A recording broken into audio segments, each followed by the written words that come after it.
Hi and welcome to the stream. Hope you had a good week. And welcome Hayden as well as Vixman was taken. So, what are we going to do? Well, football manager stuff, right? To be honest, it's always like, I'm fine, thank you. And you don't have your sound on.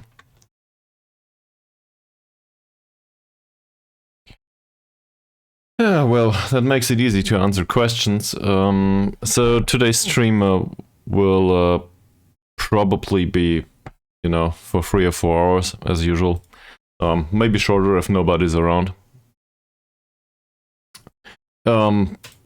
Working basically, Hayden.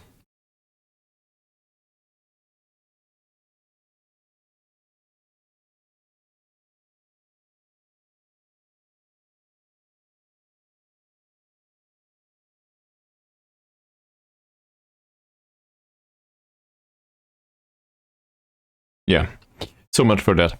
So, yeah, I've been working, unsurprisingly. You know, that's what people do for a living usually.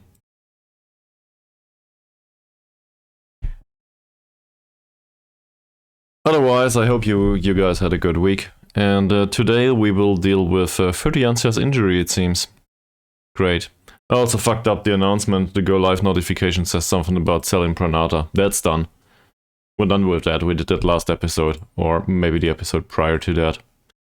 So that's what happens if I don't have the time to do all of the tiny bits that are relevant for the stream. Alright, what about Ari? He doesn't develop. Yeah, I realized. Thank you very much. Didik Iskandar is apparently happy with scoring the match winner. I recall that one. That was nice.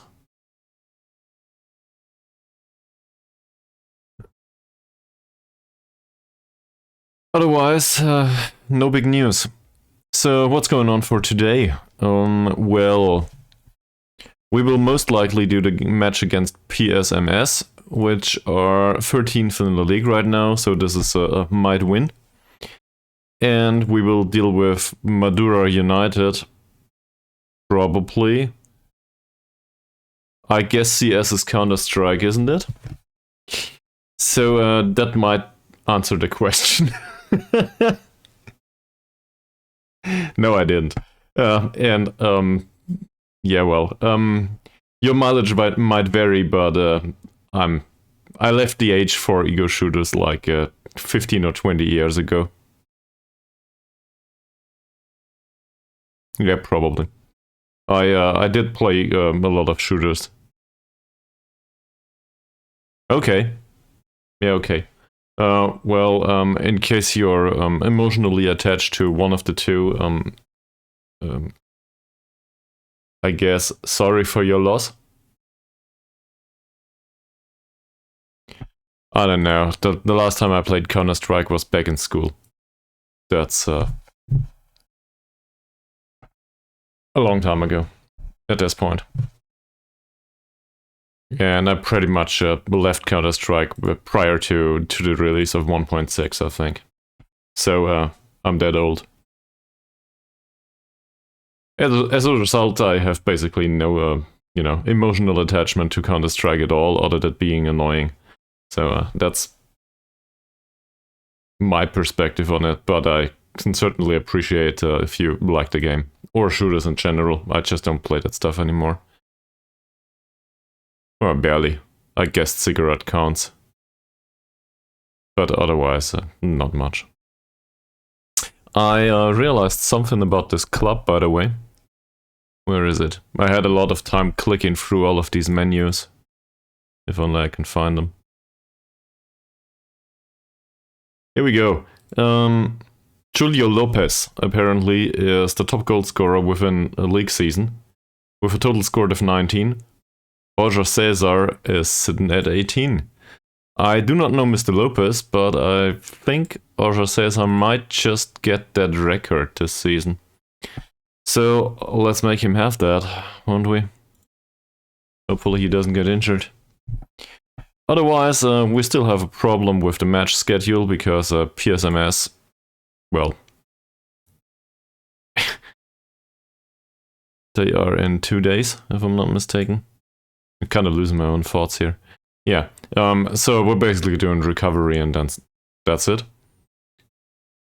We need to go through this match, and afterwards I think there will be some extended time of, yeah, overall training, and we got a long break prior to playing Madura United, which are third in the league right now, so yeah, we will probably go down against them. That said, let's win this match, and we might need to play the youth too. There's no way around it. I think I rested some of the players, but otherwise, yeah.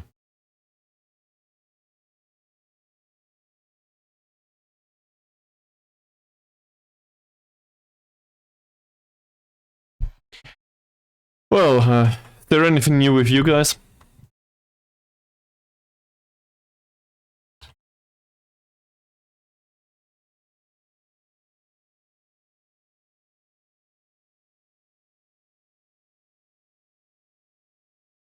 Not great.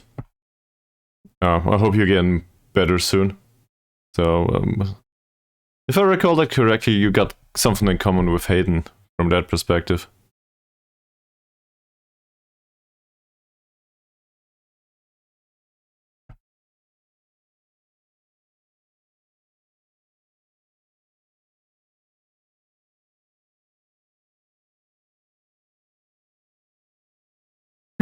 Well, you might need to change that perspective at some point.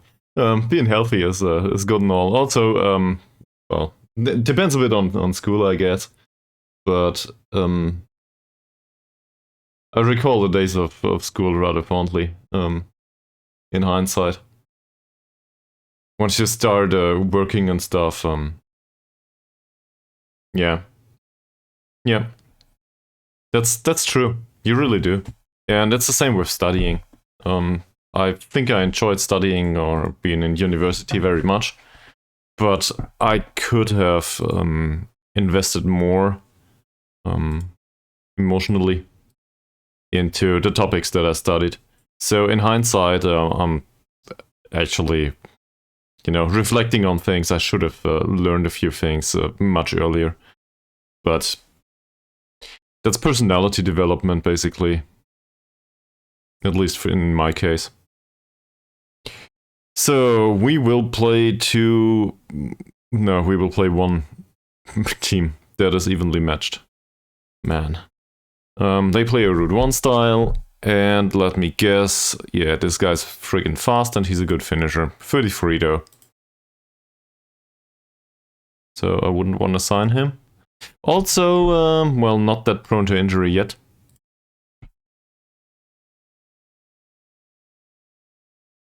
This guy's not that impressive, he says. So that might come back to haunt me. And they have good wingers.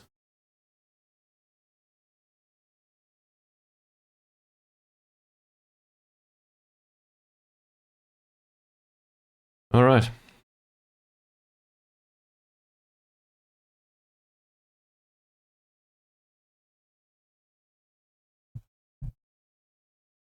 As far as I'm aware, Chernullet is still on vacation, so, well, hopefully not saying anything wrong here on stream. So I'm very thankful for you guys sticking around. That makes me feel less lonely, I guess. I also have chocolate.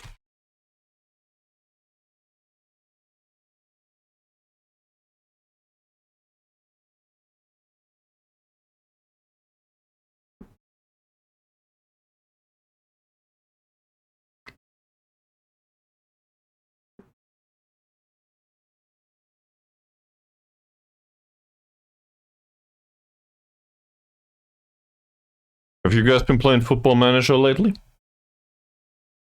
And if you did, how's the save going?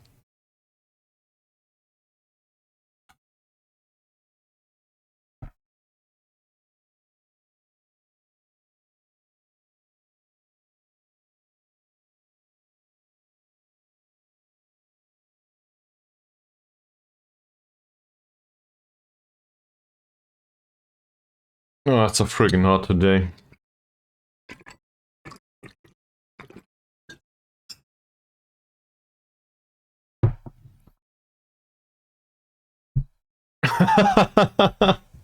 Wow.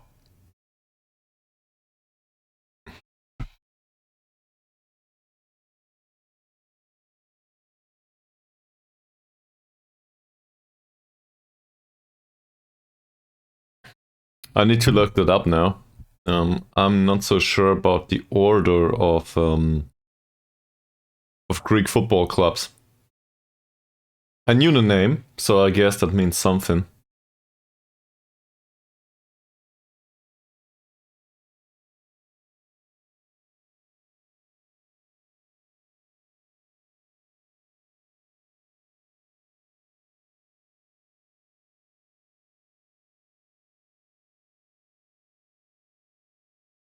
They hold a few nice records, it seems.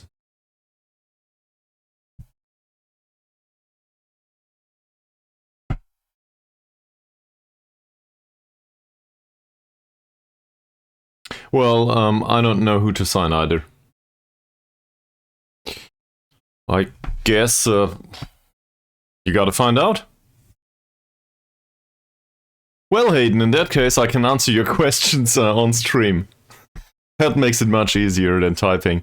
So feel free to ask away or whatever. Talk to us.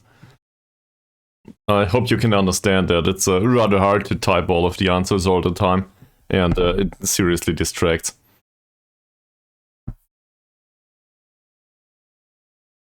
I see. So, I I guess it depends on what your what the initial goal was of the save. If Panathinaikos, that I probably butchered that. If they are well a long-term save for you, that's fine. And if you think it was a short-term thing and you want to move on, well, move on. Why not? Or establish them as European champions or whatever. It really depends on the premise of your save, I guess.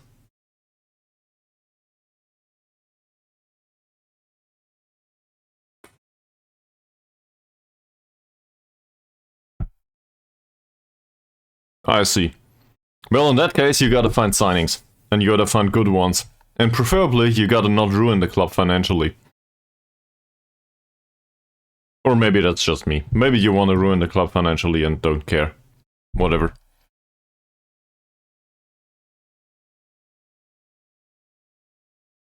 Iskander is in the team of the week. Wow. 16-year-old. For whatever reason. 1 goal scored and everybody's excited.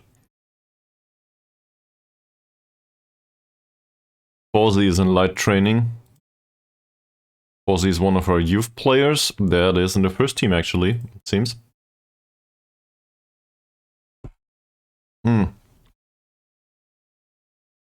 Depends on the skill level, right? Hermana still plays the way out of danger, so how about you don't?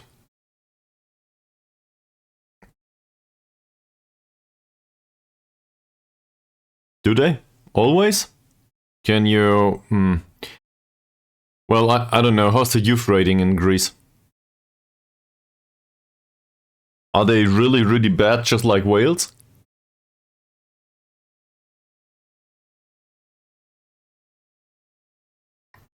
Also, doesn't it depend on the value of the asset? So in this case, the value of the player. If you get them for cheap, and well, if you're able to develop them into something, they don't have to be good. They just have to earn your money in the end. So I guess as long as you are able to do that, which, you know, comes with a price tag, because developing players isn't for free, then they might help you sign the odd player that helps. I see. Yeah. That's not great, but not that bad either, isn't it? It's not rock bottom yet.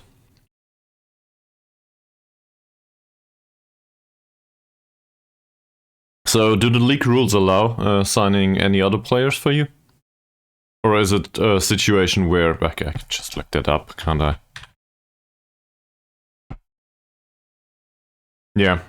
Yeah, I see. Where is it? Where's the fucking league? Here. The rules say... 5 out of 9 subs, that's great.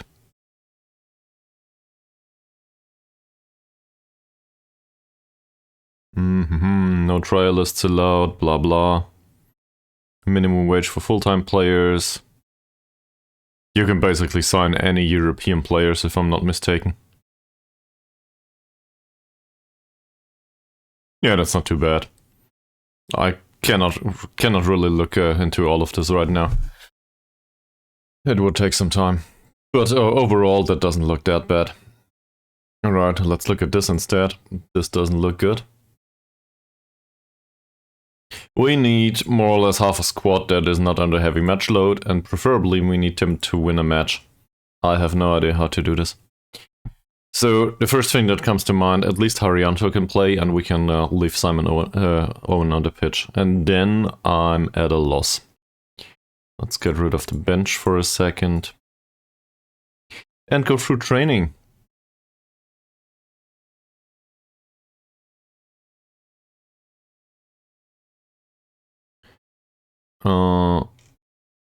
Well, here's Simon Owen's performance that has been fantastic. We can probably praise that and help him with the morale.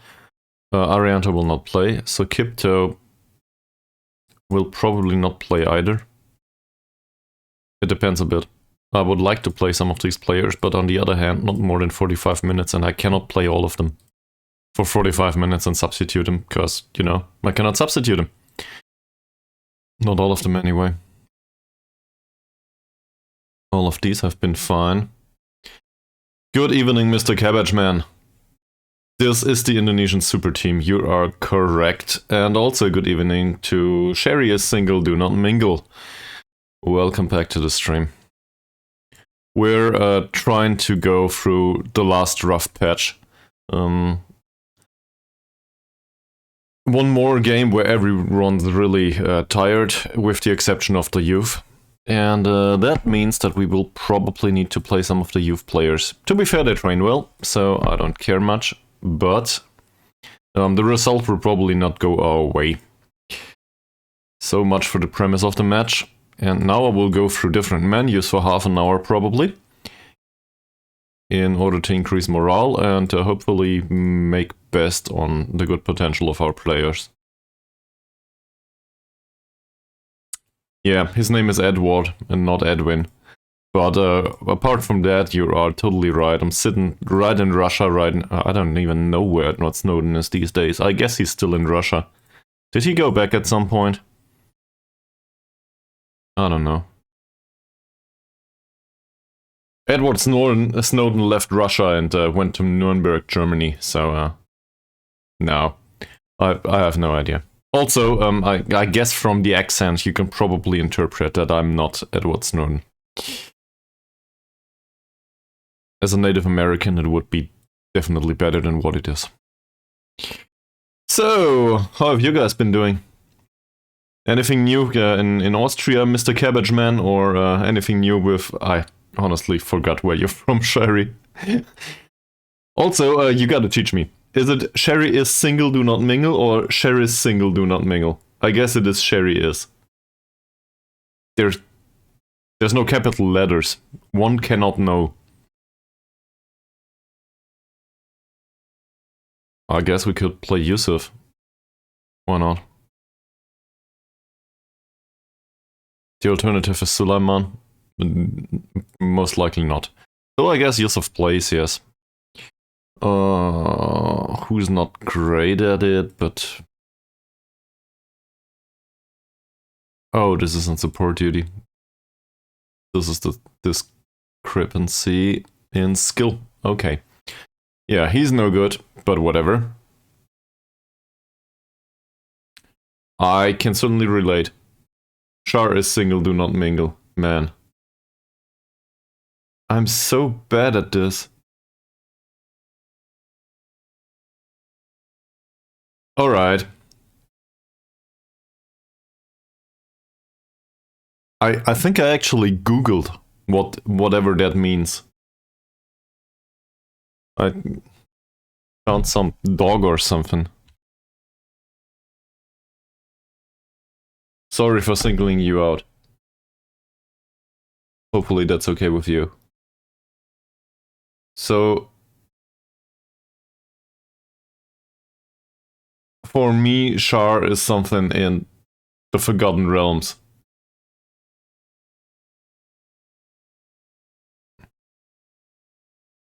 Yeah, we got similar problems here. It was like 28 degrees, so that's fine, but the humidity is kind of high.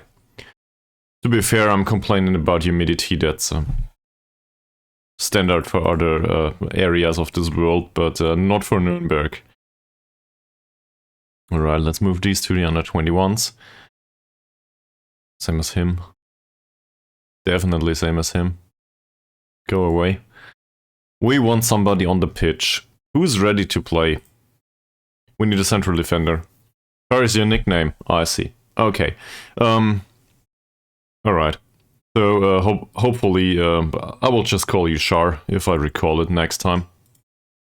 But, hopefully I will. Anyway, Celestio here might play, but we're talking a 16-year-old, not sure if that's a good idea. Suleiman will not, maybe on the bench. Utama is under medium load, Arianto heavy. I guess that resolves the issue here. We can play per mana. I'd rather not. Not Fozzy, so I guess Utama plays. Why not? At least for a little while. Surplus to requirements, it says. He's probably the best passer in the entire team, with the exception of Tabuni, maybe. Who is injured anyway? Great. Sumantri is under heavy match load. That's not good. How long will... Tabuni will be out between 7 days and 2 weeks. So, there's a glimmer of hope that he will return for the next match. Not the one this time. How about Ramadan? He's some sort of playmaker, I guess.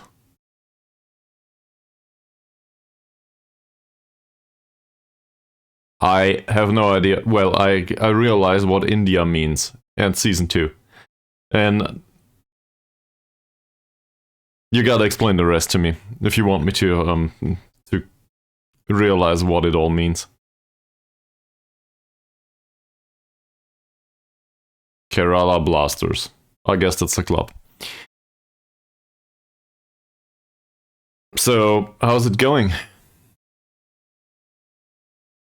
Alright, we'll play the 16-year-old. Because why not? It's not like we have anyone else available to us.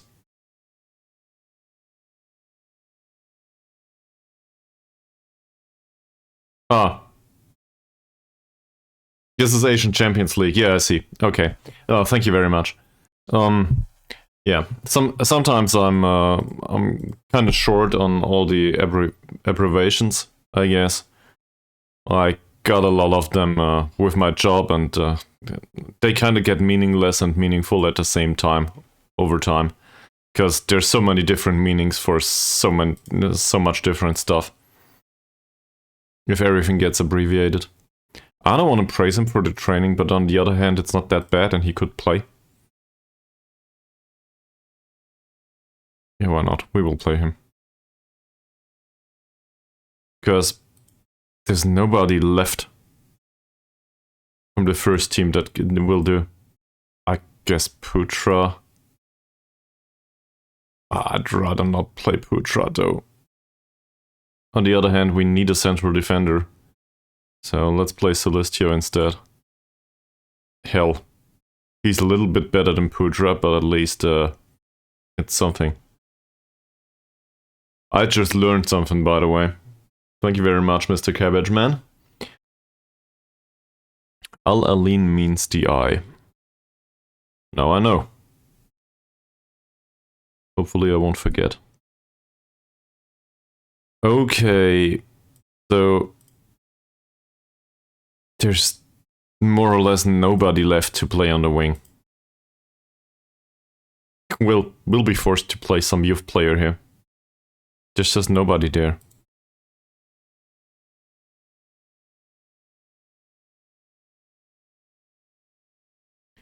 Abedin is a inverted winger, so I guess he can play, yes.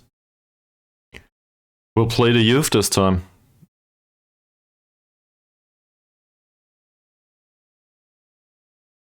Go to the bench, I think. Abdullah's available, so that settles the affair who will do defensive midfield. Or well, that's much easier. Where's Celestio? Forget about Putra. Here we go. Infantry will be in central defense. That's something. Now we only need a ringer. Well, thank you very much. That's the way we do things. At least throughout the season, as far as I'm aware.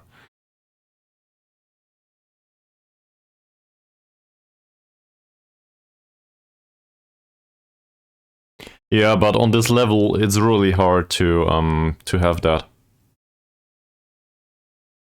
On this well, in particular, this skill level will not do as a roaming playmaker. But even if we consider Tabuni to be the roaming playmaker, looking at the attributes, he's bad at it. So I would need a player that can also do some dribbling and has better physicals and stuff. So this is why I don't do it. I very much like roaming playmakers. They're just borderline impossible to come by on this level of play. We could play him on the wrong wing. Why not? He's basically the only option other than playing somebody with heavy match load, which I do not want to do.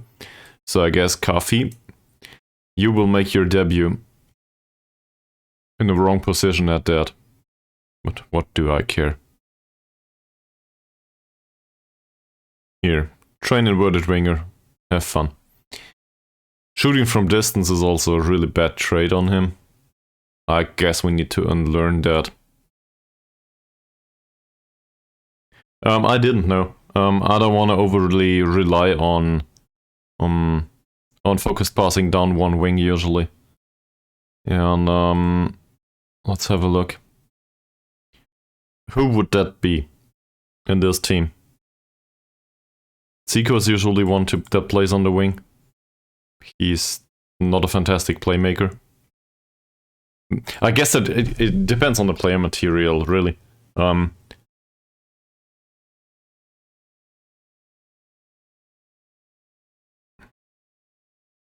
Yeah, I see. There is somebody that's a bit similar in defensive midfield to a box-to-box. You can argue that a segundo volante might be a good idea. I use that role from time to time, but again, it really depends on the skill set. In this situation, though, I want them to do more or less nothing. If we get a draw with this setup, I will be happy. So yeah. Alright, I want to bring along... Who do I want to bring along? Arianto, in case Utama gets injured. That's just reasonable, I think. And I will bring along Sukipto. So, we don't need him. We'll bring along Sukipto. We'll probably bring along Isha, because we need him, in case the striker falls off. Hopefully, Roger Cesar will have a good time. Because otherwise, I don't know what to do. He's under heavy match load though, but we do not have a replacement other than Isha, who is on the bench. Yeah. Then... neither Ari nor Iskandar, who is a youth player himself. So I guess Ari will be the one to make it to the bench. That's the last-ditch effort. No other winger available. And if none of these names here rings a bell, that's probably because none of these have been in the first team for a very long time. So I guess we take along Samantri, who is more or less no new option to the first team anymore, but a bad one. And then we need a right fullback, so I guess we'll bring along Malik anyway. That's it.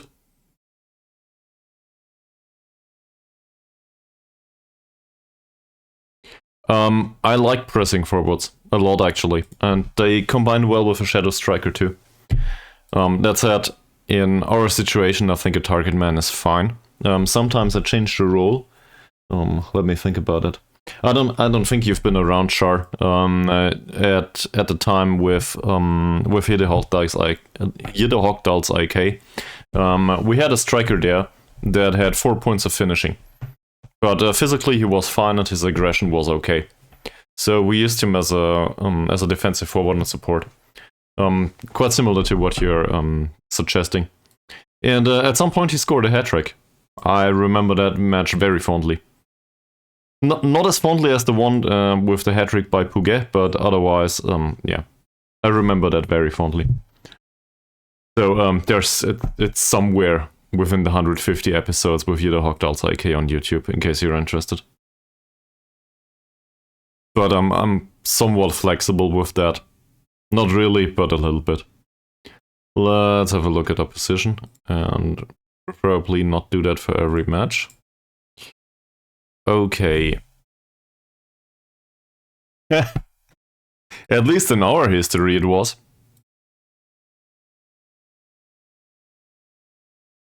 I mean, that's what Football Manager is about. Stories. At least to me. Well, a little bit. Off the ball movement is fantastic. Good acceleration and pace. Jumping reach and strength are bad, but it's not like we can do anything about this. Bravery is really bad. Dribbling's good though, so no hard tackling. This guy's a pain in the ass to deal with, and we will not do anything with him. This guy, Walsh, is damn slow. His jumping reach is great. For some reason, they do not use him as a striker. Oh, this is our Walsh that we never played. Yeah, okay.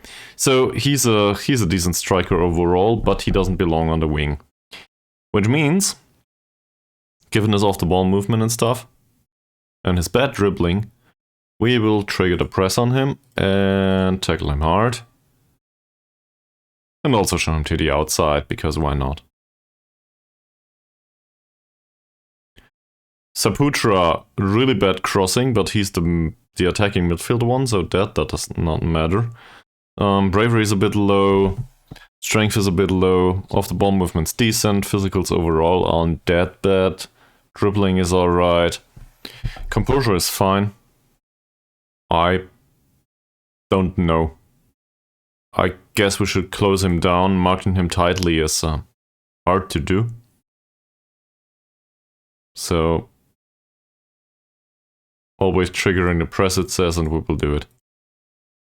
And then we have Mr. Ambrisal Umanilo, who is really weak physically, but moderately fast, has good crossing, he has a weaker left foot, so we show him to the weaker foot. Hopefully that helps a little bit. That said, his passing's fine too. He's not that bad. With that pace and acceleration, tight marking might be a good idea, but the one marking him would be Utama. And I trust Utama to make up for whatever's left of his physicals with his mentals and the technicals. So I guess no specific instructions. This passing 9. Passing 9 too. He's rather strong, has bad off the ball movement though. Dribbling's bad. His dribbling is even worse. Both have bad off the ball movement, so I guess we mark him tightly and are done with it. Is that the way it is?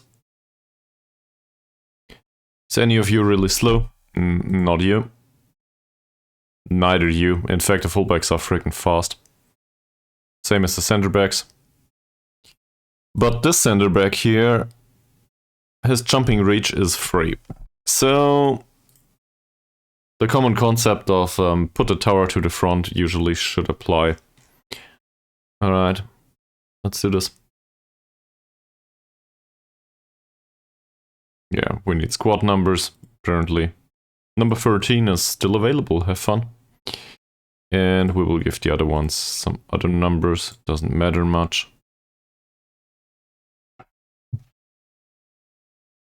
He does not want to play out of position, and he fears his opponent. No surprises there. We're playing the youth after all. Maybe Simon Owen can show some nice saves or something. Alright. We get a home advantage, well, in that case. Well, we'll go with revenge, though. It inspires some of the players for some reason. Well... You might be nervous, you might be nervous, you might be nervous, given that you're all basically under 18 players. No impact. And for the rest, we will encourage them and hope for the best, as always. Roger Cesar's on the pitch, he'll do it. Oh, damn interviews.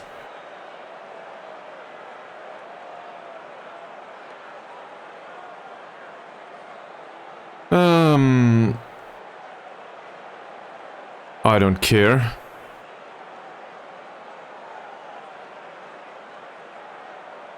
How do we feel about trying to break down PSMS? Possession-based football, blah blah.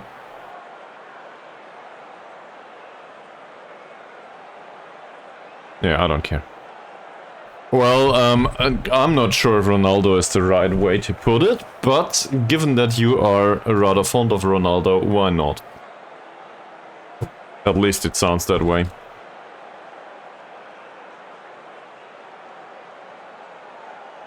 He reminds me... Who does he remind me of? Roger Cesar. Maybe...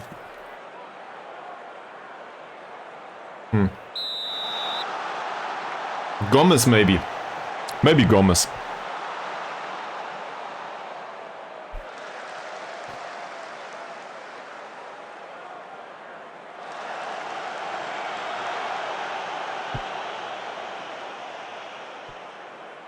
To be fair, Mario Gomez probably was way better, but I just can't think of somebody on the level of Roger Cesar. And also, Roger Cesar is not that tall. Jumping 14, but that's not fantastic. Where is he? Here. He's 1.86 m, so basically more or less my size. It's not size. My height. Corner by Umanalio. No problem for now. I did want to change the defensive corner taking setup. Didn't do it though. So maybe we'll do that exciting piece of Football Manager history today.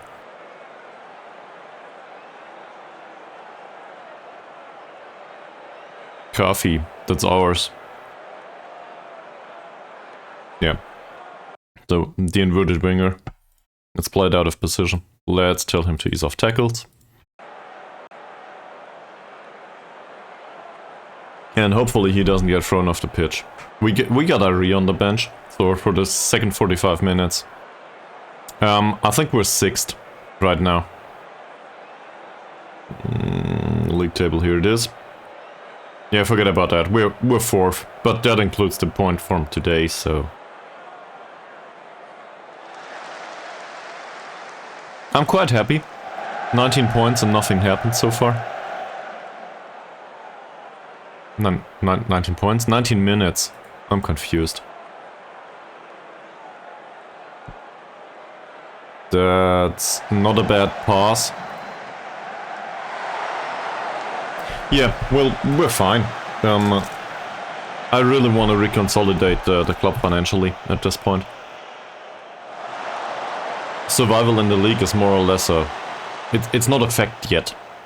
But there's no promotion to be had other than to the Champions League, man.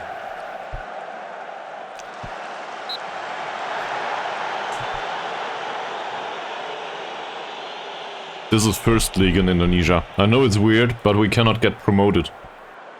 We're in the top flight. Well defended. Not so well defended. Nice infantry.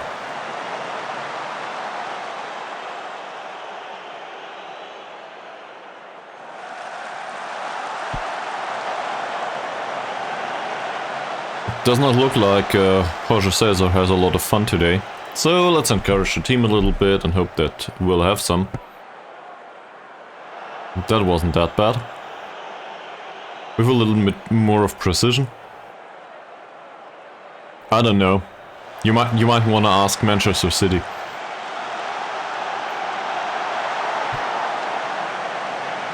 I don't know if there's any oil in Indonesia. I'm not aware. In all complete honesty, I'm really not aware. Coffee, that's not bad. Utama is a risky passer, and that's wonderful.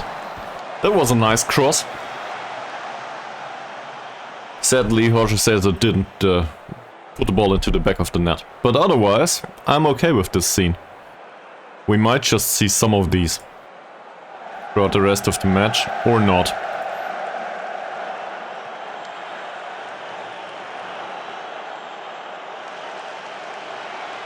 Playmaker lost the ball, that might be a problem. No, it isn't. I'm okay with this. Well, in that case... Is that a lot? I'm not aware. Abidin, what are you doing? That's a cross! Yeah, and the central defender's there.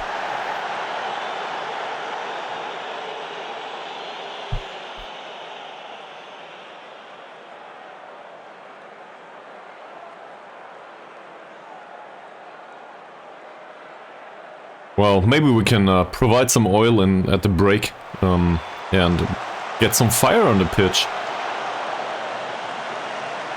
Doesn't make sense. Hidayatullah. That's decent passing. Utama might have an idea or lose the ball. In his case, it's both, usually. Glimpses of both. Okay, so it's not that much. But it's something. It's more than Germany produces, at least. Abidin's header, and that's about it. It's interesting. Yeah, well, that will not be a counter-attack today.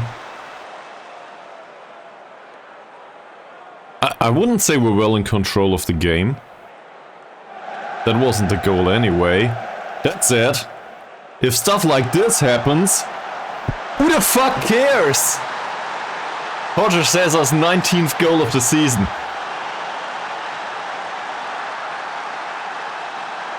Should have been the 19th. Maybe not including the cup games. Who knows? That's one of the easiest ways to score a goal, and he certainly can pull it off. If only the kicking of Simon Owen would be a little bit better, we would see this even more. So, that makes it 1-0. Is this deserved? Not at all, but who gives a fuck? We're fine. It's been an ugly game, as expected. And now we will continue to be ugly. I love it.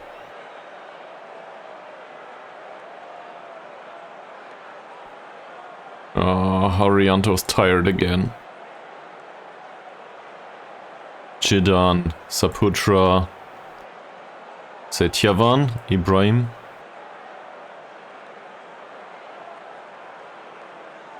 Janua Putra, Jidan. Is this a case of praising yet? I'm not sure. Let's wait until the end of this scene. Well, that will not do anything. At least it shouldn't. Utama. Infantry. Infantry's long ball. That's just clearing the ball, really. Don't do anything stupid. You can defend this. No, no, no, no, no, no, no. Ouch! Okay, we'll go with the praises now.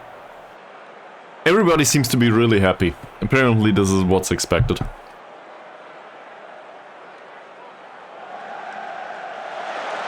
That's a cross from deep. Walsh is a good header. And they get a corner.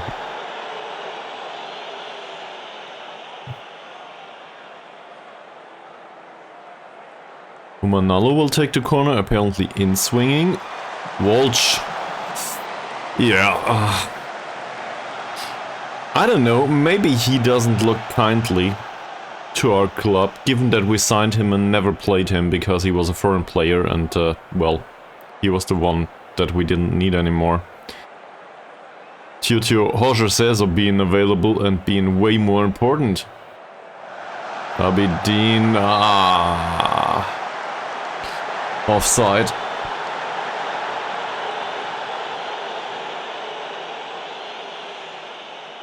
We should think about changes. Yeah, I'm thinking about changes after the break. Not right now.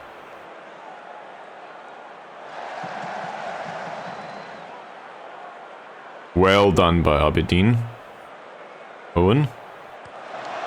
Long ball by Owen for Hidayatullah, it seems. No, was the wrong player. Jorge says I would have stood a chance, maybe.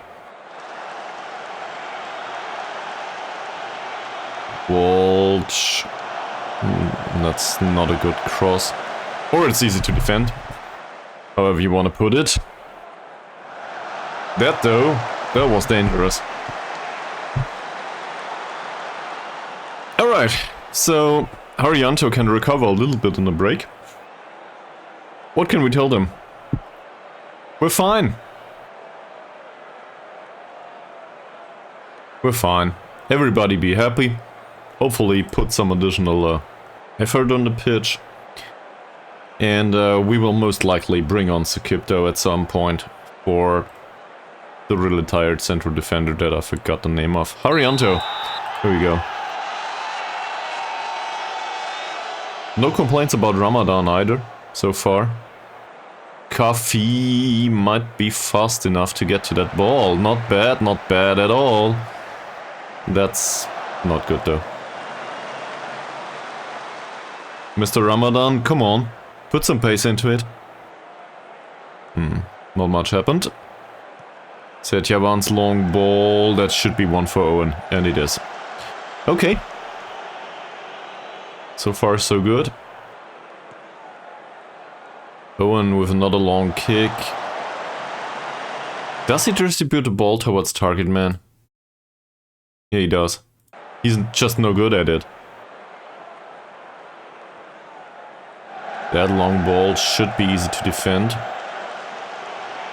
We really have a problem with the second ball.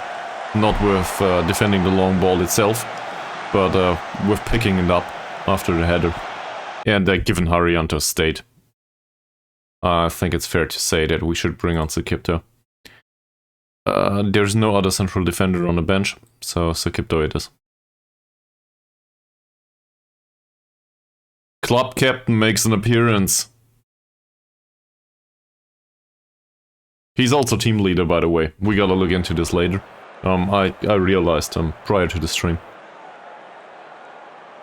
Sometimes I spend like half an hour clicking through menus in Football Manager prior to the stream. Well, not half an hour, 10 minutes.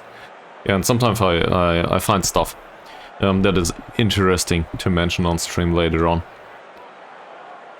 Like, I don't know, him being team leader now.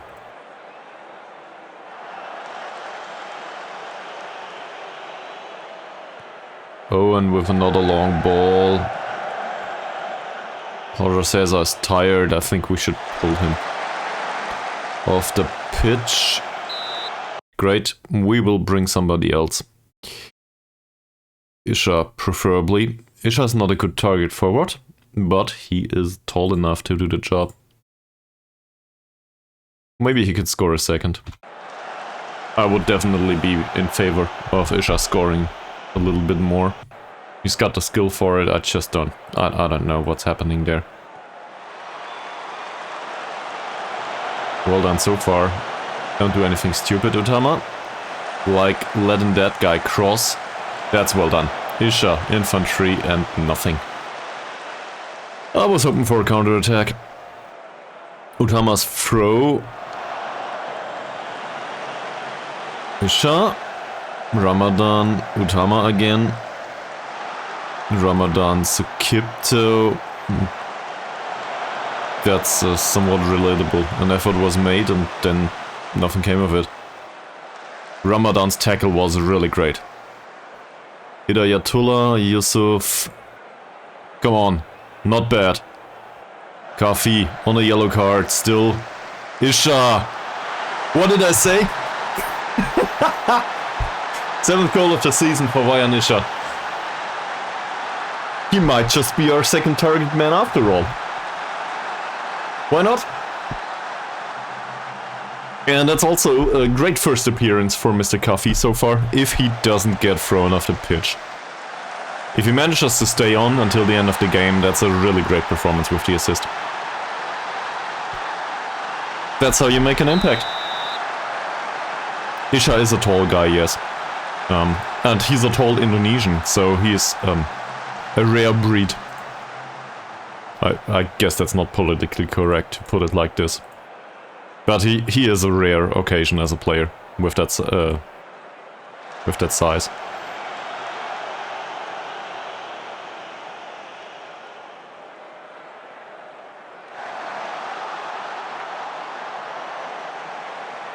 I'm really excited by all of this.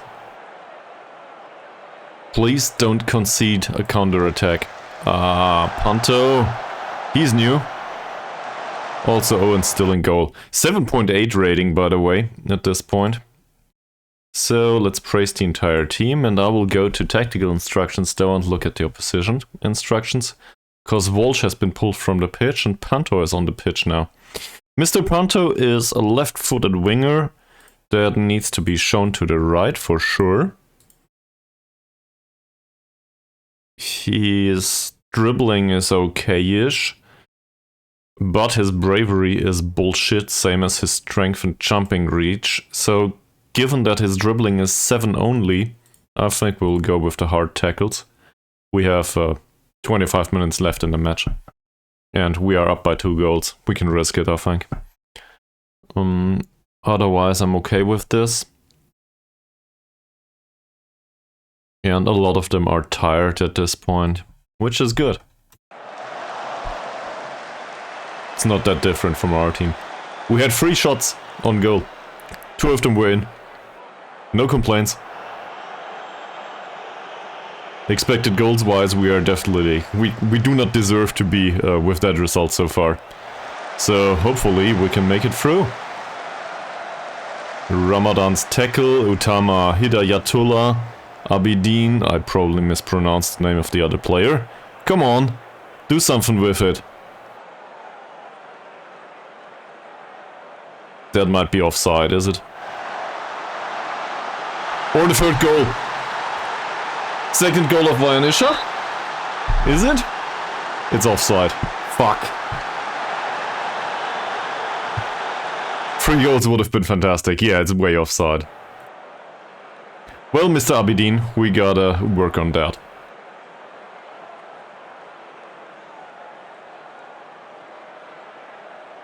That looks dangerous. That looks dangerous too. He's a good finisher. Also, he's offside. 25 minutes to go. Let's include some time wasting. Yeah, bulldozed this. No, not really. They are trying to find some way to score, and we were clinical with the finishing, and that's about it. And Simon Owen's performance is really more or less down to the assist. It doesn't even... It's not even the saving all of these efforts that makes for the good performance. It's just the assist, I think. Come on, tackle him. He doesn't. Janua Putra. Did I substitute anyone? Panto. Ah, this Ramadan guy.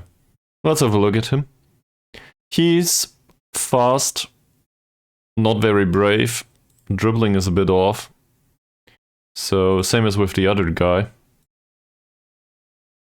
We're doing it. Tackle him hard. Close him down. And given that he's right-footed, let's show him to the left too. For good measure. No, go away.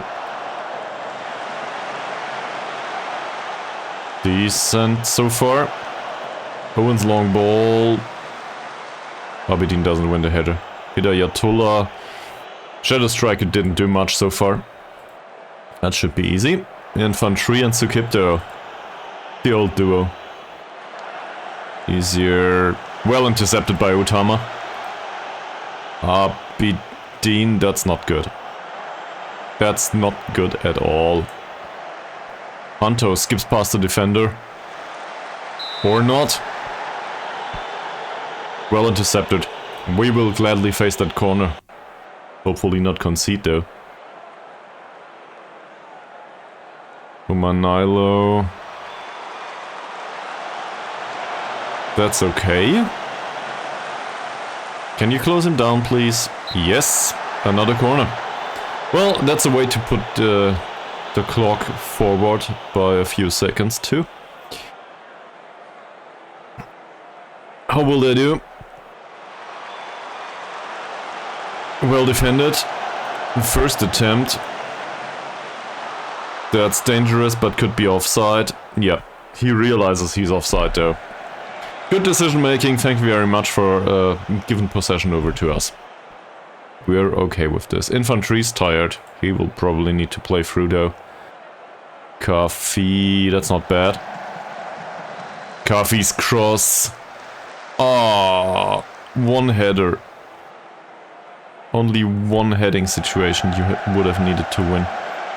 Ramadan. Nice ball. Abdullah. That's not offside. Kafi. Okay. That would have been a bit much, to be fair. Being played out of position and having an assist. And then scoring a goal on top of that, that would have been a little bit too much. Utama though. What are you doing? Abidin. Didn't lose possession. Kafi. That's offside. Well, it would have been. Who the hell are you? What are you doing? Yusuf, your job is to defend the goal, not somewhere around the sideline.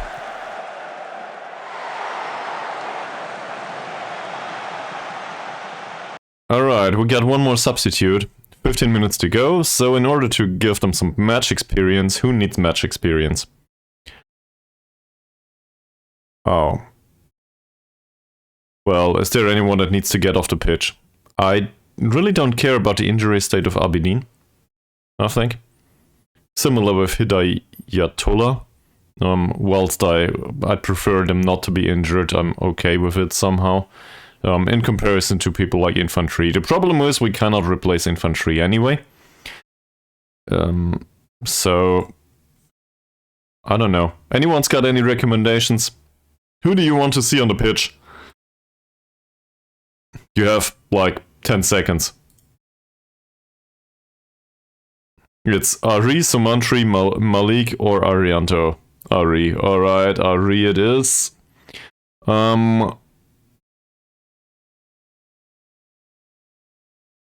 I guess we'll put him on for Abidin.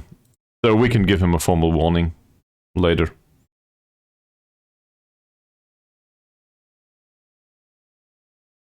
Ari, by the way, is a highly influential player now. For some weird reason. I guess due to being a long time with the club. And we will put this on wherever possible, and hopefully this will work.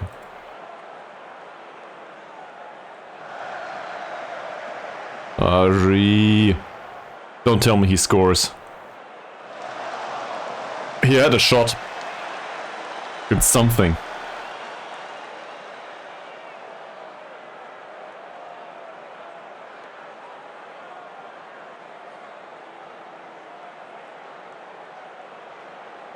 There's a site for sore eyes in the chat, by the way.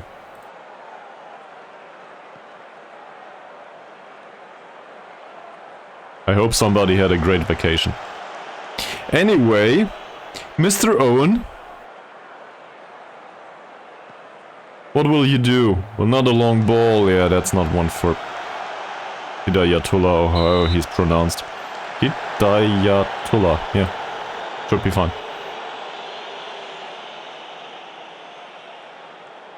Utama, another nice pass maybe for Ari. Ari's cross. Not this time. Oh. Isha wanted to score a second. Maybe we should play Isha more often as a target forward. He's not bad at it.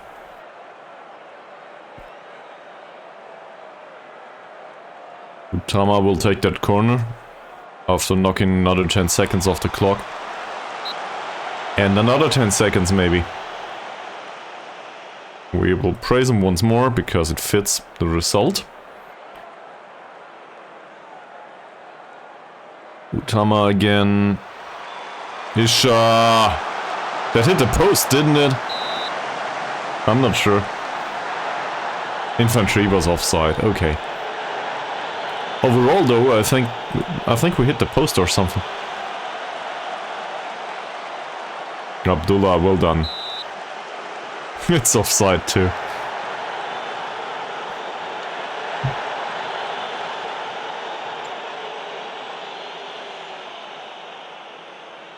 Come on, don't concede.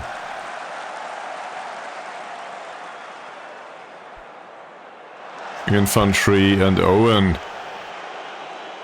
Really good defensive performance today. We faced too many shots. But the defensive performance was alright, given that the shots we faced were dealt with. So... Chidan, yeah, well intercepted by Ari, that's great. And that's not for... well, not for Isha today. Utama, really well defended again. His rating says 6.6, but defensively he's been okay-ish. I say... well, commentator's luck, I guess. That was Utama's fault, definitely. 2 minutes of stoppage time to go. What will we do? That's probably offside. It is.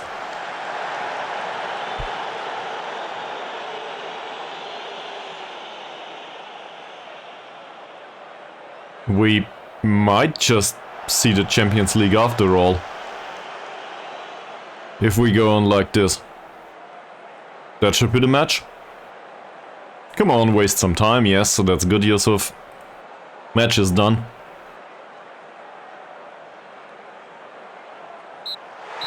Here we go. All over. We keep the 3 points, which means it's 3 points until non-relegation. Yeah. Fantastic. And this is with all the players that were entirely incapable of playing this fixture, skill-wise. I do not expect this to be replicable, I guess. Am I happy with the win? Yes. They say proof is in the pudding, and the pudding in this case is a football.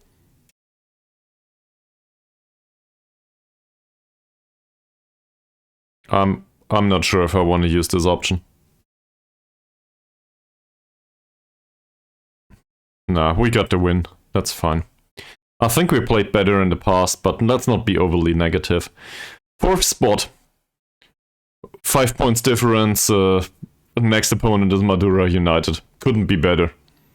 If we win against Madura, it's on. If we lose, stuff's out. We will not make it to the Champions League in case we lose. That's just the way it is. That said, we got a long extended time now, without any matches.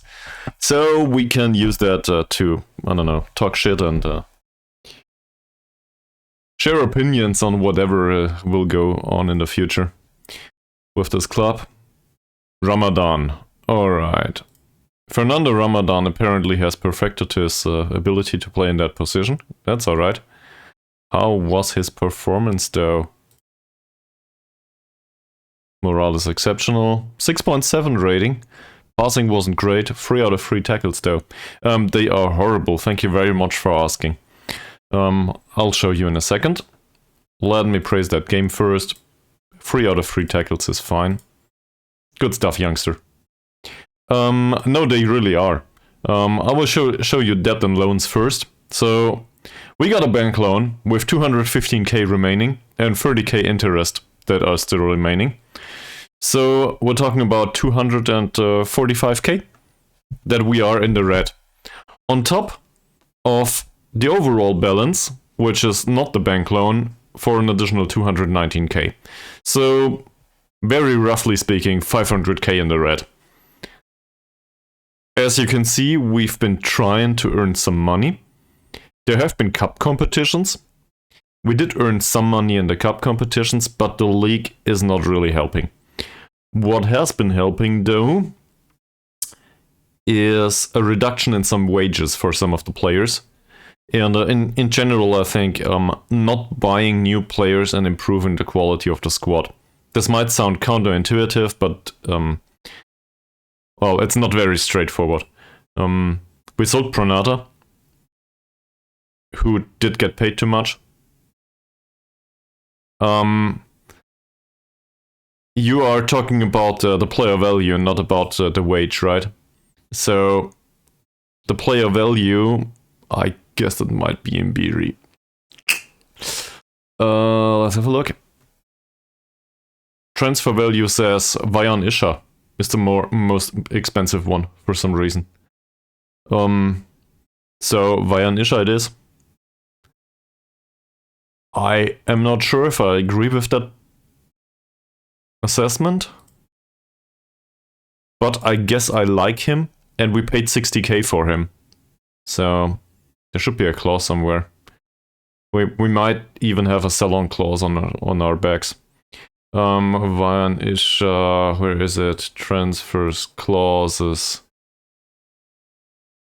Tabuni. Vayan Isha, 10 clauses.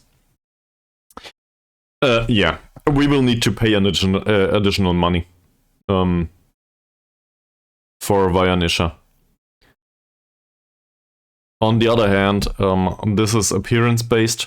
I'm somewhat okay with this.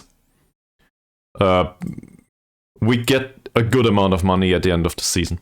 If we make it through the league, let's have a look here. Approximately 350k. There's these 3 dots here. I'm not sure how to interpret this. I assume that the 350k are for 4th spot, and maybe it's you know, a decline gradually until 15th spot. I don't know though. It might also be that it's 350 for everyone. So in that case, it doesn't make much of a difference. But that will probably solve some of the problems with money. Yes. So for next season, we have a little bit more money to spend. I wouldn't want to overdo it though. I'm kind of okay having a club that has some money in the bank account. It doesn't need to be much, but I'd rather be in the black numbers, or in our case, in the white numbers, instead of the reds. Also, Jorge Cesar now scored 20... oh no, he doesn't. But after 20 goals, he will be owed 3.5k. So let's not play him anymore, right? Nah. We'll gladly pay him 3.5k if he scores another goal. No problem whatsoever. He really deserves it. And Owen had 3 saves and a really great performance. He's in perfect morale though. No use talking to him.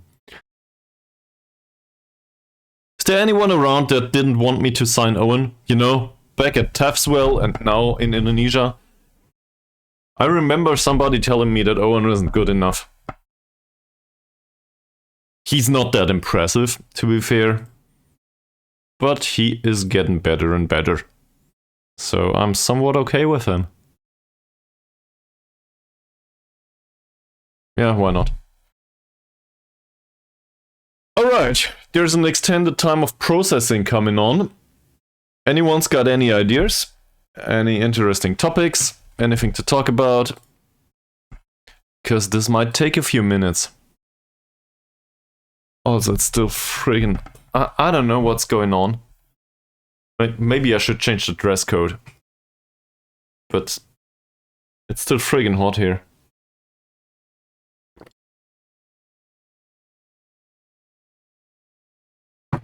Well, we are still in the cup. So, assuming we move forward within the cup and stay in there, there's another fat stack of money at the end of the cup competition. But, you know, that's more or less a gamble. So, I wouldn't want to rely on it. I'd rather make sure we don't lose any money throughout the season, which will be hard, given times like these.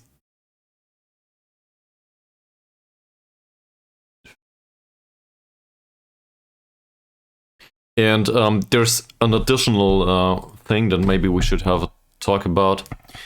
If you are interested in finances, wage-wise, Jorge Cesar is not the best paid player anymore, I think. He, I think he's, or he earns 1,000 too, I'm not sure. Yeah, he earns 1,000 a week. He was on 1.2k though. So we reduced his wages for extending his contract until 33. That sounds counterintuitive, but yeah. We're basically relying on him for yet another season. Hopefully he doesn't get injured, because if he gets injured, we'll be fucked. So, yeah. Let's make sure that does not happen. And the squad, though, if we look at the wages overall, you can see that Tegar Infantry earns another 1,000 euros. And that's a lot of money for infantry. I'm still not sure if that's a good idea. His performances haven't been that impressive. To be fair, we rarely played him because he was annoyed by something. Might have to do with an attacking midfielder. And as you can see, as a central defender, I still don't like him. Also, he's dropping in quality and all. But his contract, that runs out. 32 though. So we're stuck for another year with him because nobody else wants to pay him. Not that amount of money. Halim is a very different situation. Okay, so Cesar is also a very different situation. Given that he's sitting at 19 goals in one season right now, I think we can probably keep him. Even for 1,000 euros per week. Halim, no problem whatsoever either. He plays as a central defender. He's been improving a little bit. His performance as 7.06 is not fantastic, but there's some progress in him. He does develop, after all. It's not much, but it's something. For 23-year-old, this is fine, so I'm happy paying him that amount of money. Also contract until 32. Abdullah is not worth that money, but it's too late. I did make that decision at that point, and I will not renegotiate his deal. Let's give him some time to develop. To be fair, his training performances have been okay. So, I don't know. Maybe he's just like Owen. Maybe there's some small-scale development in him after all. And afterwards there's Isha, Ari, Zico, and Tabuni. Tabuni is a steal for that price. He just doesn't show it on the pitch yet. Zico is okay-ish for that price. We didn't extend the contract though. Looking at the medical report here and the injury history, you can probably see why. I would maybe keep him as a backup and want him to teach these traits to other players. But we will need replacements for wingers. And in Ari's case, the biggest problem with Ari for that amount of money, to me, is the lack of development. We're talking a 23-year-old. Also, the trades, I don't like them very much. I'm not opposed to the idea of keeping Ari around, but some stuff needs to change for that. And also susceptible to injuries, that's a big problem. So, seen from that perspective, maybe the contract will run out in 32 and we will not extend it. We will look for a replacement. There's other players that I'm perfectly happy with for the amount of money. For example, Owen. Good influence on the squad. Perfectly happy with that. Sukipto. We rely on Sukipto heavily. We really do. Basically, it went down the way we thought it should. His average rating is not good for some reason. But overall, I'm happy with his performances despite that. That's not great, but to me it says I'm somewhat consistent. Doesn't show here, does it? No. Whatever. I also wanted to show you hierarchy. Look at that. I'm not sure what got into infantry, but apparently he's been back to being a team leader now, due to, I guess, his reputation, it says here. Yeah, growing reputation for some reason. So Kipto, though, made it also to the top due to his growing reputation. Tabuni is a highly influential player. Jorge Cesar is, yeah, that's new, but I guess that makes sense given his performances. Halim is highly influential now. That makes sense too.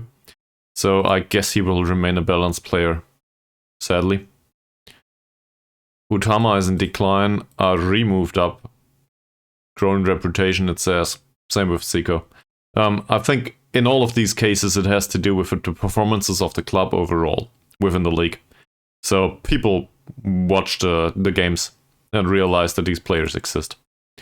It says growing reputation here too. Same for Owen and Isha. So my biggest problem is that some of these players are balanced players, but we can't just lose them at some point, right? And overall, we got a leadership structure now that is fine. I'm okay with it. We will, do small-scale stuff.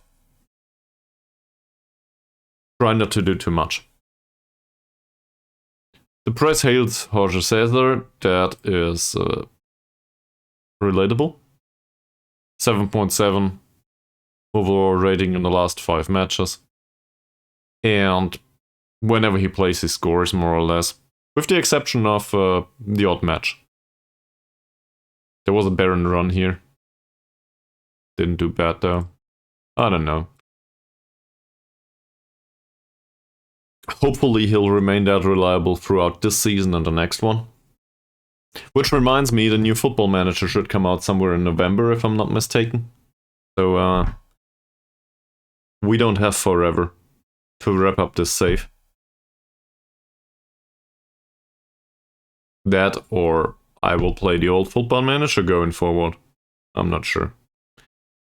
Probably not, though.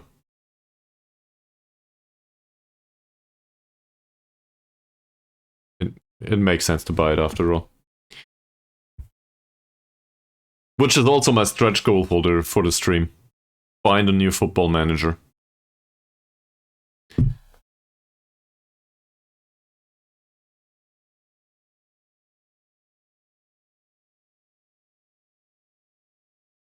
Alright. Some stuff going on in the world. I guess given the amount of time the processing needs, I might as well go for a bathroom break now. I will see you on the other side. You won't miss anything. Gary.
If I do not mute my microphone, it actually works.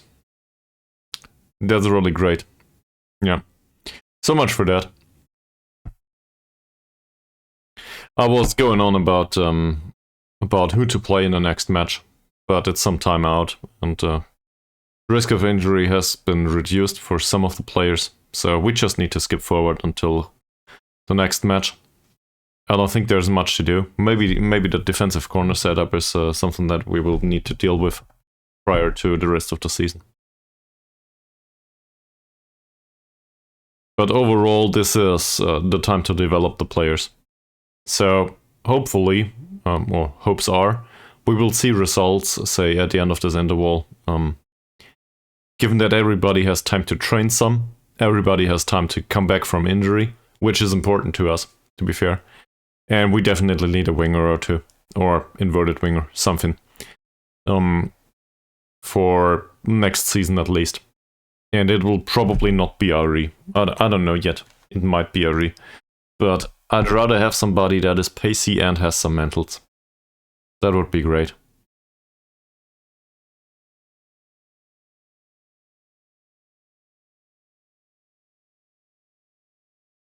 We can also try to develop some of the youngsters.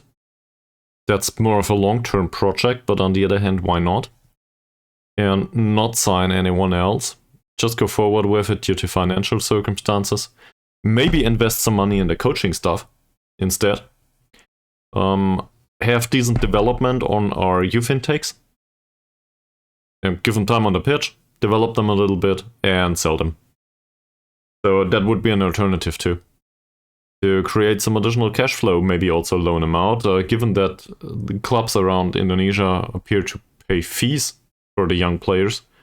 Why the hell not? Last time out, I think we had monthly fees of $1,000. So it's not that bad.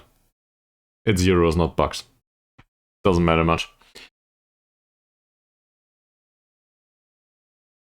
Yeah. Any thoughts?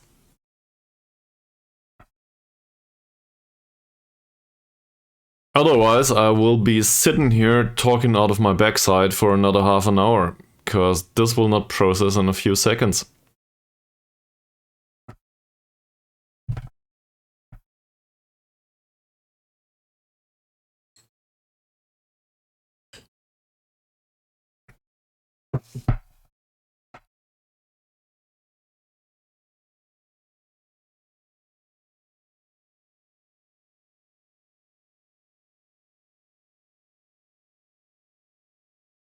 I really hope we'll see some results. I did have a look into the coaching stuff prior to this episode. Some of the coaching stuff is questionable, but the problem is it's questionable all over Indonesia. So we gotta hunt for good coaching staff, or just keep them around long term and let them develop. Send them on coaching courses and so on and so forth. So basically develop them ourselves. I don't have a strong opinion on that. Developing your own coaching staff comes with the added benefit of determining their personality too. In case it's former players, for example, you have a good handling on that. With that, if you go on about it like this. But I'm not sure if we will be able to do that all the time. For example, Utama is our current scouting staff. We did that to save money, basically, because our scouting is shit anyway. And, well, that's not true. I think it's somewhat true. We paid the former scout some amount of money for mutual termination. So, in the end, we might not have saved that much money. But Utama's price went down as a player, I think. So overall, it saved us some money. He's a bad scout, though. There's no way around it. I think he's a 2 scout or something. So judging player ability and potential are really, really low. On the other hand, he's at the end of his playing career, so he might pick up some skill after all. if we continue to employ him like this.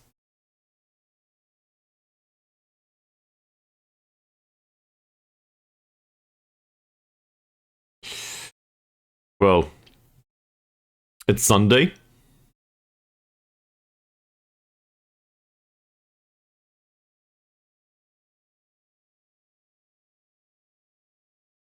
And apparently this is as much as of a winter break as Indonesia has.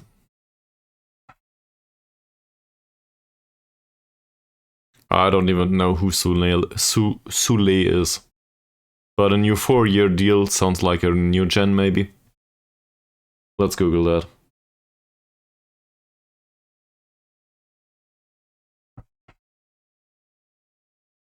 There's a Matias Sule from Argentina.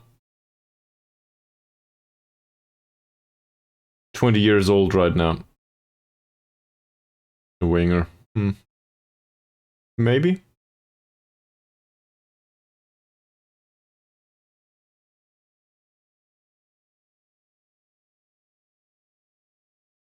Okay. Well, he has not been able to... Okay. He does not knock the ball past the opponent yet. Well, I will not train him once more on this. Let him develop some skill first.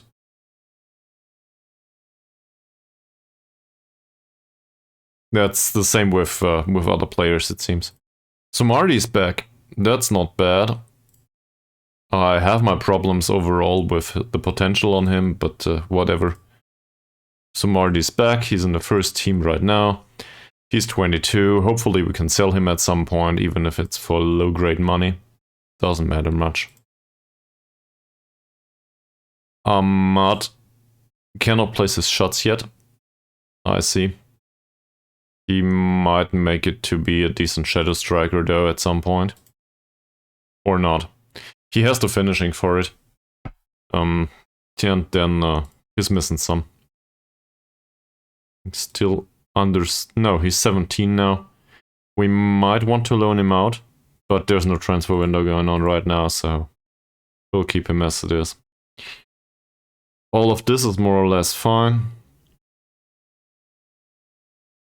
I'd argue maybe include attacking corners somewhere around here. Maybe here. Let's get rid of the outfield training and do attacking corners. Oh, it's worse. Okay. So I guess we'll keep the outfield training. And slot it. We don't need a match practice, do we? It increases injury risk. I do not like that. We don't need that at this point in the season. Let's do something like this. And also, I don't know, set piece delivery. So this is a low impact training overall. And I think we'll be fine with it. The sharpness of the players is more or less acceptable at this point. The youngsters need some, but... You know, this is not a priority right now, not in the first team anyway. And if the youngsters need some sharpness, we can just let them play in the under-21s or the under-18s matches.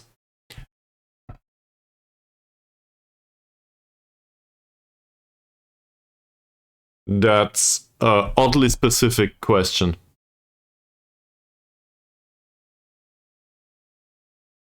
I have no idea how you came up with this. So, it's not like I have an opinion on that.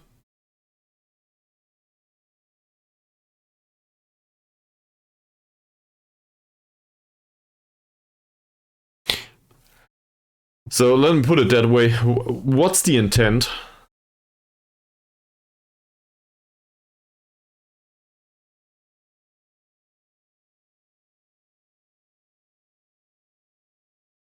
Okay, but why would it? What's there to gain for the United States in general from what you are suggesting?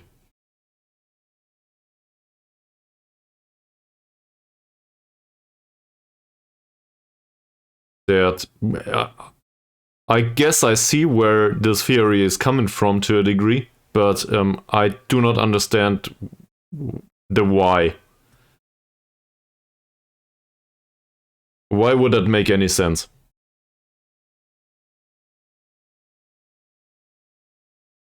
Ah, I don't know. Is it in their interest to destabilize Europe? Why would that be?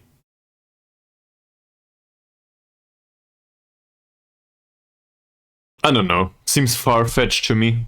If there's evidence of it, I am glad to be convinced, but I want to see evidence first. We can come up with a lot of theories about this or that.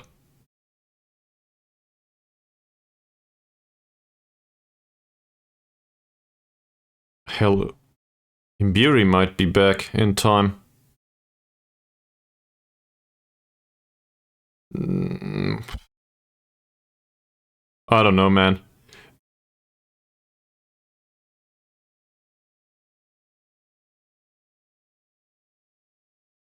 I don't want to go with a very hard statement here, but it feels far-fetched to me. Sometimes the bigger picture, how do I put this?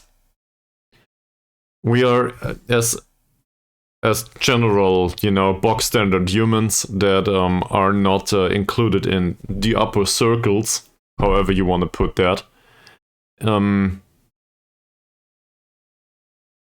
Sometimes we think there's a plan behind everything. And that's just due to not being included, I guess, in these circles.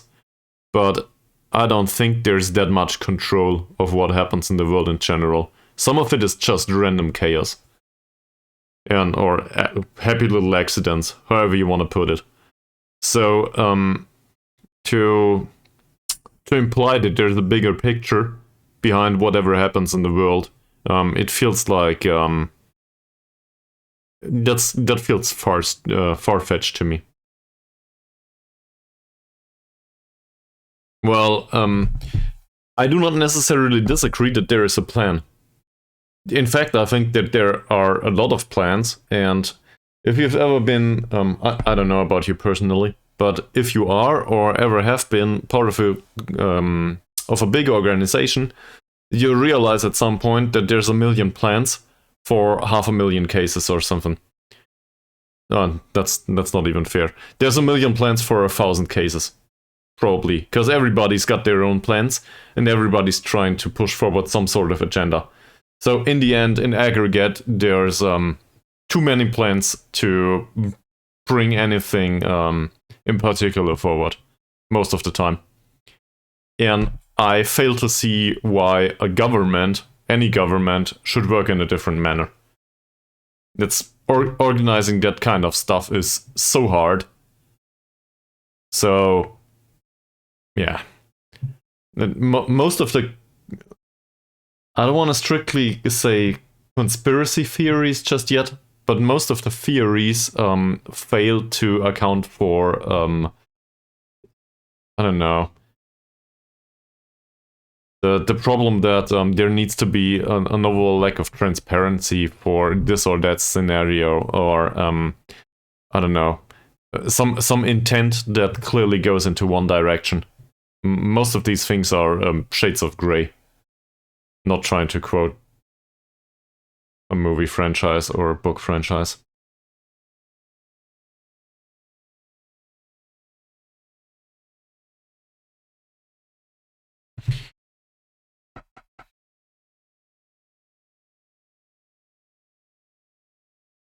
What's competition in that scenario?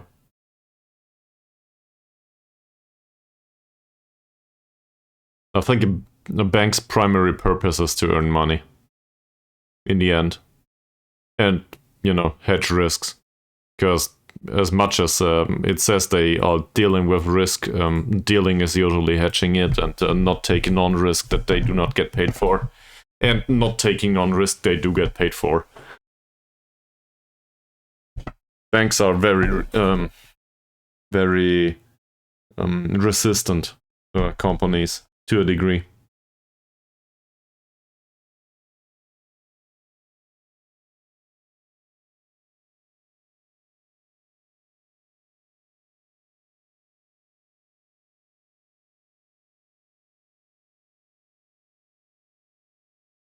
Yeah, but on the other hand, is that really that surprising? Think of the size of most big banks. First of all, there's a ton of it. So at some point, you will be notified of this bank's or that bank's bad activity because there's humans, right? So why wouldn't that happen?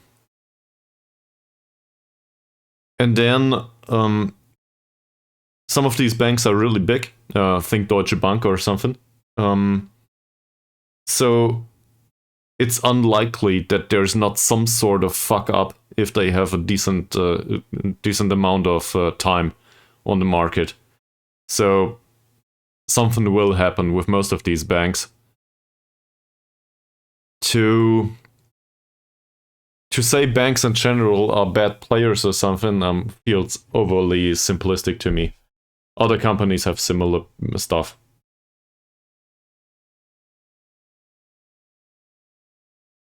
Who says the government allows them to do X, Y, Z? It's like there is this ideal of a government that's perfectly in control of everything. I don't agree with that premise. I just don't think this is how the world works. This idea that there's a plan somewhere for most of it. I think most of it is chaos, to a degree. You might enjoy Fooled by Randomness. I don't think I read the entire book, but we as humans try to find patterns in so many things in the world that are just random stuff. So maybe it's a good idea to be aware of that.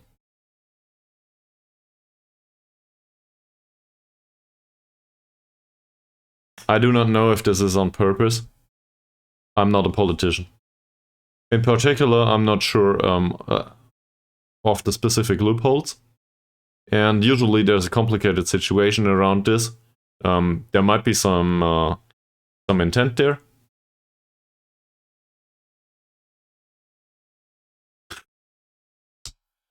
I don't know, man. If that's your opinion, that's your opinion. I can definitely not say that it is this way or that way. I'm sitting on the fence on that one.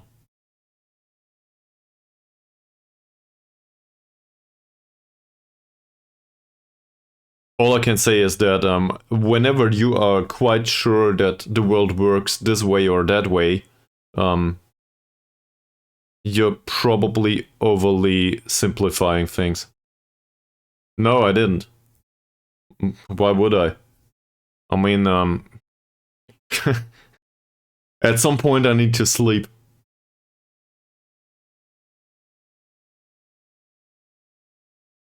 I don't want to say I don't have time for that, but that's certainly an aspect. After working for 40 hours a week and then doing streaming at least twice a week, there's barely any time left. So I guess there's a lot of time left, but you know, you gotta do the usual chores, groceries, and all of that thing. There's some usual living going on, and after that you gotta sleep. So there's no time left then to include that stuff. If you also want to read specific things, I'm very interested in everything that has to do with management, with IT in general, given my background, and I guess finance in general. I follow a lot of that sounds wrong, but I follow a lot of financial content. From my perspective, quality financial content, investing content in particular. And it's not a lot of, but it's high quality. and that keeps me busy. So I don't have much time for politics. I barely have time for football, watching football or so on.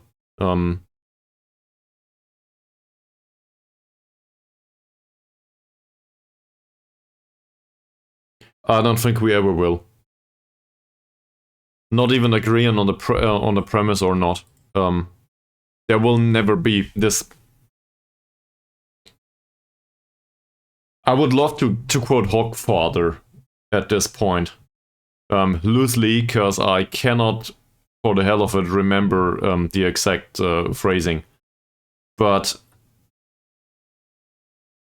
I think in Terry Pratchett's Hogfather, Death says that humans need to believe the little lies prior to believing the big lies. And the little lies are stuff like Santa Claus or I don't know, the imaginary figures for children. I cannot come up with anyone else right now. So that's the little lies. And the children are taught to believe in the little lies, even if it's completely irrational. So that later on we can believe in the big lies.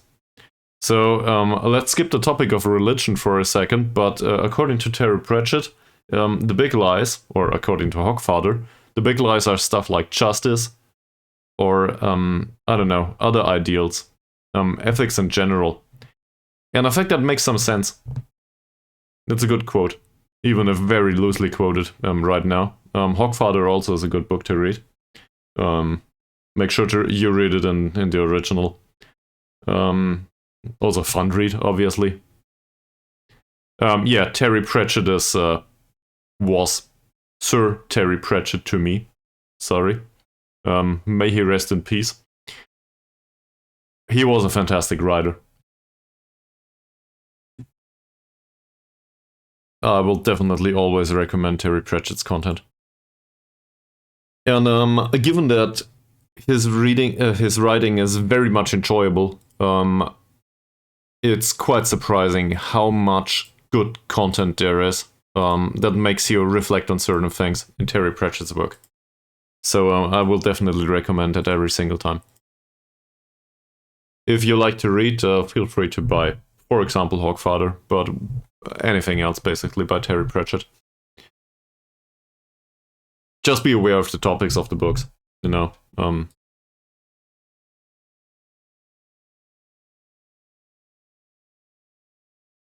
He dealt with this topic or that topic in certain books, and if you're not aware of it, you might come up with a book that deals with I don't know, Hollywood or something, which was fun too, but I cannot remember the book.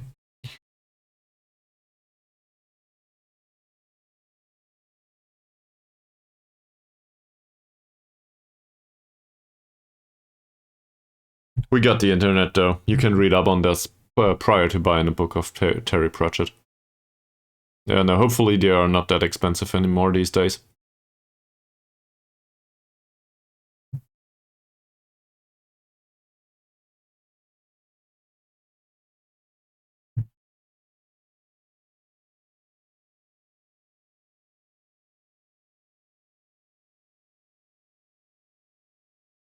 What's deindustrializing? What does this mean?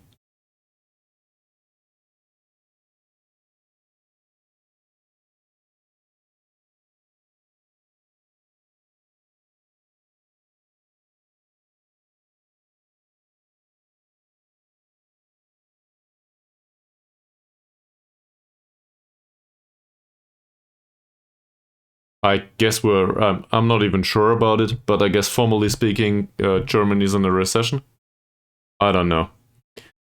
I don't have numbers on that. Also, given the amount of bullshit that the press comes up, if they ever read a statistic, there's just bold statements usually, even though the statistics don't prove that.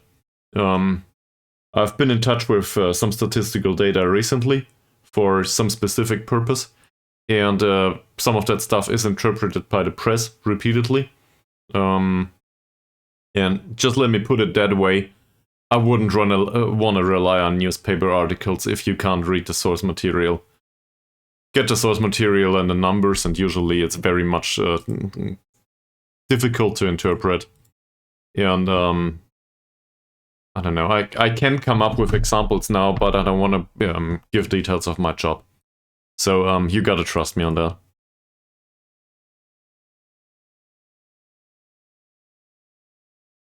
But if it makes it to the press, it's usually dumped down. So forget about that. You gotta read that stuff yourself and get the data.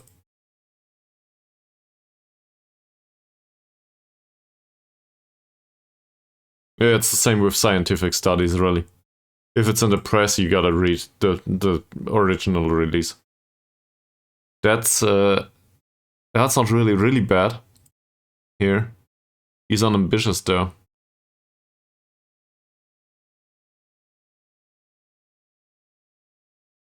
I don't know what to do with him. He's not under contract anymore. If he's really friggin' cheap, that might be an idea. I don't want a winger. Yes, yeah, well. Fuck the teamwork, I don't know. He's unambitious and media friendly, that's not good. But he's fast enough to play. Sure, he's small. His crossing and dribbling are somewhat fine. Otherwise, he's okay-ish. His anticipation is bad. Off-the-ball movement's good. Sure, teamwork is good, but that... Well, that just says he will follow his tactical instructions. I don't think so, no. It clearly says here it is, well, it reflects how the player can follow tactical instructions. So this is about on-pitch performance and following tactical instructions. So he will play like a winger most of the time, given that we will tell him to play like a winger. And that's fine for him. Yeah, I wouldn't say that's bad. Let's see about the money. He wants to be youngster, I would be okay with this. He wants 90. So let's try to give him some sort of contract that is good for us.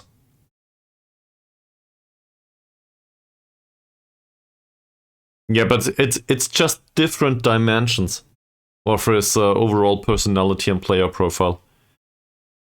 One has basically nothing to do with the other. Let's go 75 and give him the money. Yeah, he'll be okay with that. 2-year contract, let's do after 15 league games, an extension. He'll be fine with that too, and maybe an optional extension, which he will not accept. No, he will not. Okay. Hidden attributes are hidden attributes are dynamic, but it doesn't mean that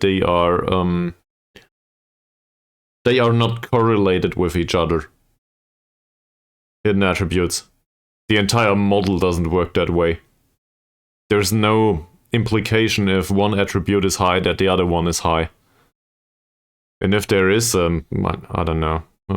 Let me come up with something. Work rate can still be 1, like as a number, if somebody has 20 points of professionalism.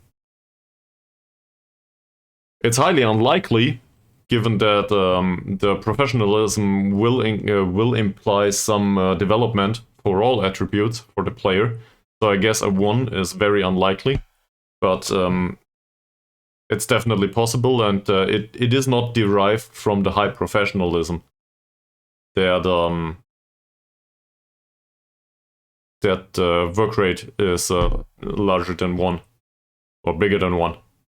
It's derived from the fact that a professional player trains well.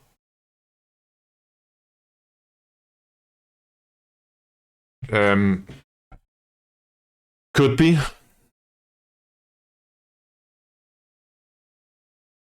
I'm not sure. So consistency is a hidden attribute, and given that this is part of the personality and not his on-pitch attributes, I would argue that consistency can be very, very low. That said, think about what that means. Consistency very, very low implies that he never gained consistency throughout his career. So we're in a weird spot where work rate is 20 basically from the get-go, and the player never had a career to speak of. So somebody very young. Because if they play for 5 years, they will develop some consistency at some point. In particular, if they're part of a team, you know, they will their personality will trend to the average, whatever that means for this team. So consistency will change a little bit, as will 20 work rate, because 20 points of work rate is not sustainable for a player. The attribute will be redistributed. So in the end, these extreme scenarios are rare. But I wouldn't say that there's some sort of plan between this, because there isn't. It's not like one does imply a change in the other or something. It's just the way the system works. Extreme cases are not that... they don't exist that much.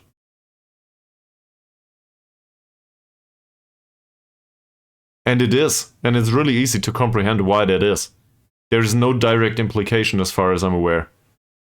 So the injury proneness is an attribute by itself, and natural fitness is an attribute by itself. But a player is more prone to getting injured, not only due to injury proneness, but also due to being tired. So a more tired player gets injured more often. That's easy. He gets more tired on the pitch, right? So no, the other way. If he is more tired on the pitch, he's more likely to be kicked in the feet or something and then get injured. Or, I don't know, break something or whatever, due to being tired. The reasoning I think is not that hard to comprehend. Now, injury risk has to do with that, but there's also the impact of how tired this guy is. So, how does a player get tired? Well, a player gets tired if he has low stamina. Fuck. That's not great. So a player gets tired if he has low stamina. How does a player get high stamina? Physical attributes are related to the development of the physical attributes is related to natural fitness, because natural fitness determines the physical attribute progression. So, in that sense, higher natural fitness does avoid injuries, but there's no direct implication. It's just due to not being tired that much, or recovering more easily, or having better physical attributes overall, which reduces the likelihood of injuries a little bit. That's it. Halim is not susceptible to injury, as far as I'm aware. I'll have a look immediately. His natural fitness should be average, I think. He's not fantastic, but he's not bad either.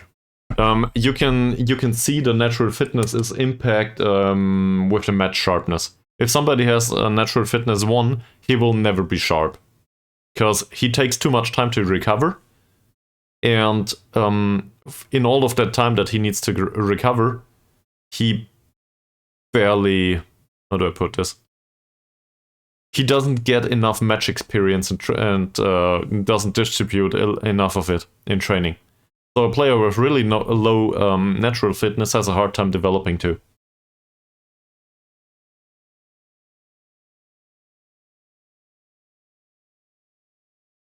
Yeah, but there is no direct correlation. Or no, there is a correlation, but there is no there's also a causal relationship, I guess. Given that I just went down the chain of arguments. But it's not like one implies the other for sure. It's just correlated. There's a lot of randomness in this.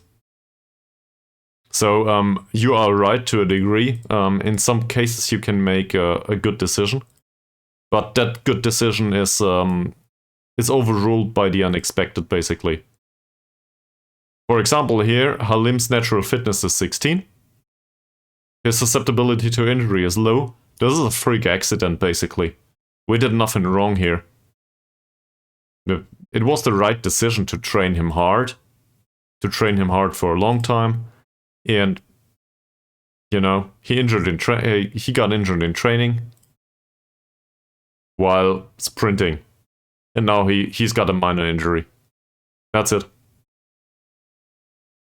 Now, if we continue to train him like this, and he gets injured all the time, and his susceptibility to injury increases, here, then we might argue at some point, maybe reduce his workload a little bit.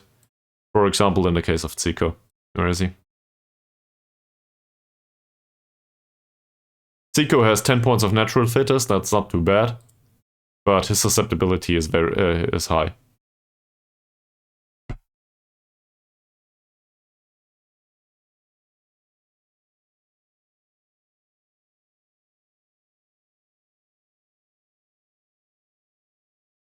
Yeah, I have a problem with the equal sign there. Right? One does not equal the other. It's just influences on I guess related stuff. But I wouldn't call that how do I put this? It's hard to determine how much of an impact one has on the other. And it really depends on a lot of other factors. What's the match schedule? If the match schedule is tight-packed, the player with a low natural fitness and high susceptibility to injury will have a very hard time. Other players won't. If he is one way or the other, well, it's so-so, and obviously we want somebody with very low susceptibility to injury and very high natural fitness, for some reason. Then again, if he has high work rate, he might just be grinded down anyway after a match because he works a lot.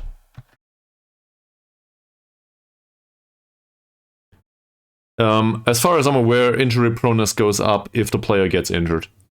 So you are right, but on the other hand, this is yet another case of optimizing. A player has a short time frame for a career, like 10 or 15 years or something. So throughout their career, they need to develop as much as possible. We're basically living on their capability to get injured, if you want to put it that way. There's no use for a player retiring with very low susceptibility to injury, other than arguing that he had optimized development because he didn't train that hard, never got injured, and that made his that was what made for his good development. Then again, a player is a dime a dozen. You can just substitute a player in case somebody doesn't work anymore. In most cases, you will find a replacement somewhere. So a player being very prone to injury is bad for your squad, but you are not stuck to a player. A player is exchangeable. I don't know. It might be... So it might not be included at all, or due to laziness, depending on the implementation, software-wise, it might be something like it depends on the time frame. What's realistic? Let's go from that perspective. Say somebody has a cold, and it's not a cold, but it's a serious one. I don't know. The player has an infection of the lung or something, right? That can still be described as a cold to a degree. I don't know. Old people die of that stuff every year. Doesn't even need to be corona, just regular influenza. So from that perspective, that kind of stuff can be really dangerous. It might be a freak accident where a player has that and is out for 2 weeks. Is it unrealistic, or 4 weeks, say he's out for a month, is it unrealistic to assume that the player is more prone to being injured after going through something like this? I'm not sure.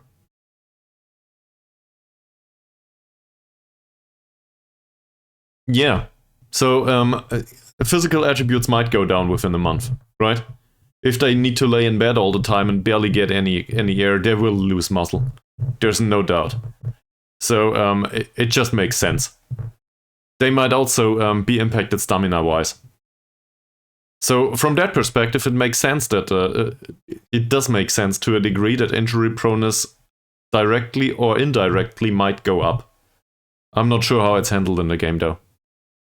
And Malik is ill. We shouldn't talk about ill players. So no. He's got a cold, right? He's got a cold. We'll send him home. He will not be treated at a club and he will not be around for the match. Yeah, so much for that. Self-fulfilling prophecies.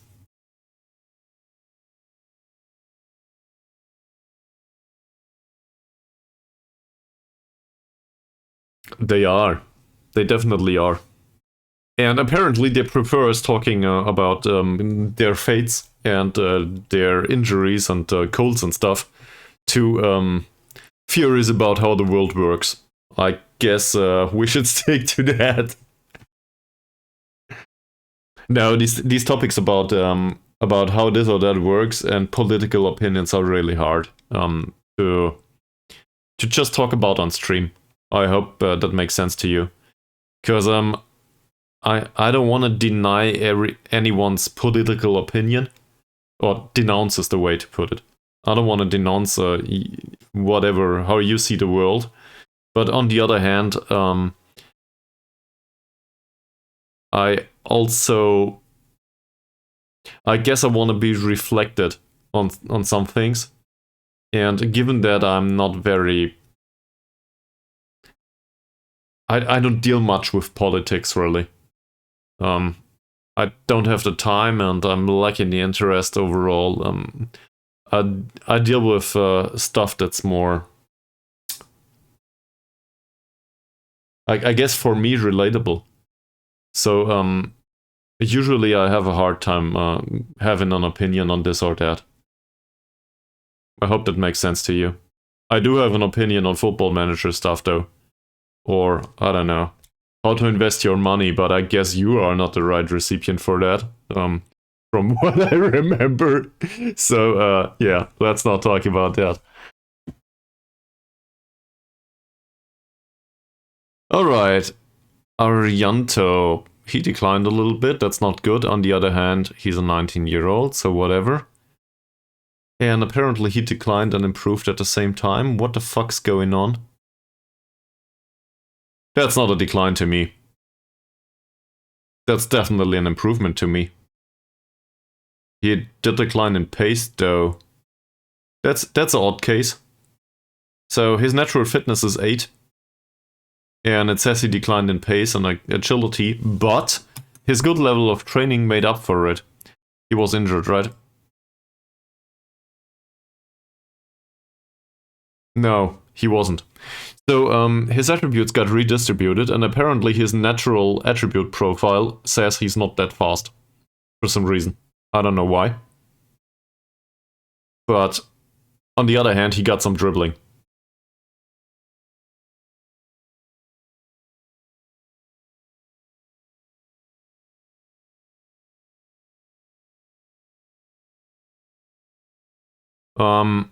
I would argue, so politics on stream are dangerous in general.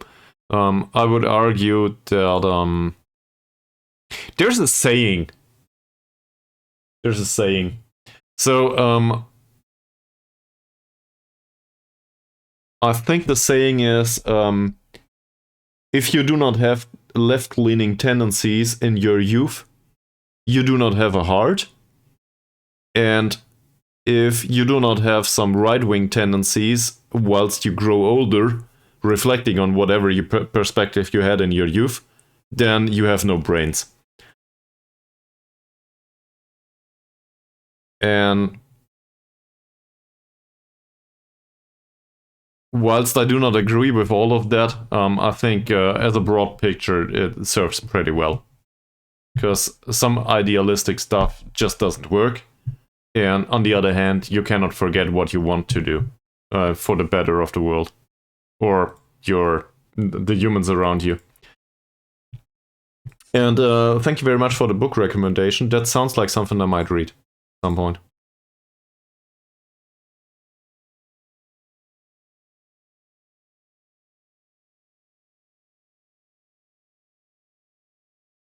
It's a book by Ha-Yoon Chung. Okay.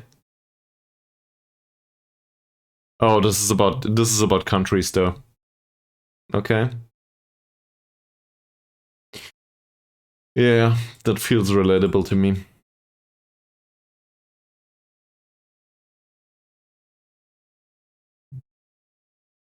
It's let me give you some confirmation bias in case you're willing to stick around for that.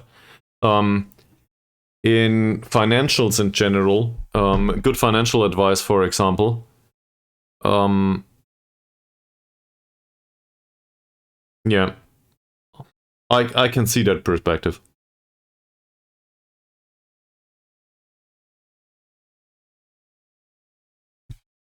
Um, the political environment in Germany in general is a bit difficult for some ideologies. Let's put it that way. I don't know about Austria though. I'm barely aware of your parties, other than the odd scandal. So I guess I'm not the one to talk to about that. But going back to my point, um, for example, good financial advice is really hard to come by in general. That said, if you know what to look for, you need the money to actually pay for it. And good financial advice does not come. It doesn't come that expensive in the end, given the cost of opportunity, if you have no idea what's going on and how to invest money. But on the other hand, the chance is very high that you get really bad financial advice if you do not have money, because you cannot afford decent financial advice, and it's really unlikely that you get it overall. So, situation's bad for everyone, but it's even worse for people that are poor. And these people obviously need it more. There's also the correlation with very bad decision making in general if they don't have money. Yes, yes, true. But the other side of the equation basically is you need to spend less to make some money, because it's about the money you keep, right? And people that do not have much money in general have a hard time keeping it because they want to enjoy life. That's not irrational. It's just the circumstances of their life. So if you have 50 euros a month to spend for your enjoyment, you take those 50 euros and you enjoy life. And you don't want to think about that you need to wait another month to spend another 50 euros. You're in a very risky position though, because if inflation comes around, your 50 euros a month are gone. And then you will need to work even more or whatever. So you're in that situation where the small decisions have really high impact. Small decisions like a Netflix subscription or something. Small decisions like I don't know. I don't want to hit the classic trope of the coffee each morning, but this stuff has an impact on your life. If you have 500 euros a week a month to spare, very different situation. And again, very, very different situation if it's 5,000. So, you know, these small things have a high impact on people that don't have much. But their decision making is skewed in the other direction, because they want to enjoy life a little bit. True. Entirely true. That said, as long as they have human capital usually keeps up with inflation to some degree. It's a fight and you might need to change jobs, but overall, as long as you're employed or have a chance to work, you usually have a chance to get away with it, or to compensate for it. That's the way to put it. there's scenarios, if you are retired, inflation is a big fucking risk. Let's do the signing first. So we will sign him for 75 euros per week. I'm okay with this. That's fine. Let's do the press conference. We made it to the next match. Thank you very much for keeping me company. So I don't know, but apparently he had good performances recently and he's dangerous. Will Halim be available?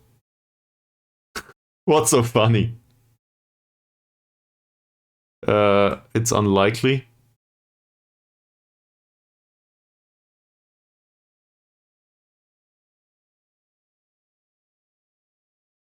Yeah, it does. And it's hard not to develop political ideals or a political opinion, or let's say borderline political opinion, a social conscience, if you want to put it that way, given some circumstances in the world.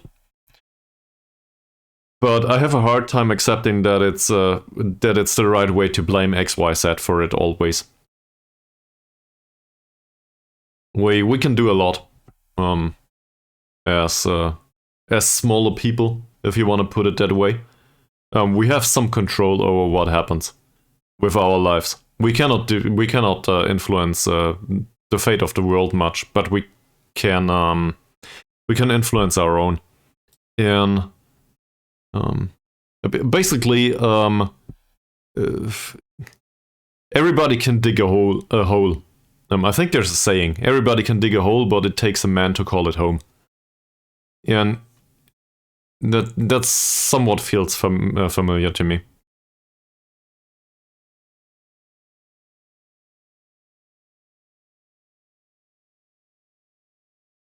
I think we'll be patient with Moody. Do I think Utama should retire? In fact, I think he shouldn't. I think he should do playmakery stuff for us. That said, he's susceptible to injury.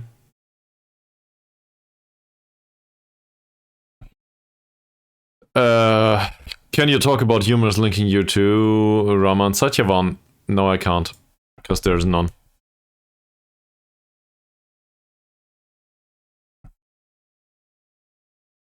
We have one of the best passing success rates. I don't know why that is. Shorter passing, maybe. I guess it's a positive aspect.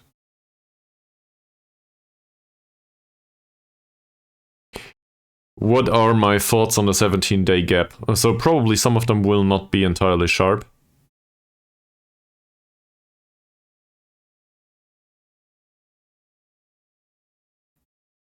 They expect infantry to play in this match. Oh, I have my gripes with the security measures on some of the programs. But just as every government program, it comes with initial problems. I have my problems with, well, just with the way that, maybe. I have my problems with the amount of data that gets generated for us in general. I spent some of my time in university, at least in topics related to data mining. I've always been interested in quantitative stuff. So even though I do not have a good background, I have some background in that. So I'm kind of suspicious about most of this stuff. That said, I think we will not turn things back. It's just the way the world works. So we can be annoyed all we want. On the other hand, we use data mining, data-related quantitative approaches every time, and it's also for our own good in some cases. So I guess so. I would prefer if we had the control over our own data all the time. And to be fair, the EU has taken steps in that direction repeatedly, and especially in comparison to the United States.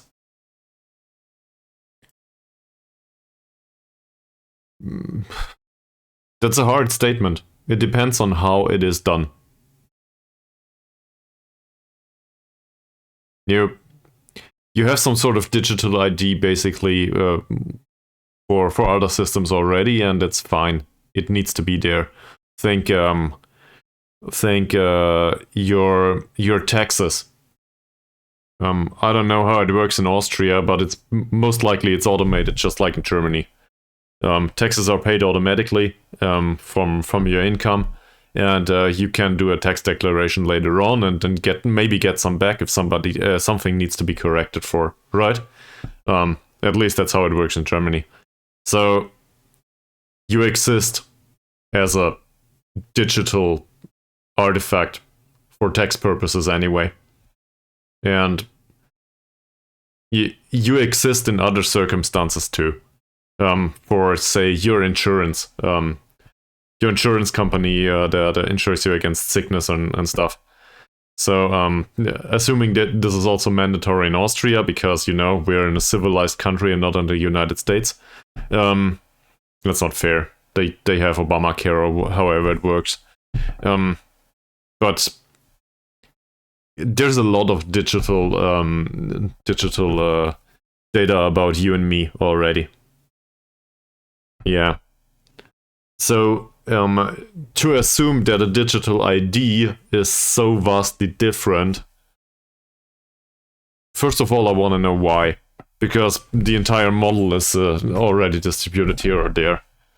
And it ties the stuff together, I guess. But whatever, let's not overdo it.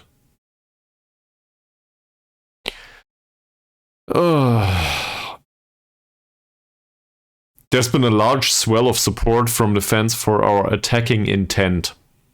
Attacking intent. We do play a defensive formation. If you ever criticize me for playing the defensive formation at some point, you and the general listener or watcher, just remember that.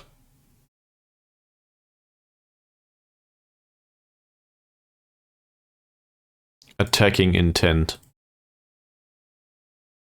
Apparently we play attacking football these days. Which is friggin' fantastic. Oh, he will join later. Yeah, sure.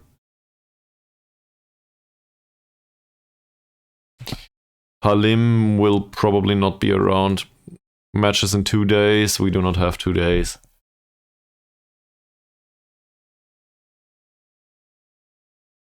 Alright. Now I have a book to read and to look up some YouTube stuff on YouTube. The thing is, I have my regular stuff that I follow around. Some of it I even recommend to other people. Just because it's my opinion, right? And the schedule is rather tight-packed. For example, I do have to watch, for enjoyment that is. I'm still like 20 or 25 episodes behind on Critical Role, which gets released once a week with some gaps. I'm still behind a lot of episodes on the Rational Reminder podcast, which is a financial podcast that I would definitely recommend, and so on and so forth. So please don't think I'm not interested in your material. I'm just more interested in what I've been watching already. So I will not promise that I will look it up at some point, but maybe I'll do that today after stream, if that makes sense.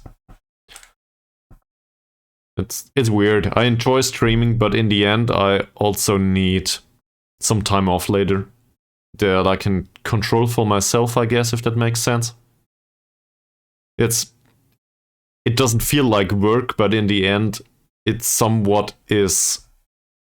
It has similar aspects at some point, because you are on your own after wrapping up streaming.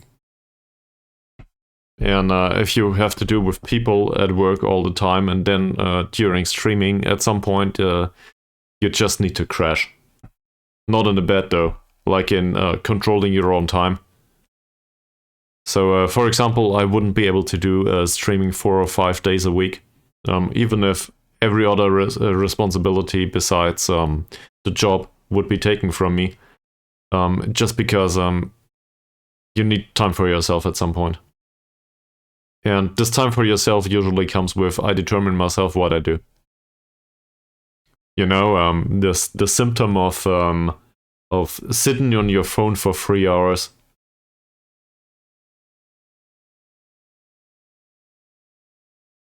Okay. Yeah, you sold that idea very, very well to me. Thank you very much. It's much appreciated. So I will try to look that up. Let me put that on a note. What's this? I don't know. Give me a second. Because Twitch chat disappears. And kicking away the ladder is the other thing.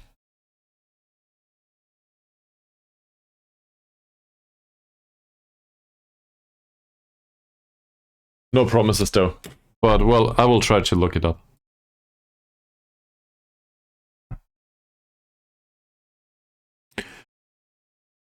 I'm just thinking about back when you told me about your taste in music, and I did never get to look at it, and I still feel guilty about that to a degree because I really want to, but you know, sometimes you just can't make it happen, and afterwards you're trying to find excuses, but there are none.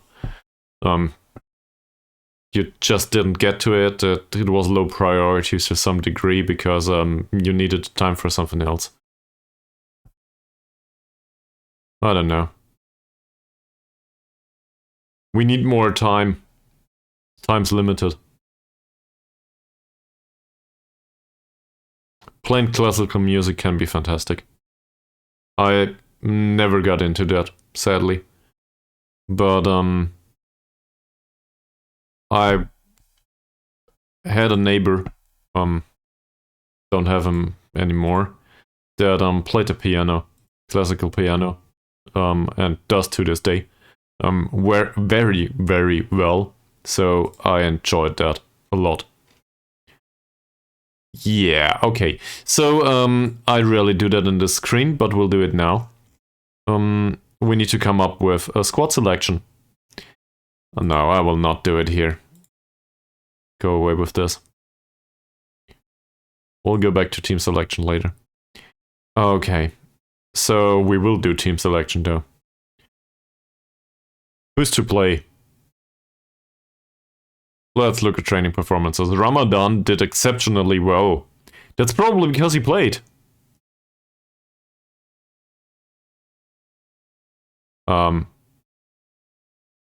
It's 4. That's not that much. 5. Well, you know, we barely got any yellow cards, so given that we are approaching the end of the season, at this point, it seems to come up. That's it. So we played him last match. Instant impact. At least the suggestion is there that it had an instant impact. And I very much like that. His technique is rubbish though for a playmaker type, which he's training for, so I guess that's fine. Isha. Isha trains really well and that's about it. No development whatsoever. Well, some bravery. Yeah. To be fair, the red ones are starting to disappear, so I'm happy with that. No development for Owen. Arianto's development we talked about. I think we can still praise him on the training. Tabuni is back. Recommended to build up sharpness with a maximum of 45 minutes of action. Is he susceptible to injury? Yes, he is, due to recent injury. Probably a case for the bench. As much as I hate it. Yusuf did play last time out. It's been a while though.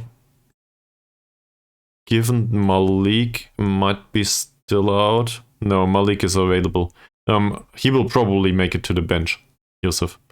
So Kipto, absolutely on the pitch. Captain needs to be on the pitch.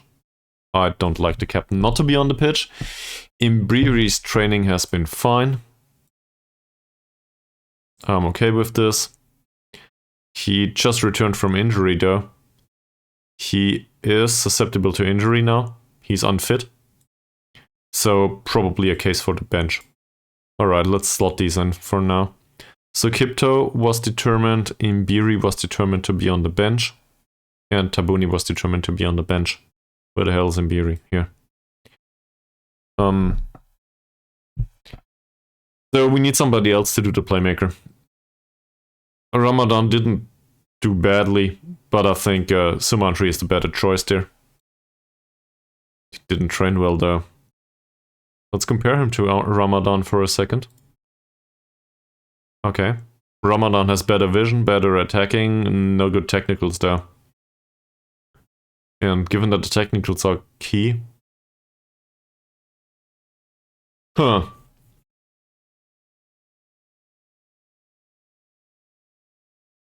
That's much closer than I expected. I think we'll still go with Sumantri though. Let him have a match.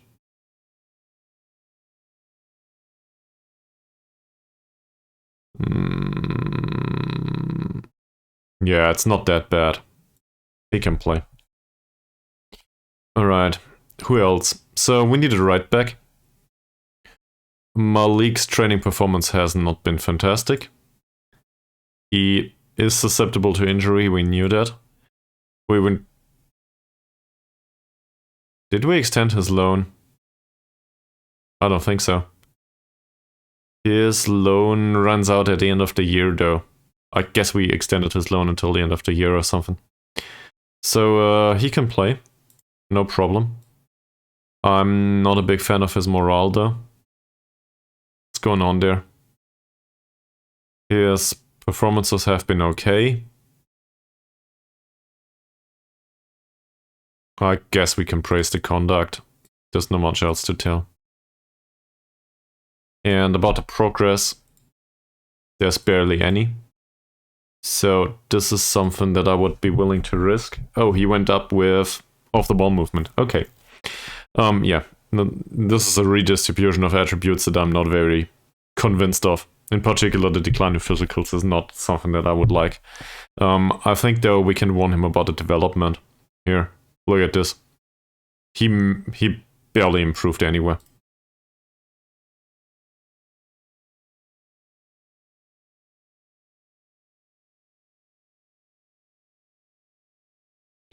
Okay.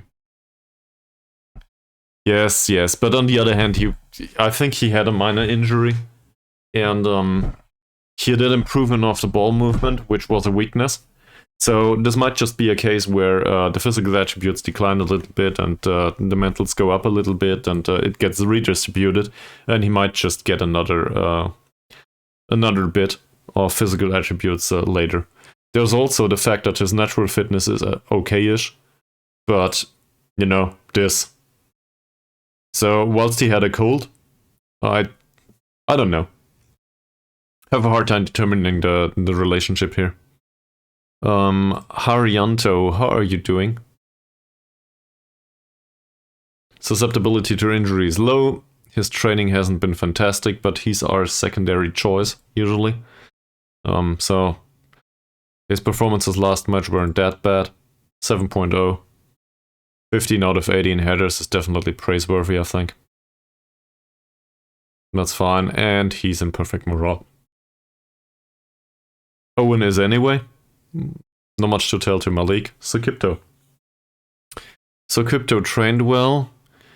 7.1 rating last time out. 9 out of 10 headers. I think he played as a central defender, so we can actually praise his defensive heading, can't we? Yes. Perfect. So Kipto is in perfect morale too. Sumantri didn't play. We did praise his conduct, I think. No, we didn't, so we will do that right now. That's better. His form is barely worth mentioning. Yeah, but not that many, did he? Look at this. This is 3 yellow cards. As far as we're aware. Where is it throughout the entire season? It's probably in the stats, isn't it? No, there's yellows. He got 5 yellow cards in the league and 2 in the cup. So overall 7. This is statistics for this season, right? So 7 yellow cards overall. I don't think that's much given that he's a ball-winning midfielder.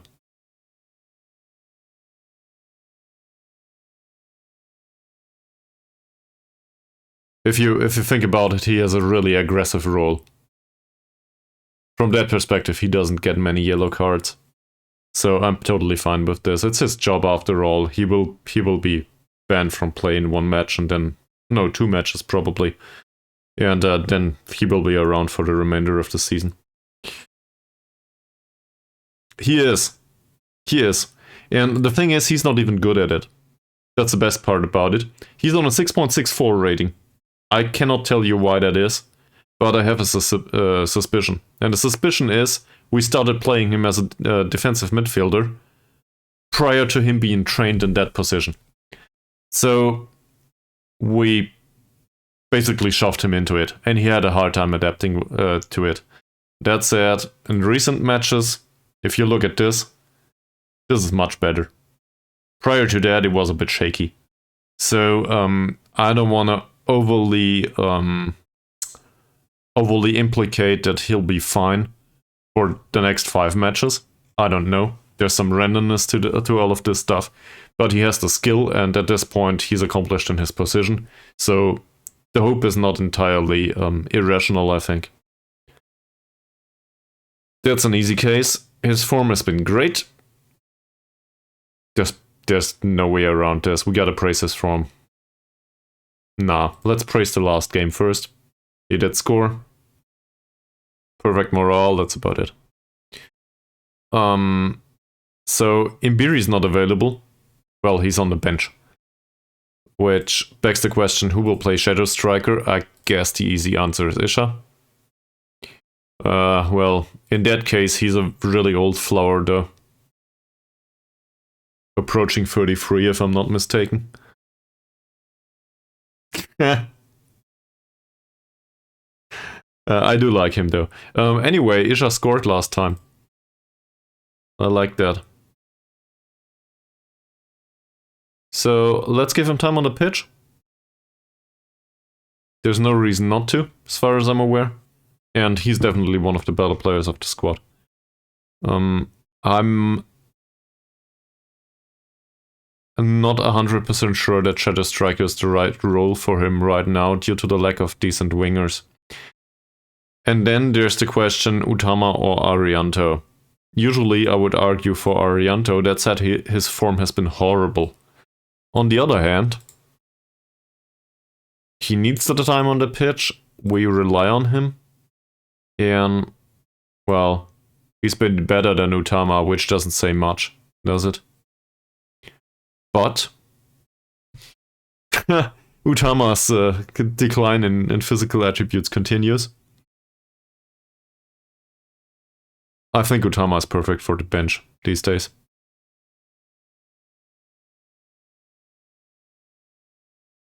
Alright, so we need a central defender. Given Halim's recent injury, he will probably sit that one out. Yeah, I agree with that. So we will play infantry, which is fine. We overpay him anyway, so maybe somebody comes around and wants to buy him at all. Yeah, 7.35 is okay. I wouldn't say it's great. 7.4 rating here is pretty good. Overall, his defensive performance was fine. I wouldn't want to overly praise the heading. Hopefully he can accept a praise of his defensive performance. Apparently not. So we can praise his conduct instead. And his form has been okay-ish, but not fantastic. 6.82. Training and development, there's barely any development with him. Not at all, in fact. I'll try the training now.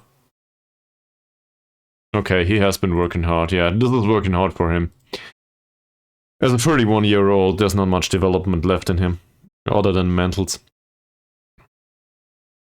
So, that begs the question, who will come along on the wings? I guess Ari can play. He's one of the better players available. And given the opposition, we might play him as a winger. Where is he? Here. Let's play him as a winger. He's been training for that recently, so we need somebody else for the left wing. And given that there's nobody else around, we might as well play Abidin once more. His last match was horrible though. But I always have high hopes for the youngsters. So let's criticize the last game first. He didn't do much. You gotta do better. Your conduct is fine. And that's about it. No use talking to him anymore. What else? We should talk to Ari. That training is okay-ish. I know, but apparently it's too late. We skipped over the 2 weeks, so we cannot find him anymore. I would have found him otherwise, but I just forgot about that due to talking about politics, apparently. So Ari didn't do much last time out either. We'll warn him about the lack of chances created. Hopefully he can accept that. Yes, he can. There's that. Wahab will come along. Wahab is on a 7.6 rating in training. That's not too bad. And, well, there's not much to tell. Basically praise his conduct and that's it. In a good mood though, overall. Utama last time out didn't play that bad. 1 out of 1 tackles, that's not fantastic. 3 key passes, chances created out there. I guess we can praise his last game for... I don't know, it's not that impressive though, is it? But it's not worthy of criticism either. So I guess we go with the conduct. That's not bad. Form overall seems reasonable. 6.66 it says. Forget about reasonable. Oh, there's a 6.1 and a 6.0 rating. So we will criticize his form.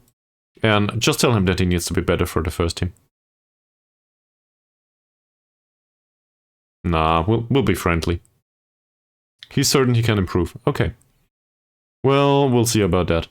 Tabuni's back from injury.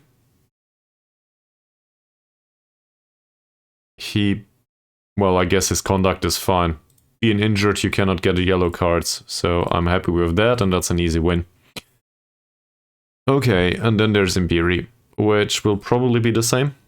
He's been injured. Given that he's been injured, no use talking about anything with him. He's in good morale anyway. Who's left? So, we need a right back and we need somebody that can play central defender. Right back. Suleiman, that's not impressive. You can argue he needs time on the pitch. Not a worst idea, but Abdullah's available. And Abdullah is my go-to option in this case. Praise his training. He has flexibility being a bench player, that's not a bad idea. Progress in training, there's nothing. His form says 7.0 last time out. I like the 1 tackle that he had as a ball-winning midfielder, but given that this is 100%, we might as well go with it, and that's perfect morale. Alright, that's Abdullah. Where is he? Here.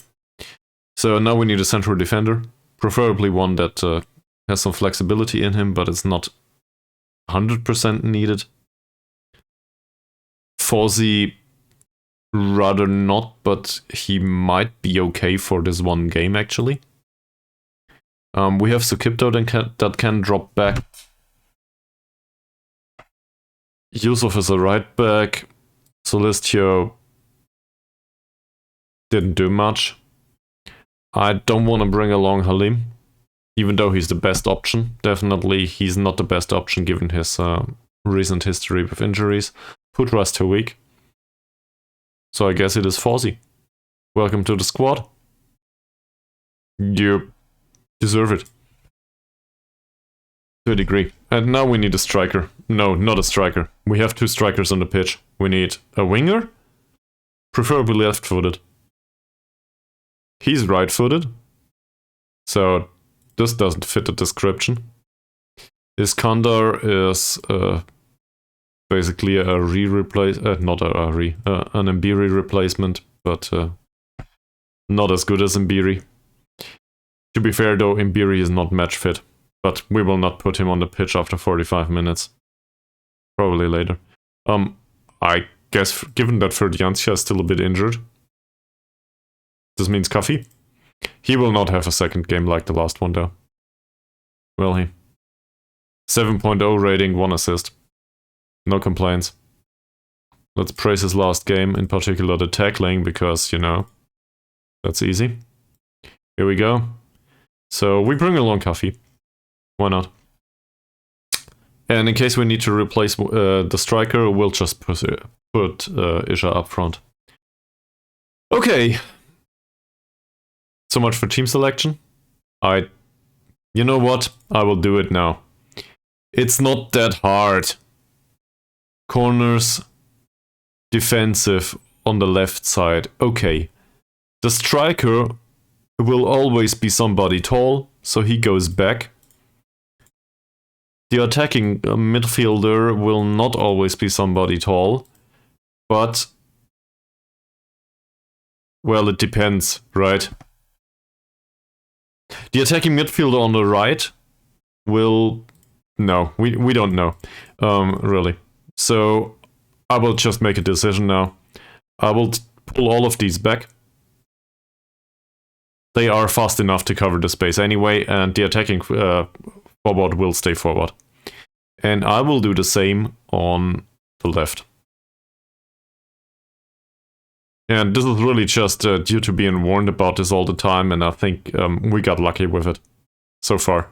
So maybe do not concede. And Isha is somebody up front that can definitely defend the ball in case it's needed. Defend the ball, pick up the ball, you know, he has some physical attributes. So he has a chance beating his men. Let's go back to this. I do respect your opinion, so let's go back to this. Corner taking far post is defendable.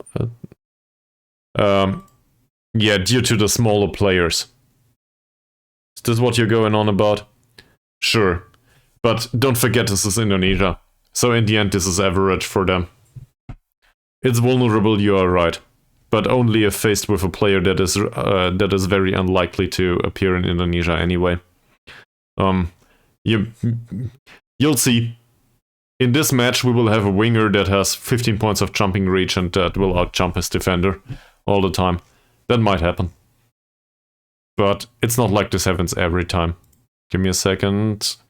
Opposition instructions first and also this.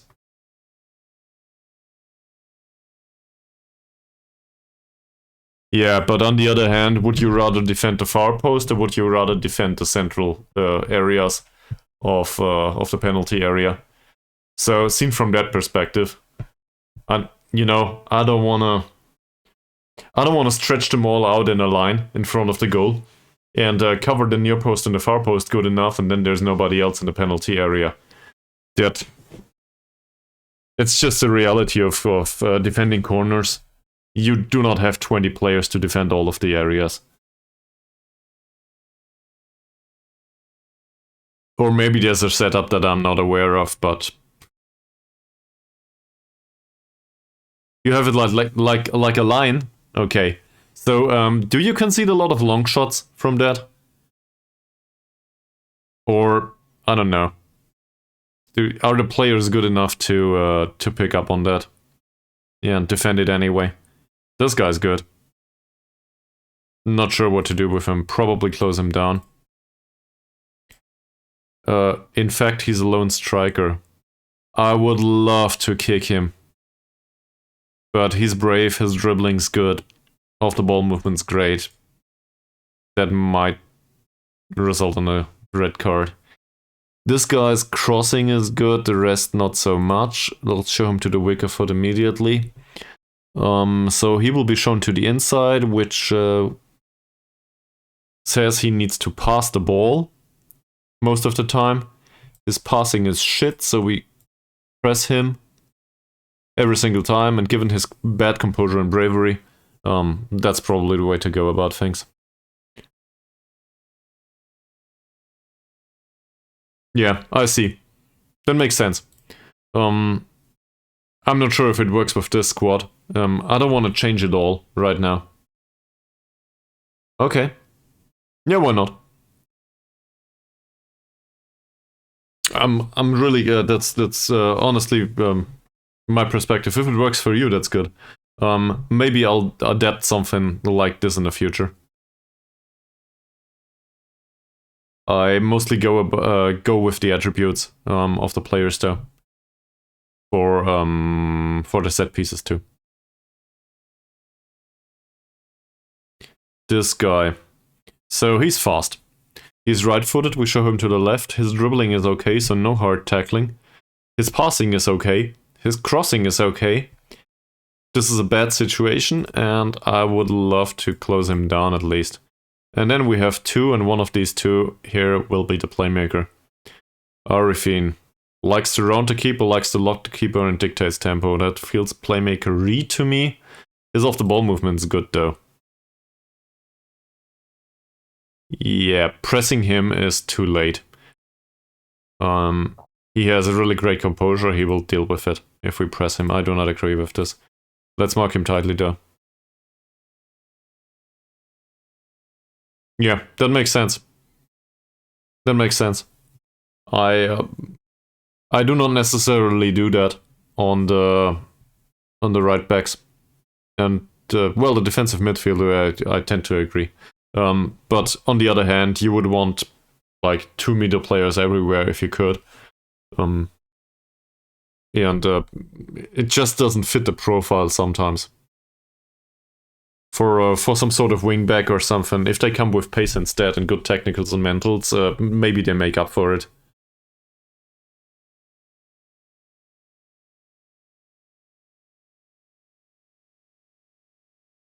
I will allow this. The other mod just apparently kicking balls is an offendable thing. In this case, though, we are talking about kicking footballs. So, nice way to phrase it, man. Well, we had other occasions, to be fair. How the hell did you get to 2084? And welcome back to the stream.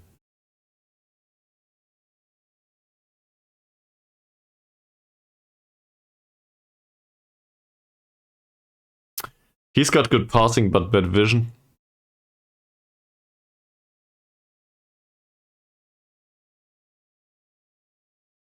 Composure is not that great. Dribbling is okay. First touch is good. I'd rather mark him tightly too. Then there's a defensive midfielder that has decent passing and good vision. Yeah, probably, man. Wanna share? This guy's crossing is horrible. Horrible. Oh, this is due to him being a central defender. He doesn't belong here. Well, we'll keep it like this. This guy's crossing better, but he's a central defender anyway. Jumping reach and strength are a bit of a problem, so we might have a good time with him. In particular, given that this guy doesn't know how to jump either. So I guess the question is, how are you doing? Badly. Fantastic. So their defense looks lackluster. I do not think we need to do anything in particular with these. Is there anyone that has really bad bravery, maybe? Nah, he has bad composure. What about the goalkeeper? Goalkeeper has bad command of area. Aerial reach is fine though, so we might see some mistakes here. Alright.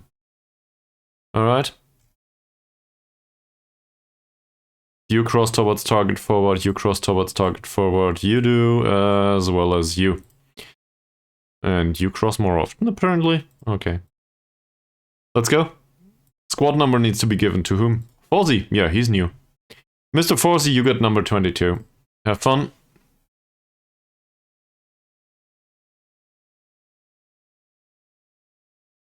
Well, if hoofball works, hoofball it is. Who the hell cares? It's not like we're getting paid for pretty football, do we? Do you? You might. You know, some boards have this weird tendency to rely on possession-based football or something. I can't relate though. Never happened to me.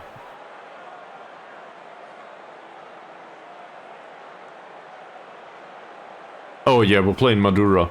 I remember. Let's go with revenge.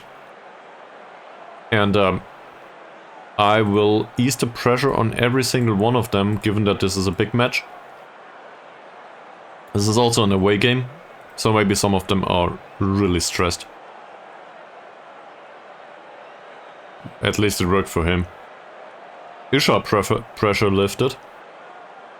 It's something. And look at the bench too. How do I plan to stop him? 10 assists in 21 games.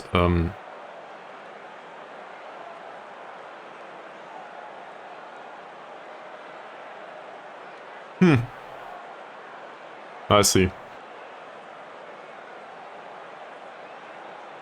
Yeah.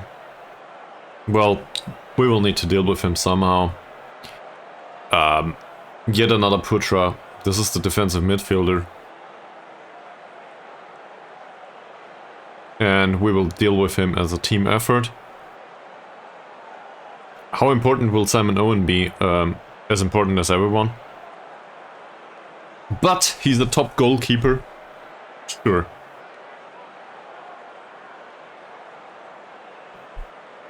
So let's go into this match.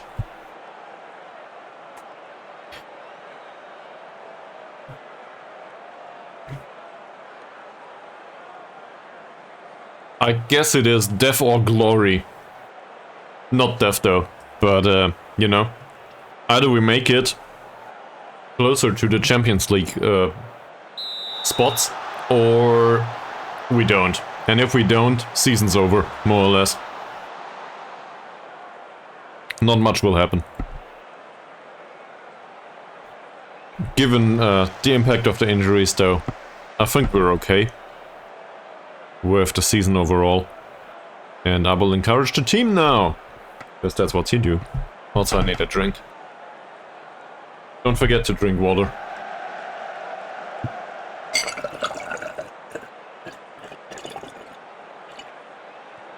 Long ball by infantry for Abidine. Will that go out? Yes. We take the corner. Let's go.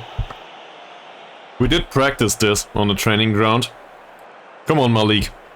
You just gotta find the head of Jorge Cesar. That's the right area, at least. 3 versus 1. Malik, yet another cross. Infantry, Ari, what the hell? Well, an effort was made.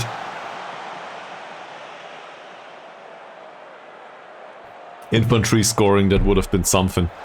Jorge Cesar, there's a cross. There's nobody to pick up that cross. Quate, we face a counter-attack. No. What the hell? That's a good one. And that's bad defending, Harianto. You could have intercepted that ball. Well, holy shit.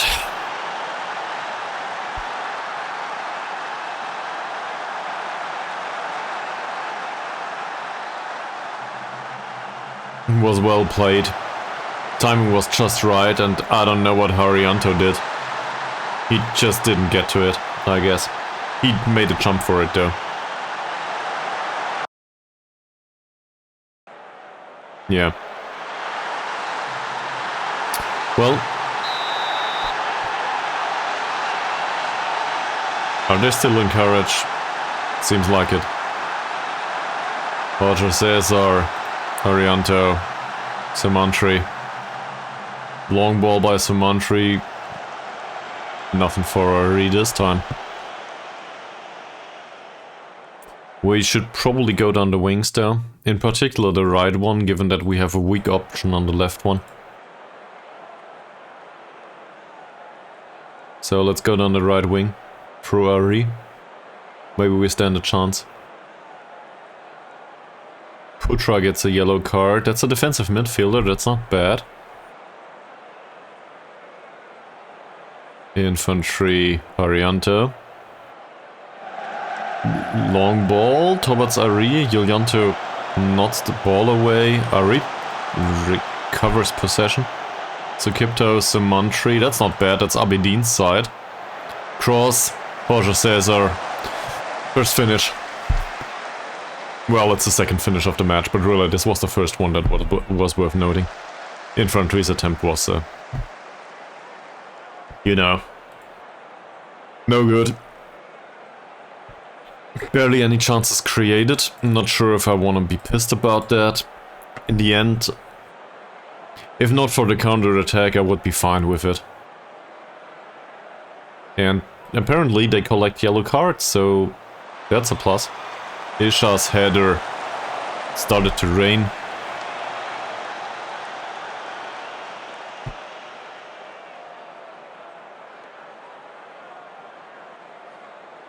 Come on, give him another yellow. Apparently not. Yulianto with a free kick. That might end up as a header, but it doesn't matter much. Good luck with that, sir. Good luck with that. Resentillo, Harris, Ekaputra, he's not a bad passer. These are marked tightly, and that's... usually that should be a horrible pass. Owen saves. So, the central defender's pass, his passing is shitty. Should be easy to defend.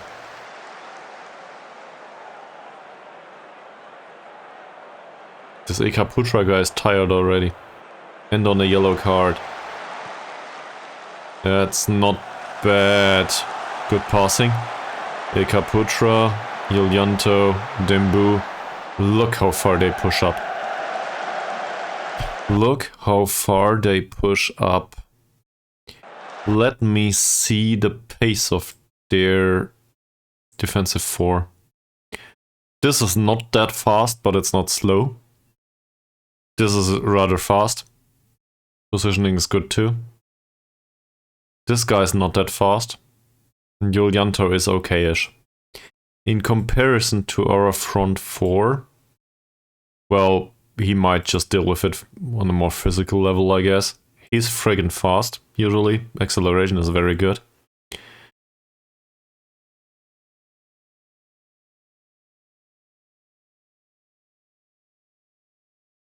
Are you talking about playing through the middle a little bit more?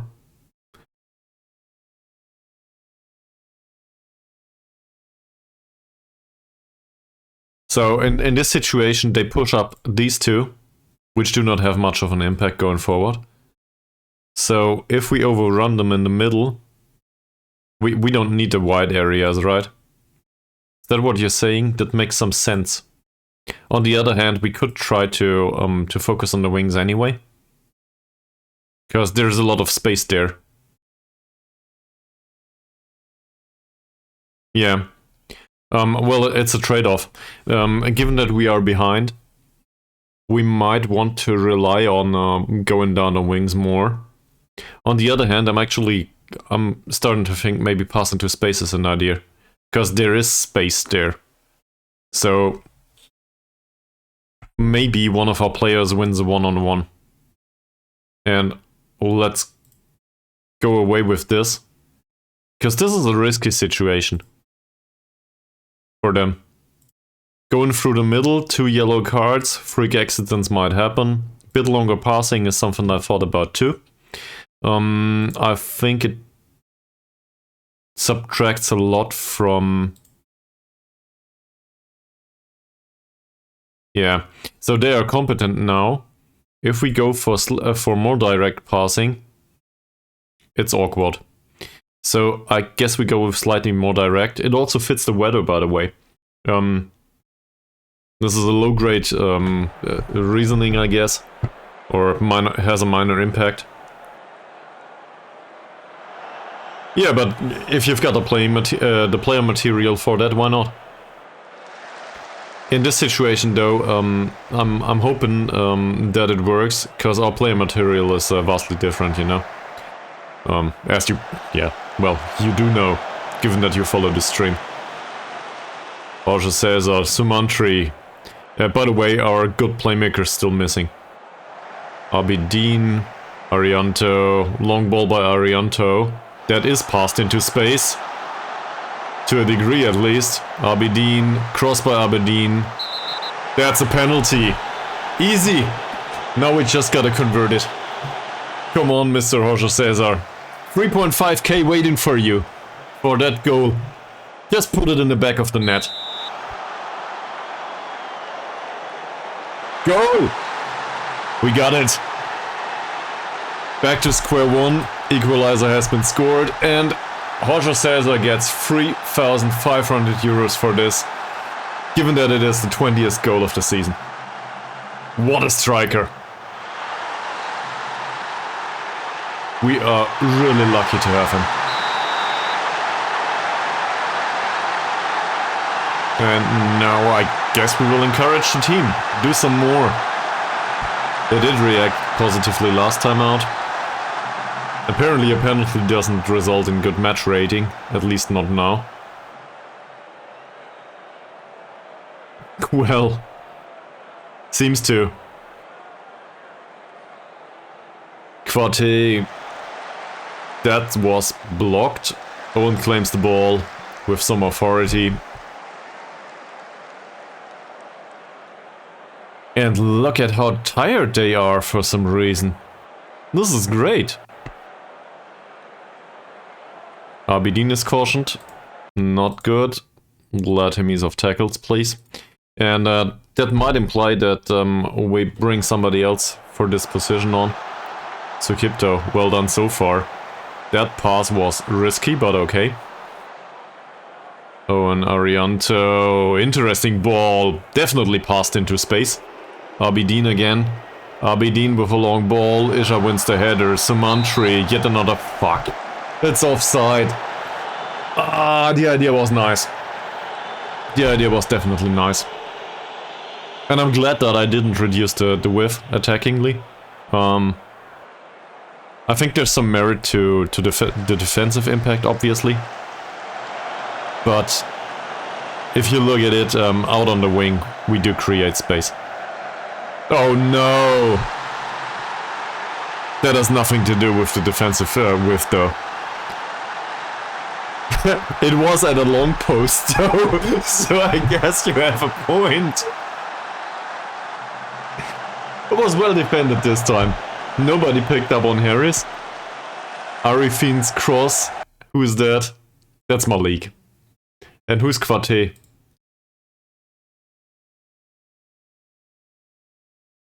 It's a winger. So this is the usual combination, and Quartet has 14 points of jumping reach. Obviously, Mangle Cabbage knew prior to the match.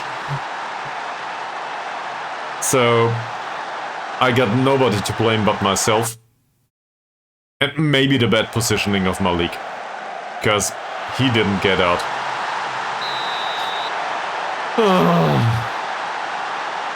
Well, not a long ball by Sukipto. Harris, Presentillo.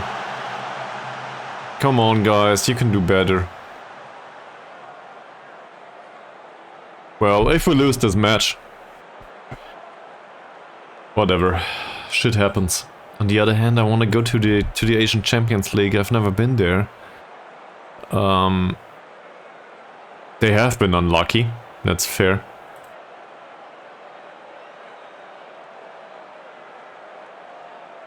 He's still anxious. Okay. So everybody seems to be relaxed and motivated, so it wasn't bad feedback necessarily.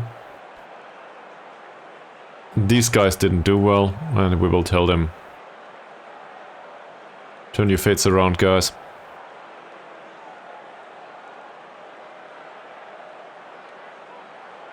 More confident and happier. Sure. And, well, that's about it. Let's go.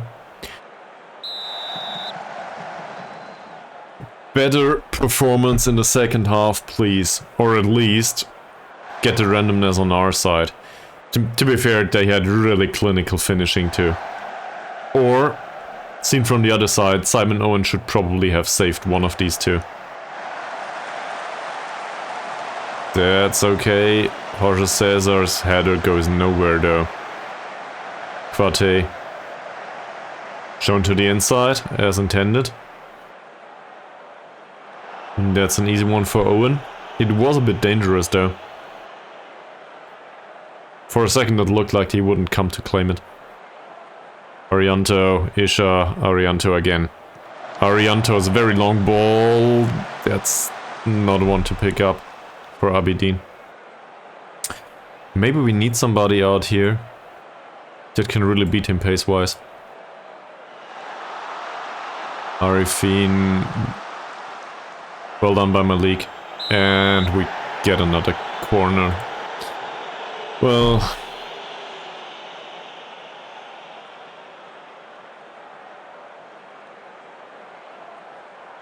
I will not pronounce the name of that guy. Quartet again. This is a real problem, isn't it?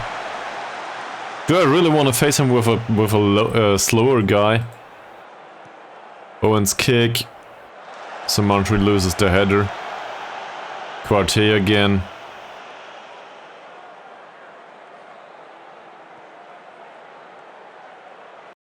Alright. Kafi's available on the wing. Imbiri's available and Ishak could move out here. Which would help from multiple perspectives, I guess. So Imbiri comes on. We pull Isha to the wing. Which means we need to instruct him to cross towards target forward, because apparently that's something that we didn't do yet. Crossing more often or less often, I'm not so sure. I guess for him that's less often. Shooting more often would be ideal, would be okay though. So, cross less often, shoot more often. I do not know about taking passing risks. Passing is 10. Vision is okay, flare is... He has flare 18? Sure. Take more risks, please. Definitely. And this also compensates a little bit for the lack of physical prowess, I guess. He needs to go out there, Imbiri. Change the game. And maybe Isha on the wing is not a bad idea. Well intercepted by Harianto. And there's a long ball. Oh, Jorge Cesar? No, he's too slow. He's not too slow to get the ball though. That's not a... Could have been a foul. Doesn't look like it. Isha got rotated to the wing. There's a long ball again. Well done, Sakipto. Harianto. Yet another long ball. Jorge Cesar. Imbiri's on the pitch, but he's a bit slow. Just returned from injury. So no complaints. I think I will go back on the passing. They do not seem to be used to it, and I think we can rely on them combining through the opposition. And retaining possession a bit more. The direct passing didn't seem to work so far. Malik, Ari... Doesn't run. Does dribble though. On the spot. So Kipto... Sumantri. Come on, play a killer ball. That's a killer ball. I guess that counts. Isha. Isha. Cuts inside for Jorge Cesar, and that's over. Well, chance got created. I'm fine with it. Yes. Do we pass into space? We do pass into space. Problem is, the really fast players are not available right now, or not match fit. So I have a hard time with that. Ibiri is on the pitch now, but he just returned from injury. And our wingers in general had a hard time. What the hell is this? I guess the argument can be made that we should probably bring on Tabuni, not Ibiri. We need decent passing, and Sumantri didn't put it on the pitch today. He can make the difference. The highly influential player and also vice captain, as far as I'm aware. Putra, that's dangerous. That's really dangerous. Fuck that. I did not. For stamina averages. Well, look at this. They are either friggin' tired or on a yellow card. So it's not like our playing style is really bad. I think. And this Kusuma guy is fresh on the pitch. Fuck me.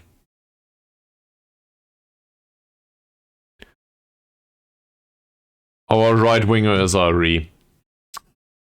Ari's been out of form for a while. His acceleration is really good and his anticipation is shit. I guess that's the problem. Because their left back, Yulianto, where is he?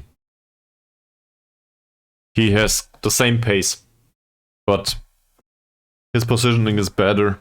Good anticipation, too, which might factor into this. He's friggin' tired, though. So, assuming we just roll with it and go to town, maybe we stand a chance. That's it. There's one other thing. They substituted the player, and this guy, Kusuma, came on and made an instant impact. Good crossing. He scored though, and that's... I guess this is just due to being fresh on the pitch. So, you can argue that this is my fault. Whatever. Oh, fuck. How do you get out of this menu? I guess confirmed changes only.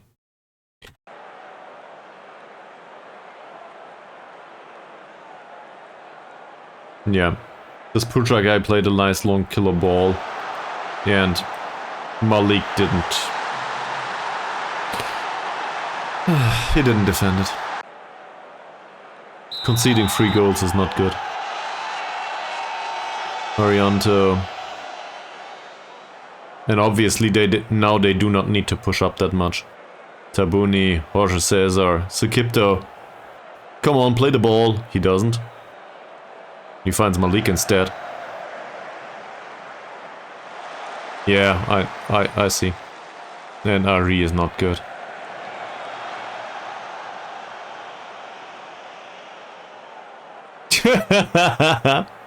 I didn't have a look at it yet. That's a corner. Yeah. On the other hand, I like it that way. They contribute a lot going forward. So it's just a trade-off. Malik... no chance.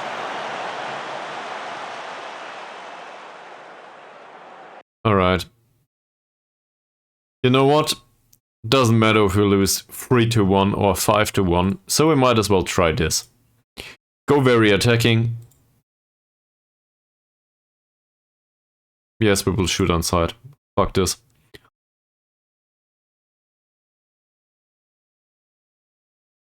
I will need to do all of this though. And, well, still not inside forward. Still inverted winger. Take more risks, cross less often. This is all good.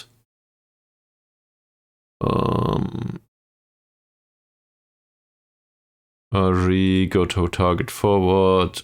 Shooting less often, I think, for him. Crossing less often and taking fewer risks. I don't know. He has decent flair, his passing and vision are absolute rubbish though.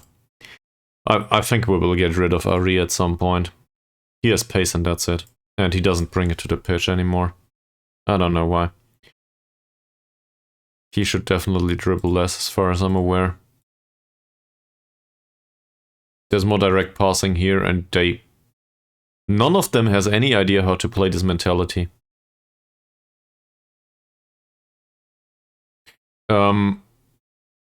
I will put both of them on attack, in fact.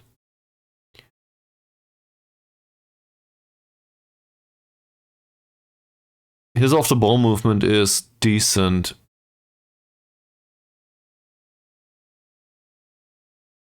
Maybe.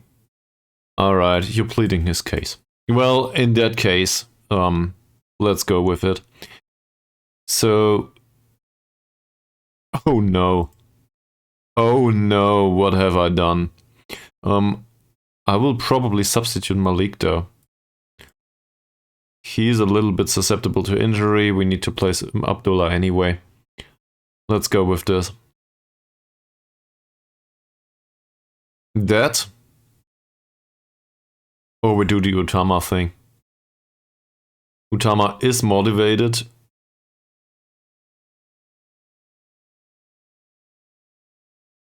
Well, they are both doing... They're both shit. So I guess we play Utama. Utama is a really great passer. I'm shooting less often and I don't know about the dribbling. His dribbling is probably fine. His dribbling is okay-ish, not fantastic. But crossing is fine for him. Alright, let's do this. Utama coming on, and we are going into very attacking approach all of a sudden, which they are absolutely incapable of apparently. So let's see what happens. This is probably offside, or not. There was some sort of risky pass though. And I will berate them. Given that they are 2 goals down, I think this is fair. So Kipto wins the header. Ari. So much for attacking duty.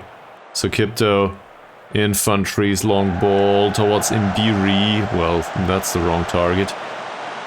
Malik wins the header again. Infantry. All through the middle. So Kipto. That's Jorge Cesar. And that's a bad finish. He should have done better. How about goal 21, sir? They react positively to some of the berating.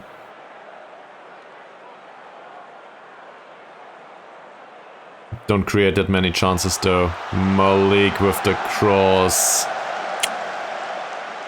Well, that's no good. Saputra, what will happen? Hopefully nothing. That's okay. Well done, Sukipto. Alright. Infantry, yet another long ball towards Imbiri. What the hell? Why Imbiri?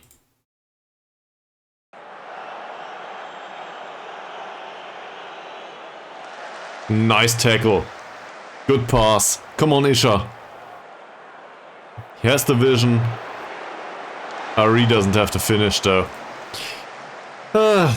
Well, you might have been right about the attacking duty. At least in this case. Tabuni's free kick. Yet another shot on target. We should have done that from the start, shouldn't we? On the other hand, very attacking is not like us. Infantry wins the header, so Kipto wins the duel. Malik wins nothing. Quarty. Alright, that should be easy. Owen. Interesting. Imbiri. Ari. Nice killer ball. Isha, come on. Oh, hits the post. And that's a free kick for us. What a chance.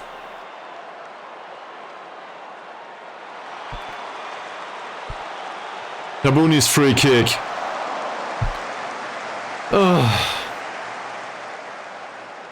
Come on, come on, come on. We can do better. Tabuni. That will be picked up by Tabuni too. And now we're in trouble.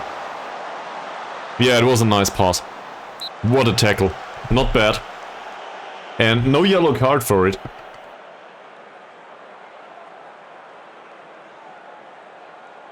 Well, I don't know what to do now. Utama will be suspended next match. That's a sad story. He's on for the passing though. Which he does. But that's offside. Yes, it is. Shit. Let's encourage the team a little bit.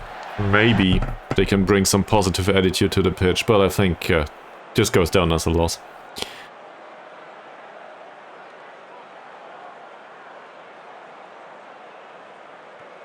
Well, we gotta lose at some point, and to be fair, to expect a relegation candidate to make it to the Champions League spots is probably a bit much. Roger Cesar again. Imbiri. Imbiri.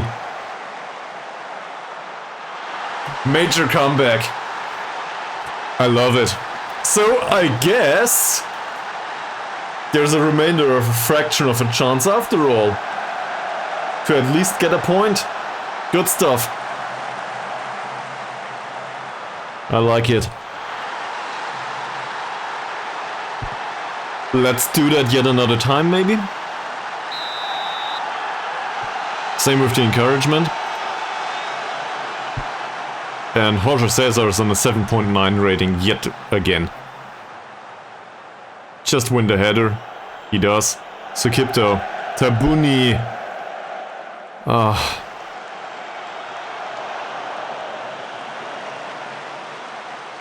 Well, Utama, sliding in late would have been a bad idea, given that you're on a yellow card.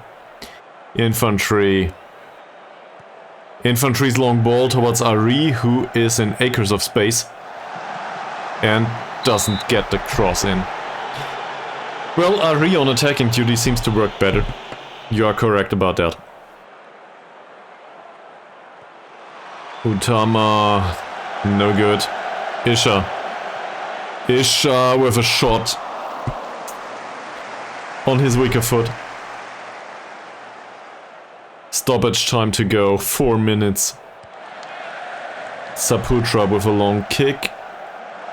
Haryanto, Kwate, Arifin. Isha wins the ball. Nice seen by Isha. Ari, Jorge Cesar loses the ball. Their defensive midfielder. Yeah, well, problem is, they don't hit the target. 4 minutes.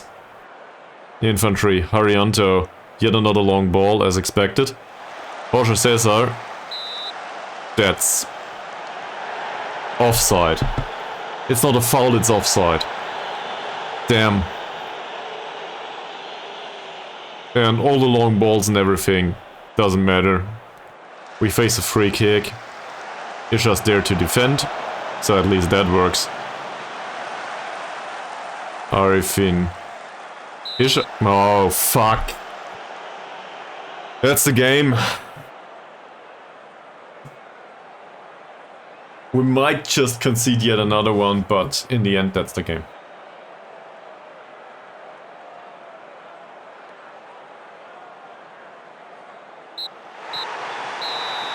So, from expected goals perspective, this was unlucky, but they were just clinical with the finishing. On a few other days, we probably wouldn't have lost that. At least we would have gotten a draw. But whatever. That's how it works. Sometimes it's just bad luck. So what do we do? Yeah. So if he's the new Puget, you gotta make his case.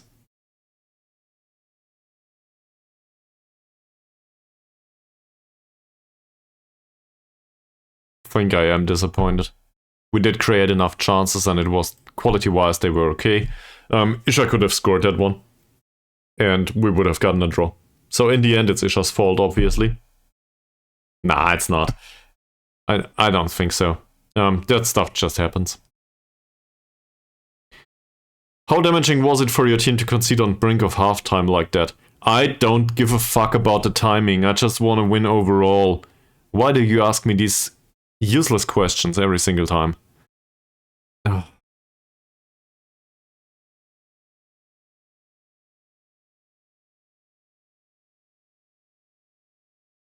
What do you make of Jorge Cesar outperforming his expected goals right now? That's probably due to the fact that he's really tall and Indonesia is really small. He's good. So, I guess that settles the case of Champions League spots. We get 350k, which is fine. More or less. I'm really happy with that result in the end. Just remember we were destined to get relegated and Jorge Cesar scored 20 goals within this season. And basically single-handedly kept us in the league. Nice. Very nice. Congratulations on that. Also, congratulations on beating Manchester City just in general. I definitely appreciate that. Also, knowing that Mango Cabbage is around.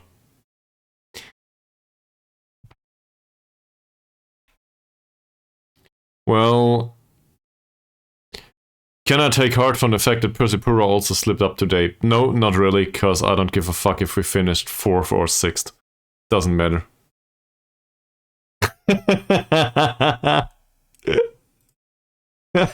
We're just hating on Man City in general. It's nothing personal, man.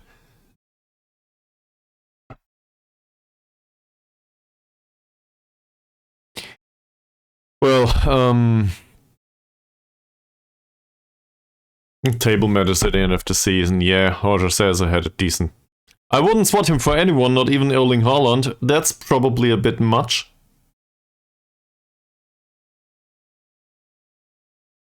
Why can't we put an end to the misery? Probably because you asked these questions.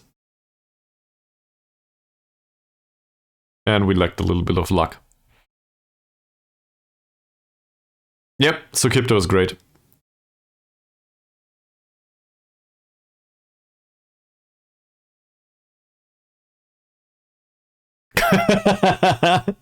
Screenshot it and put it on the Discord server. Or, I don't know. Share a picture with us on the Discord, if you are willing to join, that is. I'm not sure if you're around. Don't want to force you into it, though. There's nothing on the Discord server but the odd screenshot here and there, and maybe some minor chatting and stream announcement. So it's not like it's, you know, only if you want to. But we are interested. Let us know. Utama gets a fine for being banned automatically, that's good. So, let's not forget official warnings. Simon Owen deserves one, apparently. That's a 6.4 rating, I think this is a warning only. Malik is a loanee, so forget about that. Tega Infantry, conceding free cannot... Apparently his performance was fine though. 6.8 rating. Well... What can you do? Okay. Then there's Haryanto.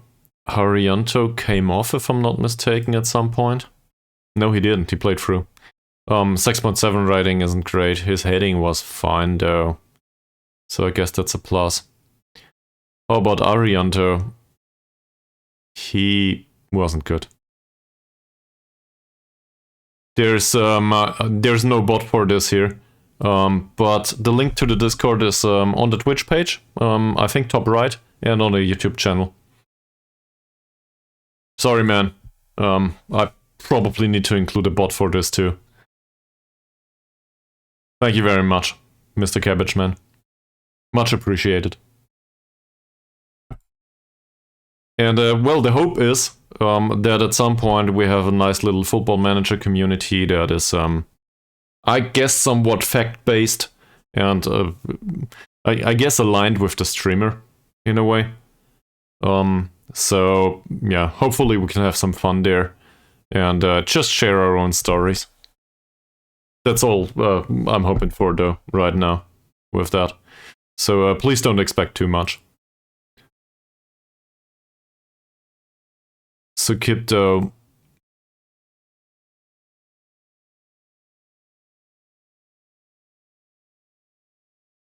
Sumantry, well, is this enough for a fine already?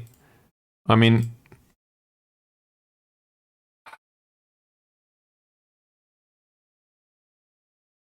no killer balls at all, or no chances created, no key passes, his passing has been bad.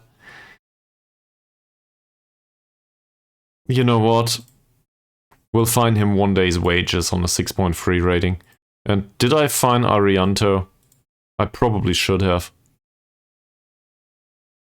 I didn't. I probably should have. Oh no, we couldn't give him a warning anyway, right? That's what's happened.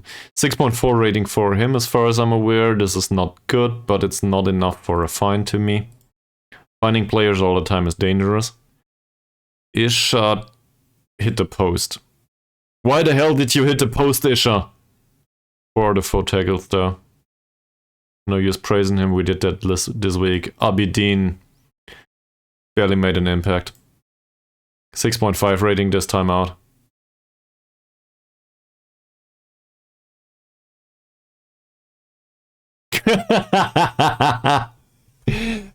You should get into professional management. It feels like this is right at... it's well placed within the official footballing world. Alright, let's have a look at this winger. Or whatever it is. If it's on the server. General chat says... Here we go.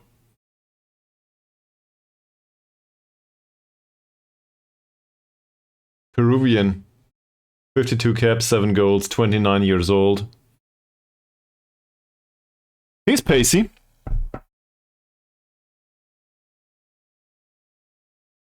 I mean, that's not Erling Haaland level, but who's a striker anyway?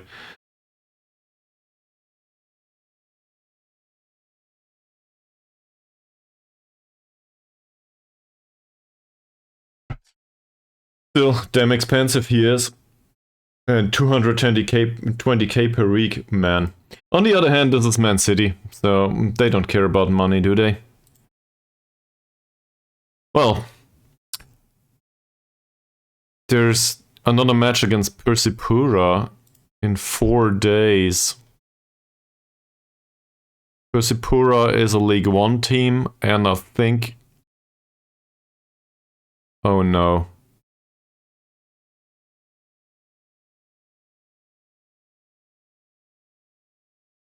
No, this is Persis solo. We're lucky. I thought we would play rivals. So, we do the away leg first. We need to come away with... well, we need to get the away goal. Really. Or 2, or 5.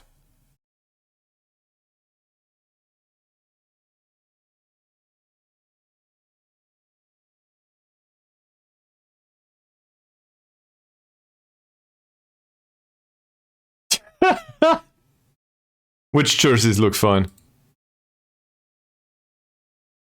The ones of the opponent? Where is it? They have nice jerseys. Yeah.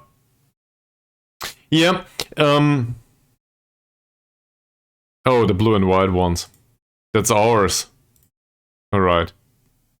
These jerseys look freaking fine because Mies designed them. That's all thanks to Mies. That said, Mies hasn't been around for a while. So in case he ever watches this, I would definitely recommend his kit making skills. I wouldn't have these without him. Yeah, props to Mies. True. I'm not aware of Dortmund's recent performances, but for the kids alone, I think Mies deserves a praise. And a raise, maybe. I don't know. Maybe he goes to school. I'm not sure. Well, good luck to him anyway. Arianto's training has been fantastic, and that's about it. Nah. So Mondri accepts his fine, which doesn't change anything without a comment. Ari did comment on it though. He admits he deserves an official warning. He will try to motivate himself more. Those is work rate related, right? Okay. So what did we learn? Ari needs to play as an attacking winger. Yeah, we knew that. I think what we learned is that Ari will go back to the other side anyway, given that Moody is available. Hopefully Moody will recover. 4 days though, that's too close. I don't know. So in 4 days, there's a cup game. 4 days is barely any time for a recovery. We should probably... No, it's friggin' 3 days, and 3 days and 1 is a travel. Yeah, we'll include all of the match preparation, and that's about it. No use doing anything other than recovery.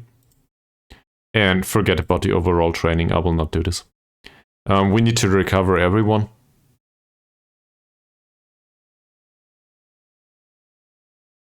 I'll do a second set of recovery here. They'll hate it, but we'll do it like this. No set piece training whatsoever. We just can't afford it. We will do a match review here. And afterwards, well, with a 2-day gap, we can more or less not do anything. And this, by the way, is playing rivals. They are sitting at 18th spot though. So this is a must win for the fans. And that's a big problem. I'll do a teamwork session here and an additional recovery session. If I can find it. Here it is. Okay, let's do a match review here and hopefully...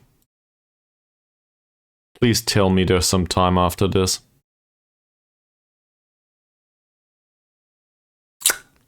There's barely any time after this.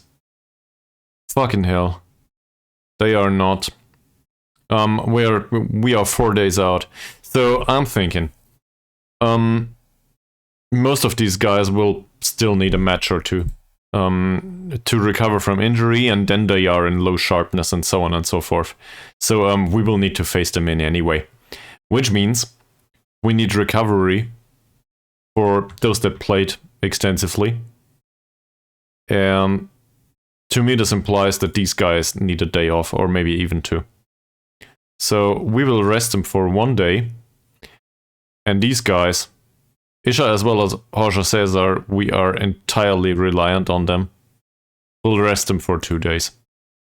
I don't know if this is better than the recovery sessions. Abidin, he will probably be fine. Same with Owen. None of these here has a problem. Yeah. All of these are okay. Is there an under 21 match coming up? Yes, there is. And now we're getting into the interesting territory. So, who needs to play in the under 21s match? Wahab is selected for it anyway. Abdullah might.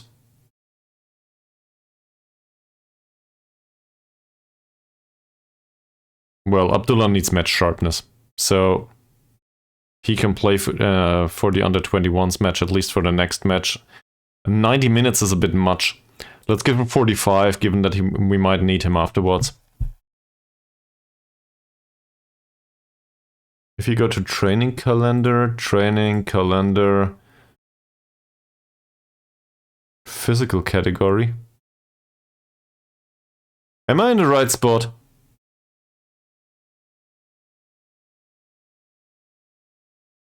Yeah, true. Of course. Yeah. I can slap in rest here. Like this. No, not like this. Like, what the hell? Physical rest. Here.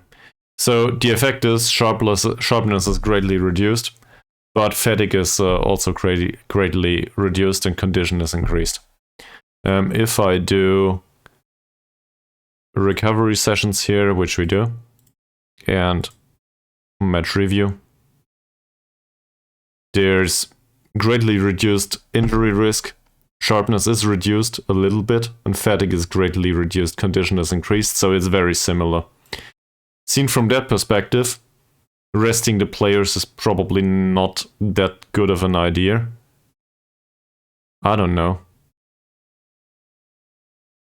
But on the second day, we'll keep it like it is. In the future, though, you might have a point. Maybe I shouldn't do that.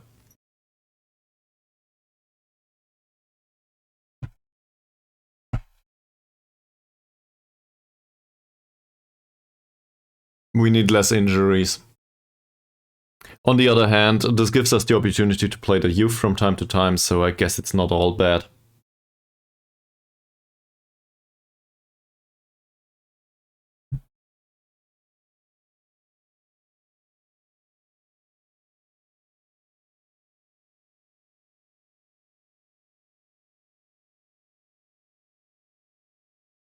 Yeah. It's not a bad idea, because you don't care much about the sharpness anymore. Sharpness is usually available, or it's fine, the sharpness. But you do care about them not getting injured. I might do, on this Monday here, I might do additional recovery sessions. The problem is some of the players start complaining about this if you overdo it. And now I forgot to select players for the under-21s match. Hasn't happened yet, though. Come on.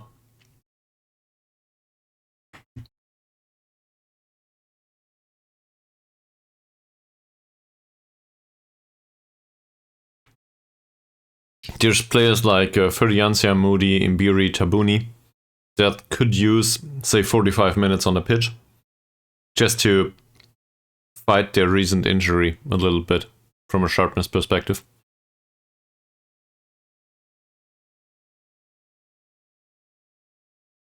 Yeah. So he selected for the under-21s anyway, for some reason. Did I do that right now? Yeah, I did.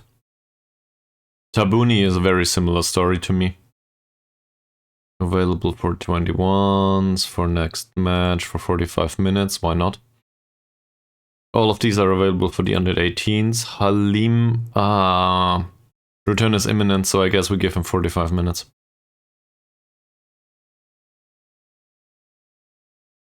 Yusuf could use some match practice. He should be selected for the under-18s anyway. All the time. All the friggin' time. Yusuf, Ferdiancia, I guess Iskandar too. Why not? Iskandar can play the under-18s though, can't he? Yeah. He can play the under-18s. All the time.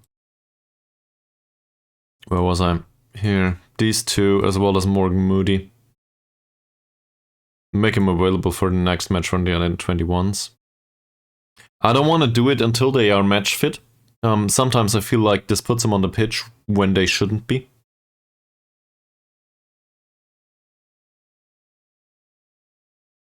Okay. So, hopes are this helps a little bit. Is there anyone in here that needs it?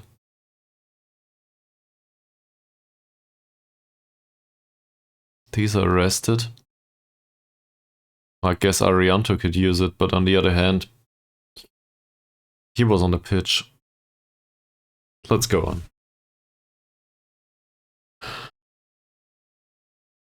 As you probably noticed, today's stream hit the end time, so obviously we'll just keep going, given that I have some time on my hands.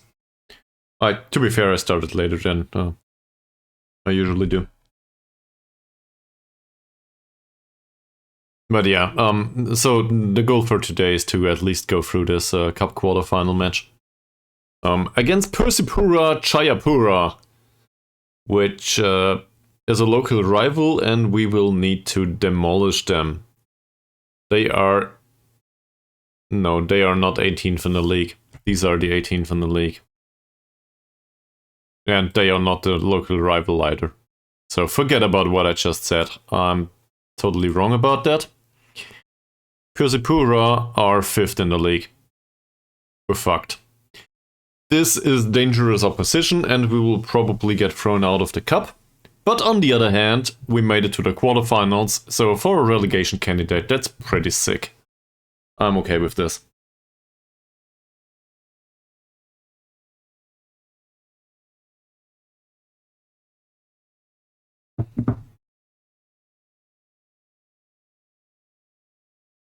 Yeah.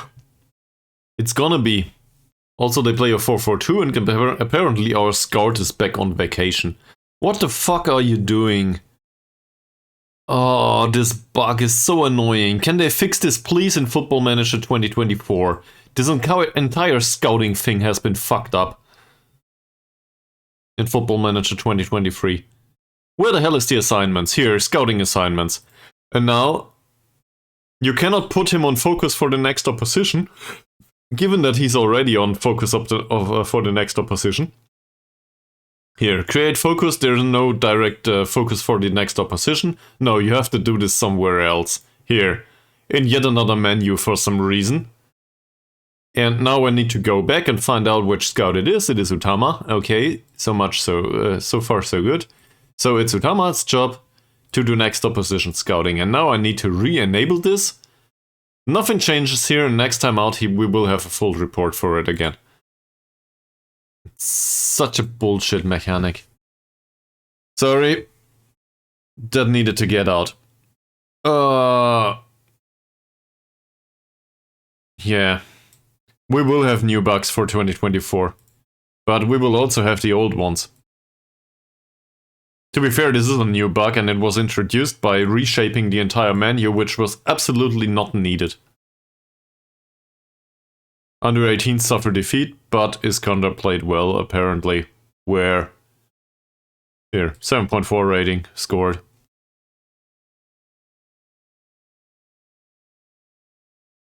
I realized that they need... Oh no. Well... Welcome to the medical department, I guess. Who the hell are you? Oh. This was the one we faced. I see. Well... Suleiman got injured. That's not good. Yeah.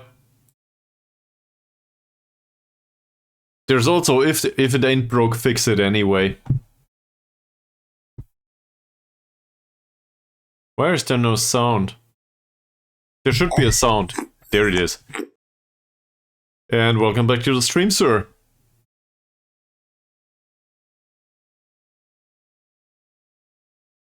Also, this is a new one, isn't it? They do new stickers all the time. Hopefully they are more creative than whatever I'm doing. We are not champions, we lost the match against Mandura United. I will definitely say we were unlucky. Also, we didn't deserve to win it, given the chances that we gave them. But we also were unlucky. They were really clinical with the finishing. On the other hand, what do I expect? Still trying to get a hang on the finances. So, physical recovery everywhere. Maybe do some attacking movement and some defensive shape training in between, and that's about it. And for this match, we are more or less without options anyway. Let's do a review, additional recovery maybe. Do some attacking movement here and do some defensive shape here, and that's it. This is really horrible training in general. What do we do? Additional recovery. I learned that from the Cabbage Man. Maybe do that. So we might make it to everyone. Well, they are coming back, but basically everybody that was capable of playing on the wing or in attacking midfield, more or less. So we're playing the youth, journal to a degree at least, which has the added benefit that they get some experience, which is okay. But results have been, I guess, given the circumstances, results have been lucky, I would say. And consistency has been a bit off. On the other hand, yeah, overall it's fine. Anyway, how was your vacation? Wanna tell us about it? Is it alright if I ask? I don't know. Approximately 10?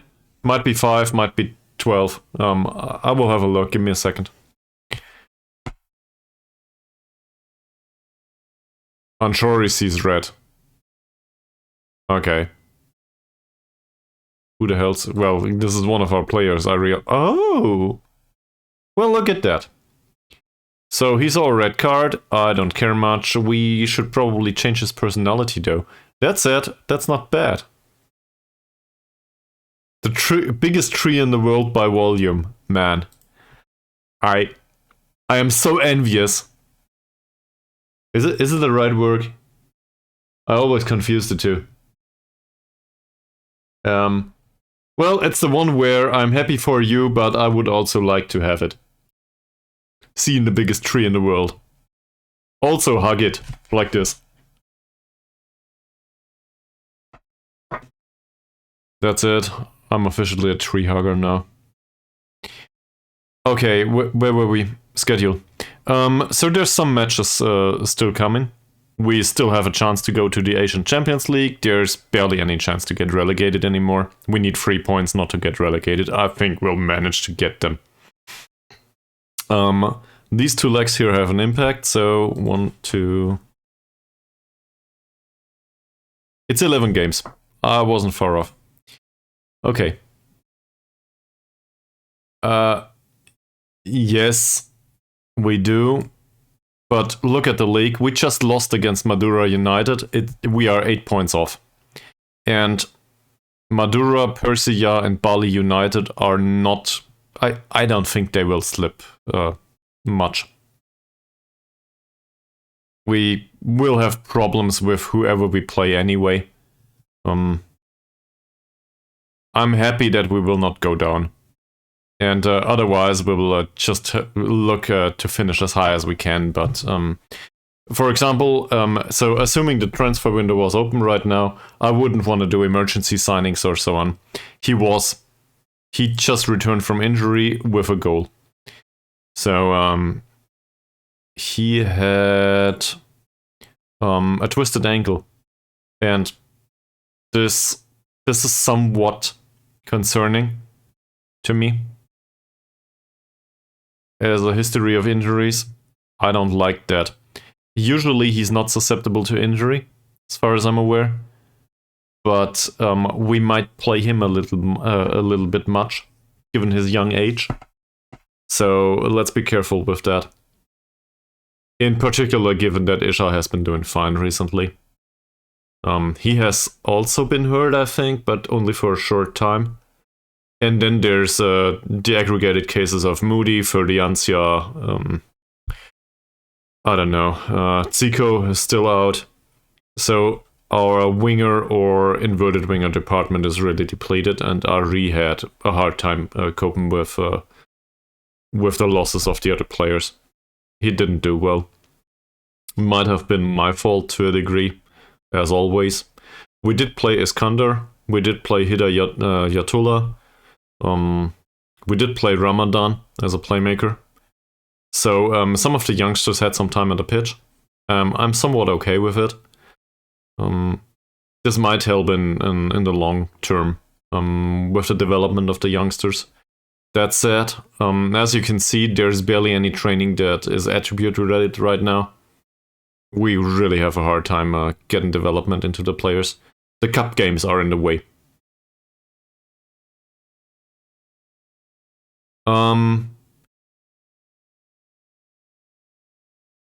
So the honest answer is I don't know.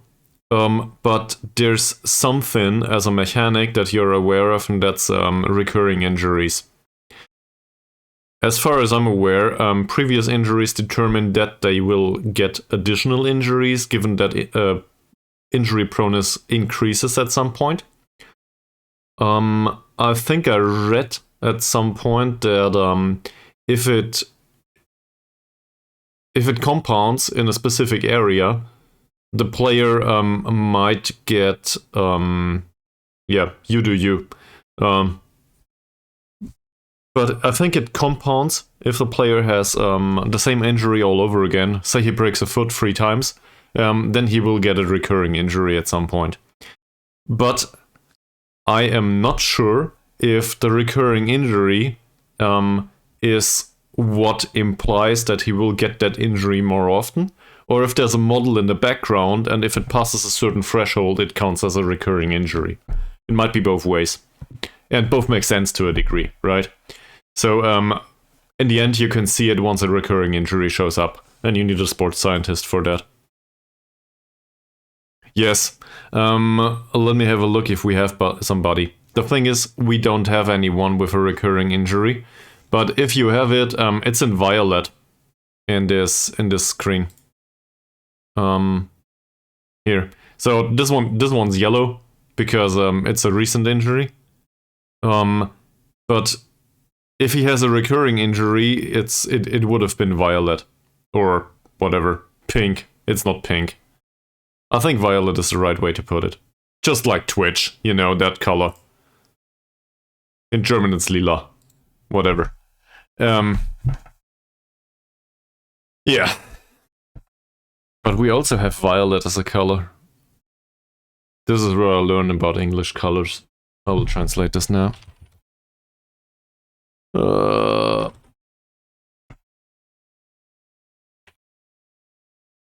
Purple! Fucking purple, of course. I should have known that. So, in a deep purple it will be. The recurring injuries.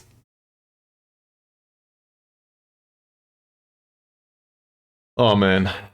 Sometimes you're just missing words. Okay. So we don't have anyone with recurring injuries, because for some reason I tend to get rid of these players, as you can probably imagine. Man, I'm male. I don't want to surf the cliche too much, but black, white, and colorful. That's about all the colors I know.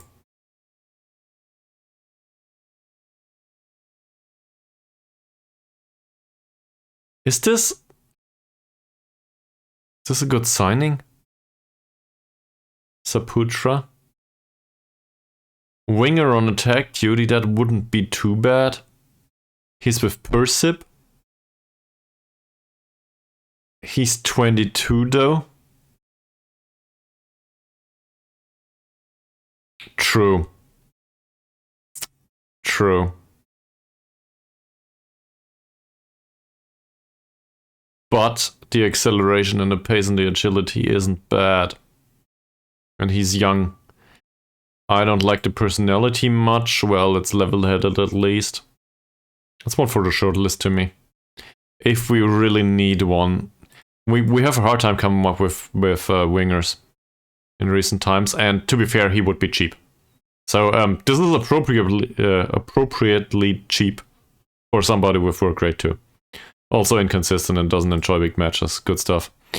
What about him? He's unambitious. That's even worse. Well, we have one that's unambitious and on a similar level. Also, we have 2 defensive midfielders, so fuck off. You're also expensive.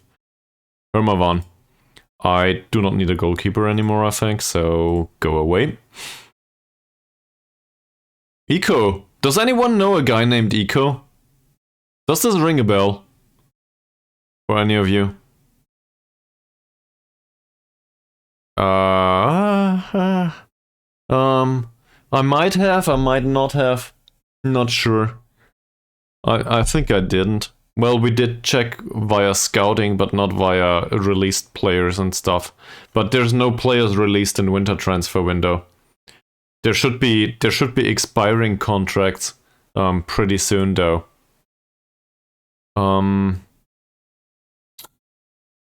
So the contracts, not in Eco's case, but the contracts run out at the 31st of May.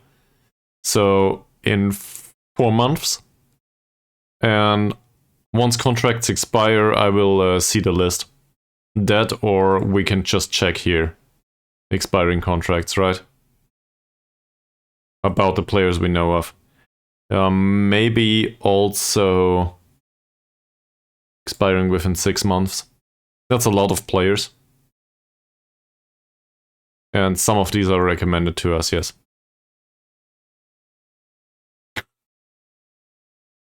He's not one of those that I'm interested in though, sadly.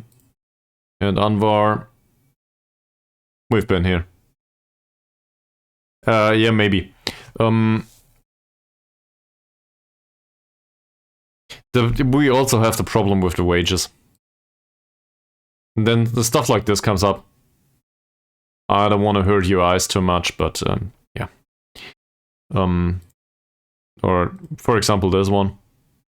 Playmaker with 6 points of passing. I'm really impressed. Probably not. Furbiancia, not to be confused with Ferdiancia. I don't know. But this is the level of play here in Indonesia after all. Edwin Wibowo. That's not bad. Fairly determined, 18 years old, contract expires. They got an option for an extension though. And also, we have enough defensive midfielders, so yeah. As I said, I have a hard time coming up with really good signings. They exist though.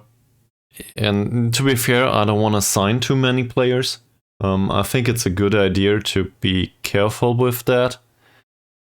You know, changing the squad too much is probably not the best idea. We signed some players for the long term. Let's give them the long term. Not to everyone, obviously. Some of them will need to leave, but let's be careful with replacements. In a way, I have specific scouting focuses for younger players. So it's a strategic approach, not a tactical one. And I do not like to do it in a tactical way anyway. I'd rather see all of these players and have a look at them, other than specifically narrowing it down previously. No, prior to the scouting. You know,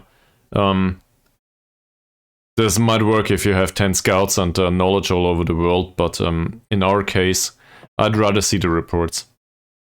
Yes, exactly. Because in the end, it's about finances too, and I'm perfectly fine with losing the odd game for not signing this wonderful player that we might have signed. But on the other hand, we didn't spend the money on it, so I'm okay with that. I don't want to pay another 60k for somebody. We paid enough money for players.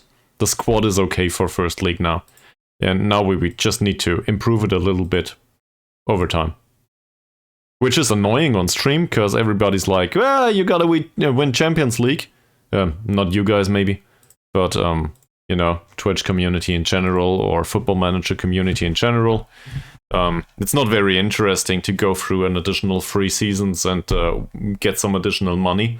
And do it in a safe manner. But it's the way I am. I like it that way, so let's do it that way. I will overspend earlier than I want to anyway. I'll find somebody at some point. And I will be really excited because it's a model citizen and then he's rubbish. You know me. So, yeah.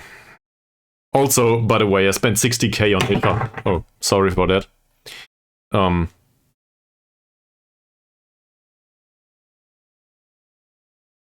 Yeah, I don't know. I barely have any experience with that. That's just the way it is.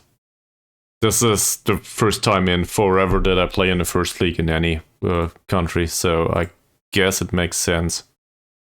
Yeah. The thing is, once funds recover, we might be faced with a board that has additional requirements. On the other hand, given that we are finishing 5th right now, yeah, forget about that, who cares? Is there somebody available for the left wing? Ferdiancia is still not ready to play. Come on, man. We'll put him on the bench, though. How's Abidin? Seriously, youngster.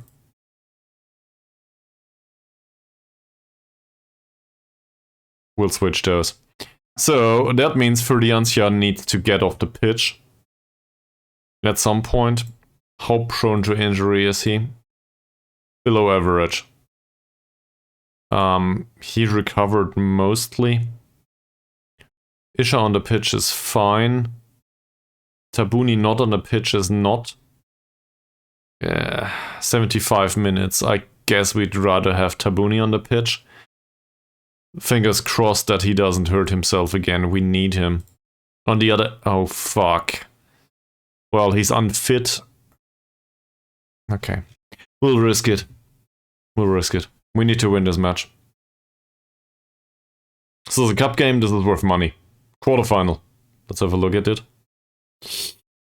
Where's competitions here? Competitions. This is the cup. And the rules say...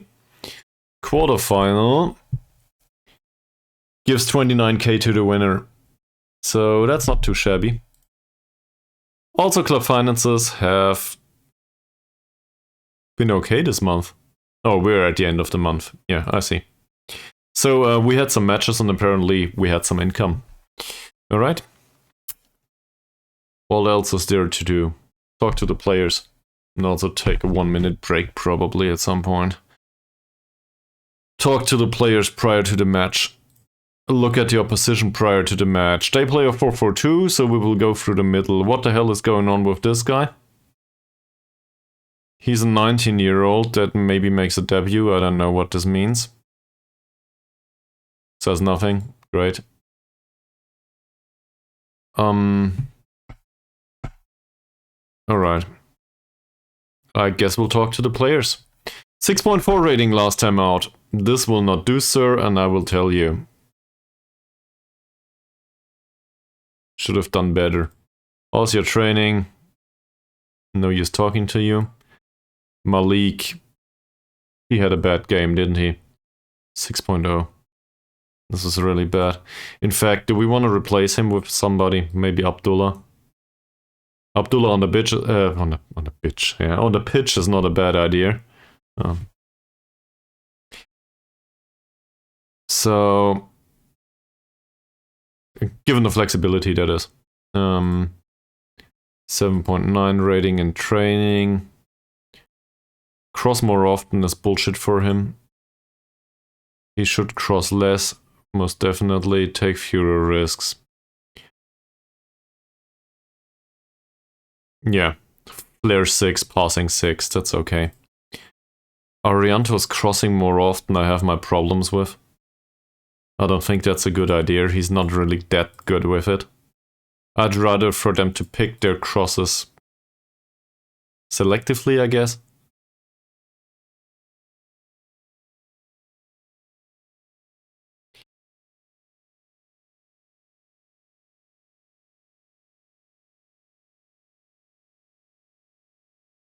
These.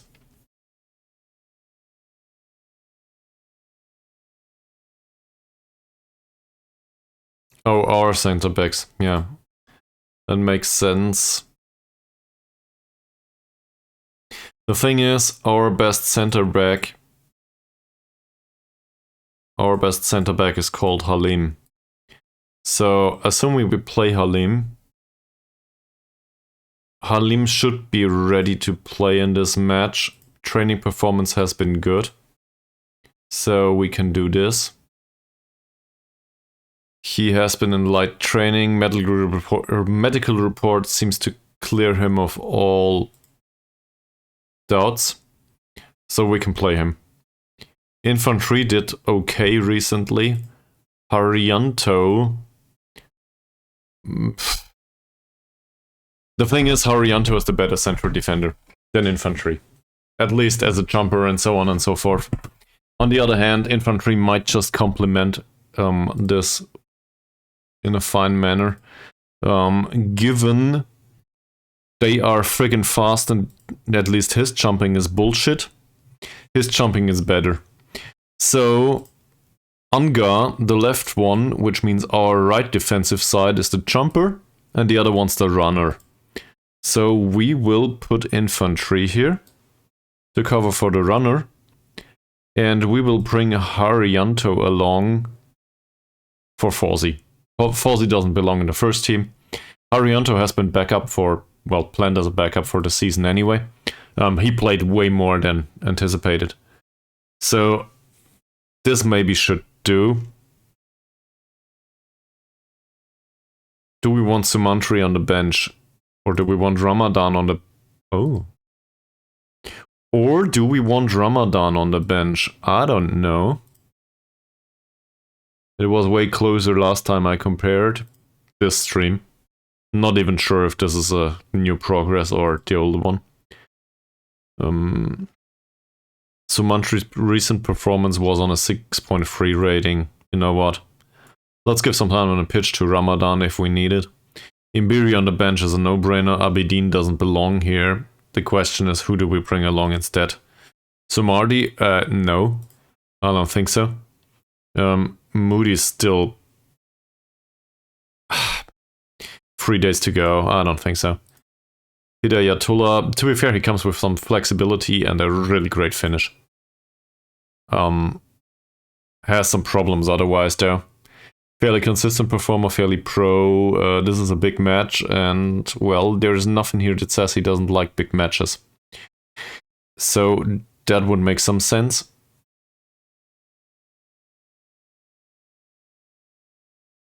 For 3.5 back to trip. But I will not change the tactics right now.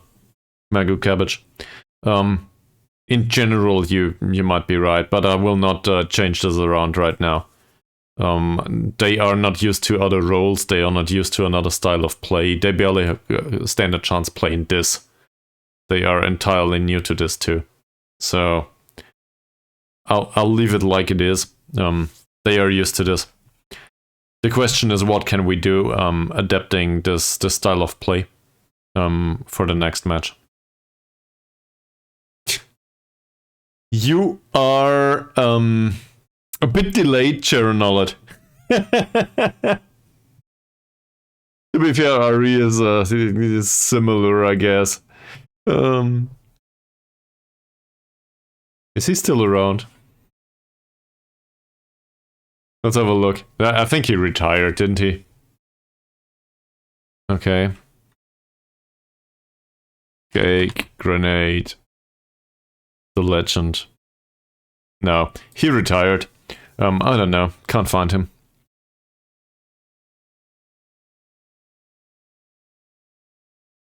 I think this is the way we'll do it. I'm inclined to bring along Moody though. Despite his lack of fitness.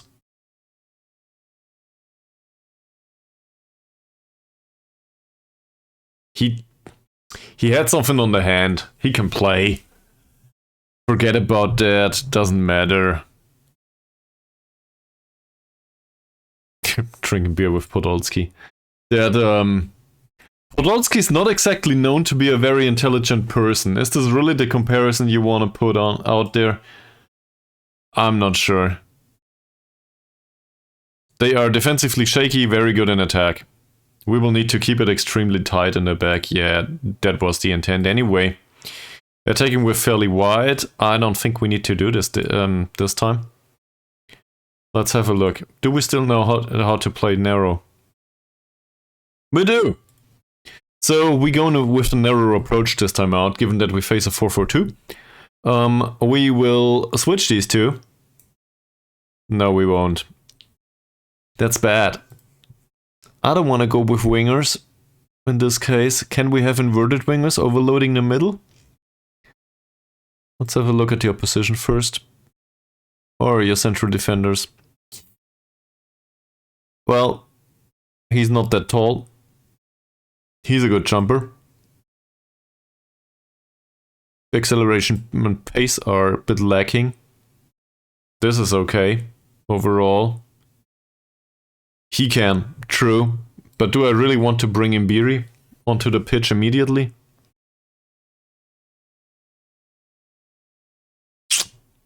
And I still have the problem that on the right side it would be Moody.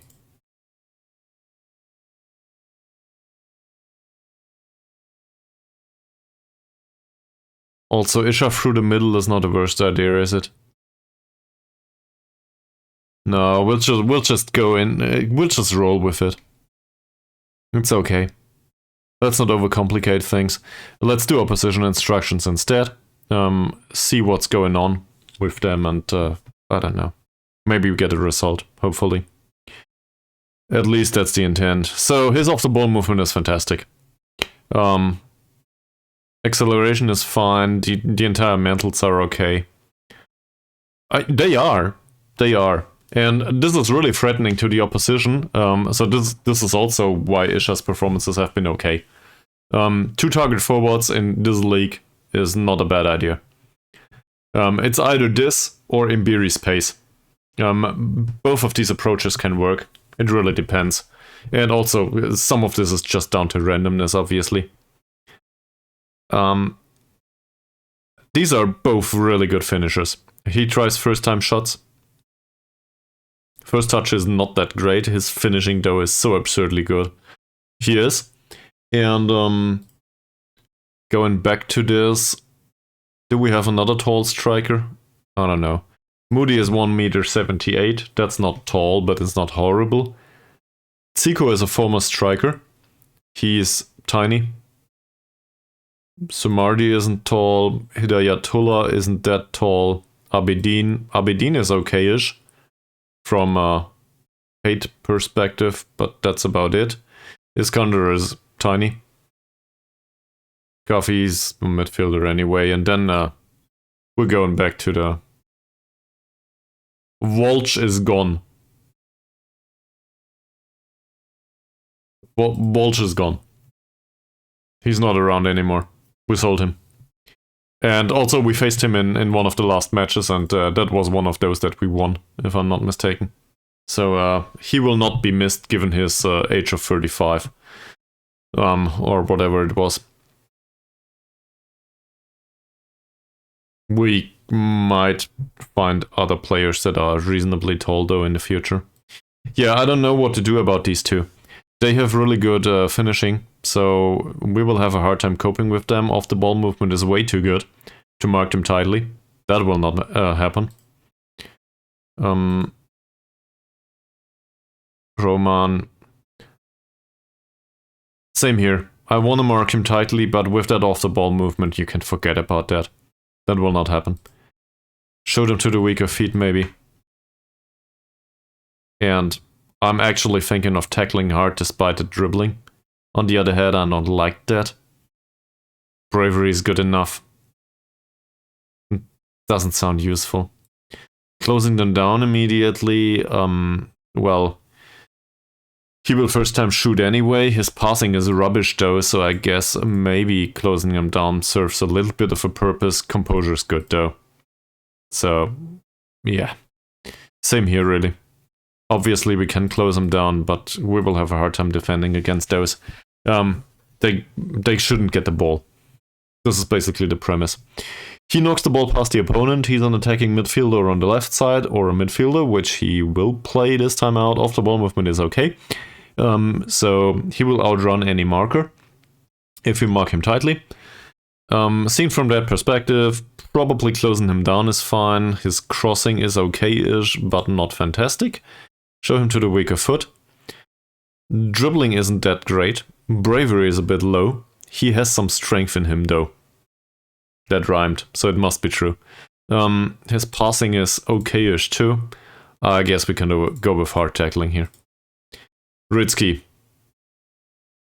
Daddy Ritsky has 6 to 8 points of dribbling, low bravery, off the ball movement is okay, his passing and vision are great.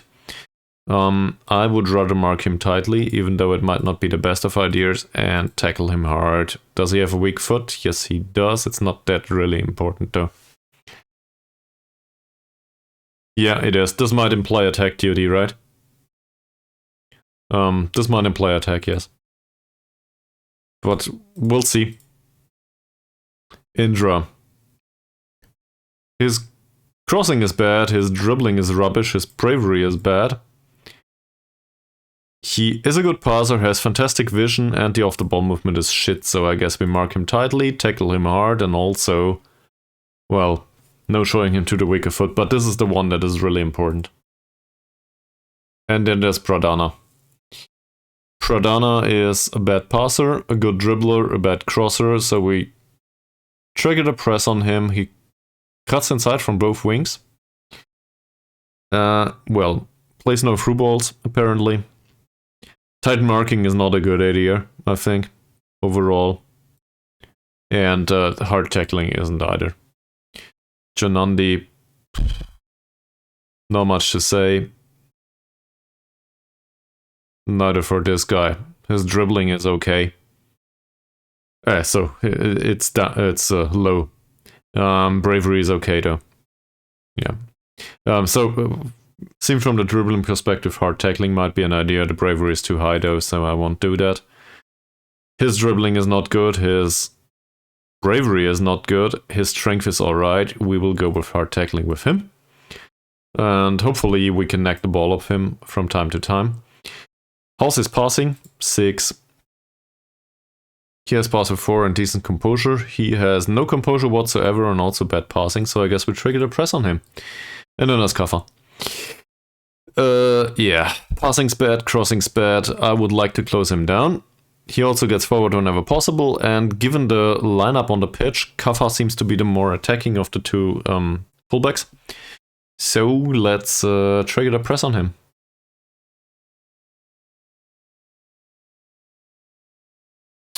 Roman, tight marking. Roman.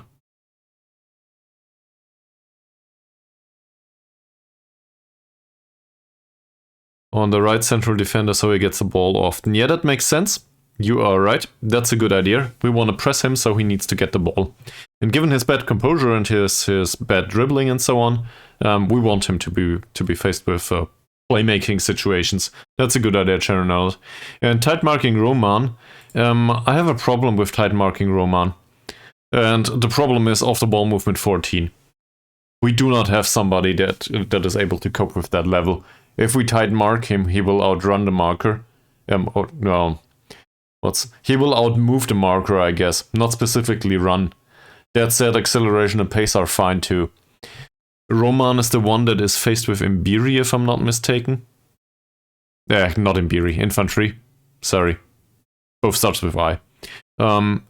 So, infantry is able to cope with his pace and acceleration, and also to a degree with the positioning. Infantry's marking, though, with 11 points, is not able to cope with, what's his off-the-ball movement, 16? 14. So I expect infantry to have problems here. I don't know what to do about this. Tight marking will probably not help. Tight marking means he's closer to the man, so he's also more prone to lose the man entirely. I think I prefer zonal marking in that situation. I hope that makes sense to you. Okay. So now we will submit the team. Yes, I realize. Thank you very much. Let's go. He's emboldened. Pleased to be back in the team.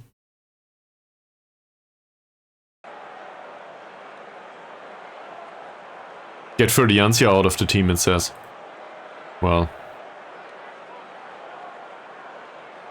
This is a cup game, and we need to win. Apparently, pressure's on them. Alright. No pressure, nobody cares. Was worth a try.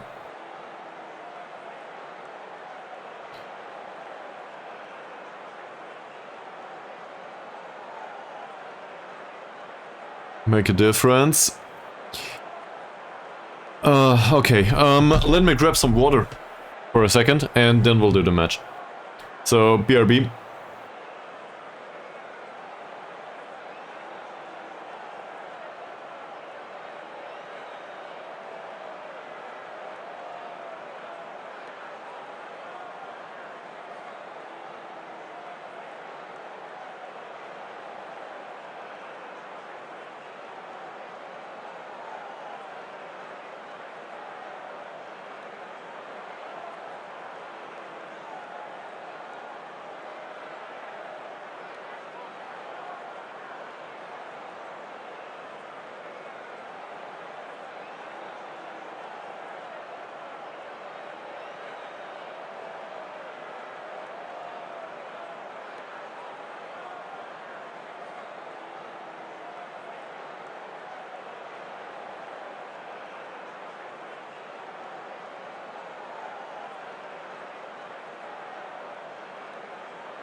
Alright, I'm back.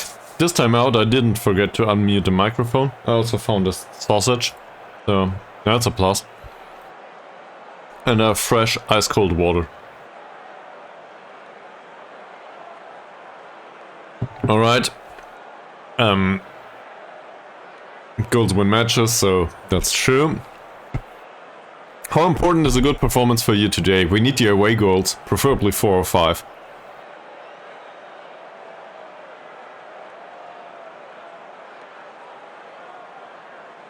Can you get a positive result? Well, this is direct opposition in the league too, and we will have a really hard time.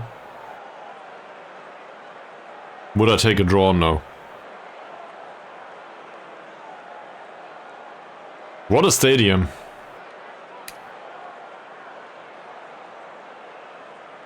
Alright, let's go to the kickoff. There we go. So, first thought that comes to mind, this is a rather narrow pitch. We do play in a fairly narrow manner, so no problem there. Let's see about their defensive line too. So far it doesn't seem like they push up really high. Well defended, Roger Cesar, Isha, Ari. Abdullah, Isha again, that's good. That's very good. It's a corner only. Why? How can you fail to hit the back of the net in that situation? Mr. Jorge Cesar. 30 seconds into the match. He let the team down. Arianto. 4 players marking Jorge Cesar. Isha. Halim. Not bad. Over the bar, but not bad. Off to a great start. If we keep the pace going like this, we will have no problem whatsoever with them. That's it. Well. Might not happen. Halim. Isha. It's offside. Okay. I would have taken something else though. Possession. In a dangerous area. Orianto. Orianto? Infantry. If it's at infantry's foot, it will be a long ball, you know. As always. Ari. Ari with the cross, really dangerous. Another corner. We're dangerous from corners too. Come on, Jorge Cesar. We need goal number 21, please. Let's go. Arianto will take the corner. He's no good at it. There's the corner. Wasn't the corner taker's fault though. Corner was fine. Tabuni, Arianto again. Decent passing. Abdullah, that's not offside. Okay. And that's just a long ball. That should be easy, and it is. Isha. Tabuni. Nice ball by Tabuni. Isha on the wing. Ferdiancia, nice cross. Jorge Cesar, what a fucking goal! 28th goal of the season. Did you see that? That was Girassi style. Wow. He made it look easy. Look at that. Cuts inside, gives it to Ferdiancia. What a pass. And Jorge Cesar outmaneuvers the defender. And slams it to the back of the net. Yeah, it was a tight offside, that's true. It was a clear offside situation. I don't know what happened there. This is a mistake by the referee. It was clear offside. That said, his movement was great. So, whatever. We got the away goal. I'm okay with this.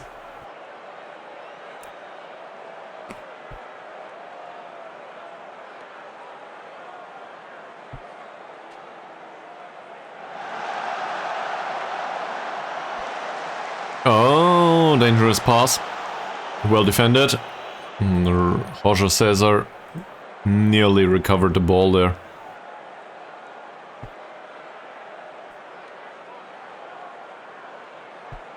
Ferdiancia. Nope. Tabuni. Sukipto. Tabuni again. No nice pass. Well, it worked. Arianto, infantry. And yet another long ball, as infantry used to do it. Ari. Cesar's next effort. Ah, that was close. Who was it? Ferdiancia. Seems to be motivated. So, expected goals say the result is entirely justified so far. Let's hope it stays that way. Roman. Sopriono's long ball is dangerous. Mukhtar. Tackle wasn't bad. Ritsky with the finish. First attempt of the game for them. Yeah, now it counts it. Sopriono, yet another long ball. Halim wins the header. Isha dominates midfield so far. Really happy to have him on the pitch. Ari. That's too late. Man, you missed all of the opportunities. Sukipto. Dribble by Sukipto. I guess that works.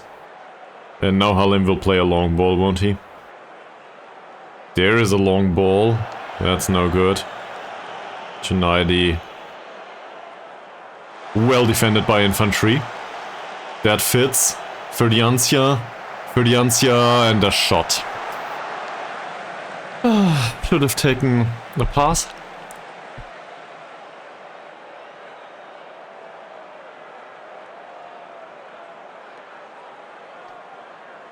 Well, one goal will not be enough to win both legs.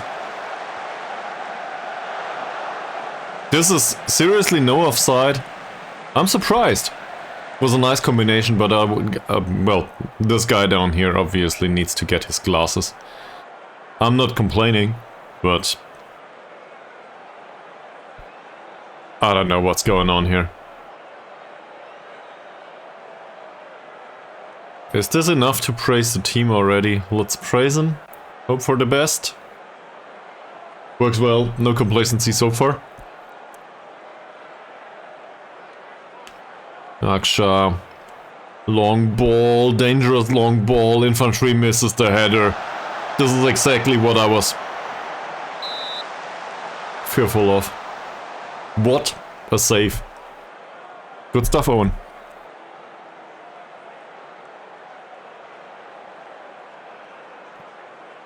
Together we can defend this.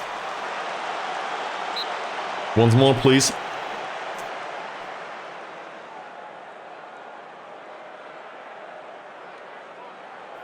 Come on. We need 26k. Well done. Roman doesn't get closed down. Not enough anyway. Indra. Junaidi, that might be dangerous. Arianto, well done. And a decent pass back to own.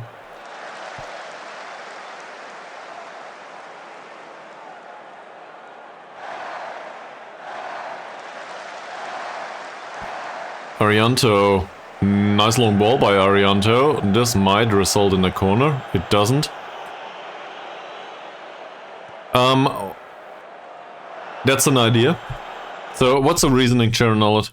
Why do you think about it that way? To overload the middle? Depends a little bit what... How are they doing? Oh, look at that.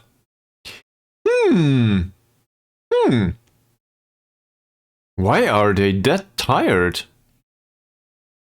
Nur Chunaidi seems to be really tired. Also pacey. True. Yeah. Neither is Imbiri though. But it's a decent idea to rotate a little bit and keep them somewhat fresh. There's also the opportunity to replace Jorge Cesar maybe. He will play most of the matches, so maybe push. Yeah, but we might also push Isha forward and keep Imbiri on. We can somewhat replace Ferdiancia. We do not have a replacement for Jorge Cesar at all, other than Isha. So I'm conflicted on that. Let's see. Also, fucking hell, that should have been a second. How can you not score? Go, we'll praise you once more. Score a second. We are, with the odd risky situation for the opponents, well in control of the game. And their goalkeeper seems to be adventurous today.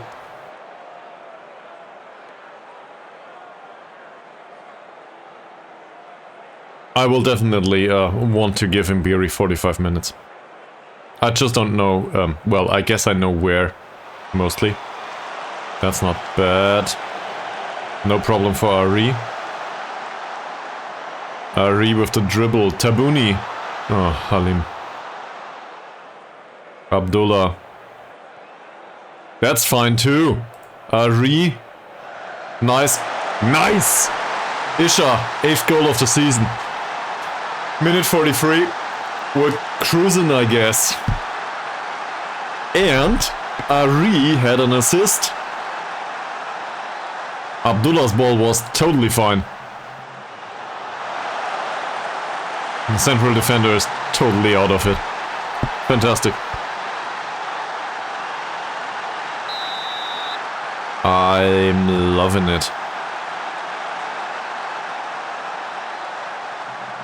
Indra, Ritsky. Now we just gotta make it through to the halftime break. So I'm gonna do just that. We'll waste a bit of time to make it to halftime. Maybe change that setting later on. But for now, why not?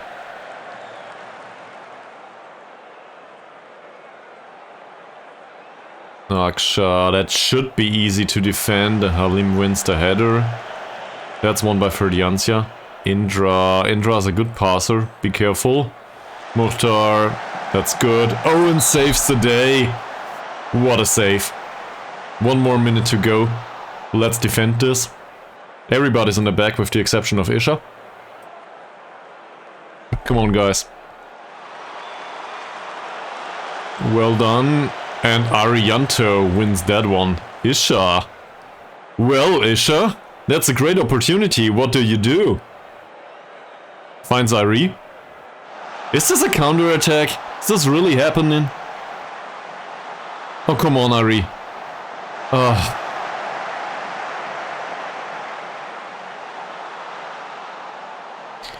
Alright, overall we can be happy with this. That counter-attack though is annoying. I think we will just praise him and keep him going.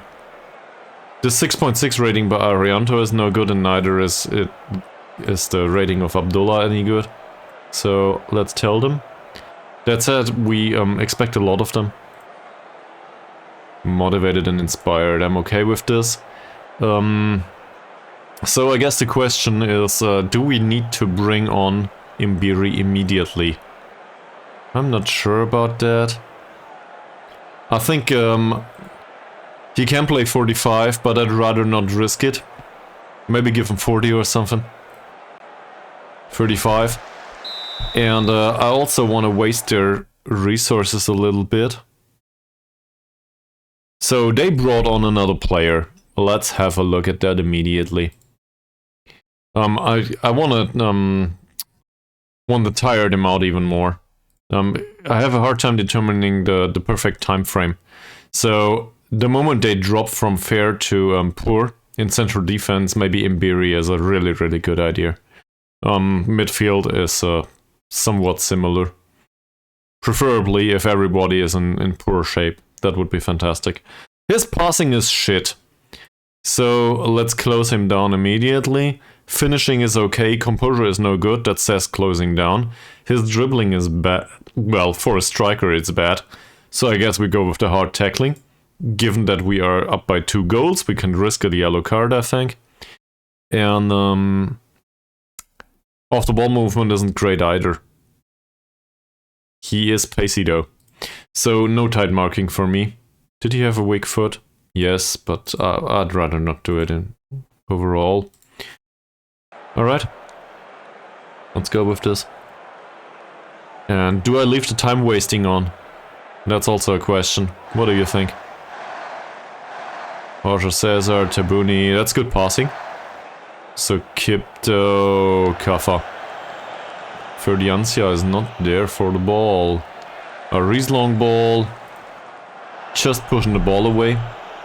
Looking at this scene, they push up really high here.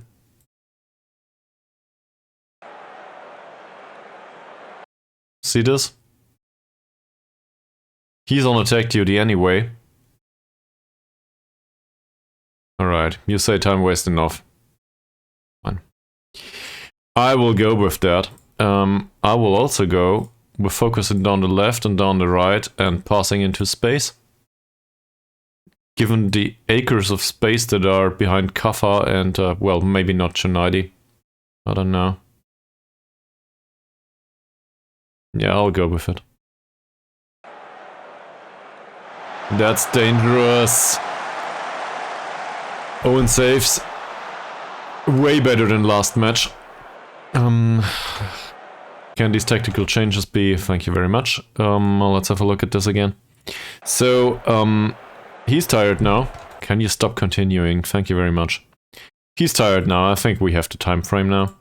To bring Imbiri on. There's also Mukhtar on the pitch. He's new. So, we need to change things anyway. First of all, let's have a look at that guy.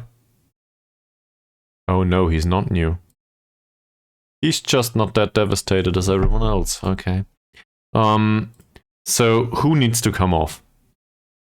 Isha is okay. We rely on Jorge Cesar, really. So I guess we go with Imbiri for Ferdiancia. And now, I guess the question is... Imbiri can play inverted winger, actually. To a degree. Imbiri is way more pacey than Isha. So what's the weakness of the right defender?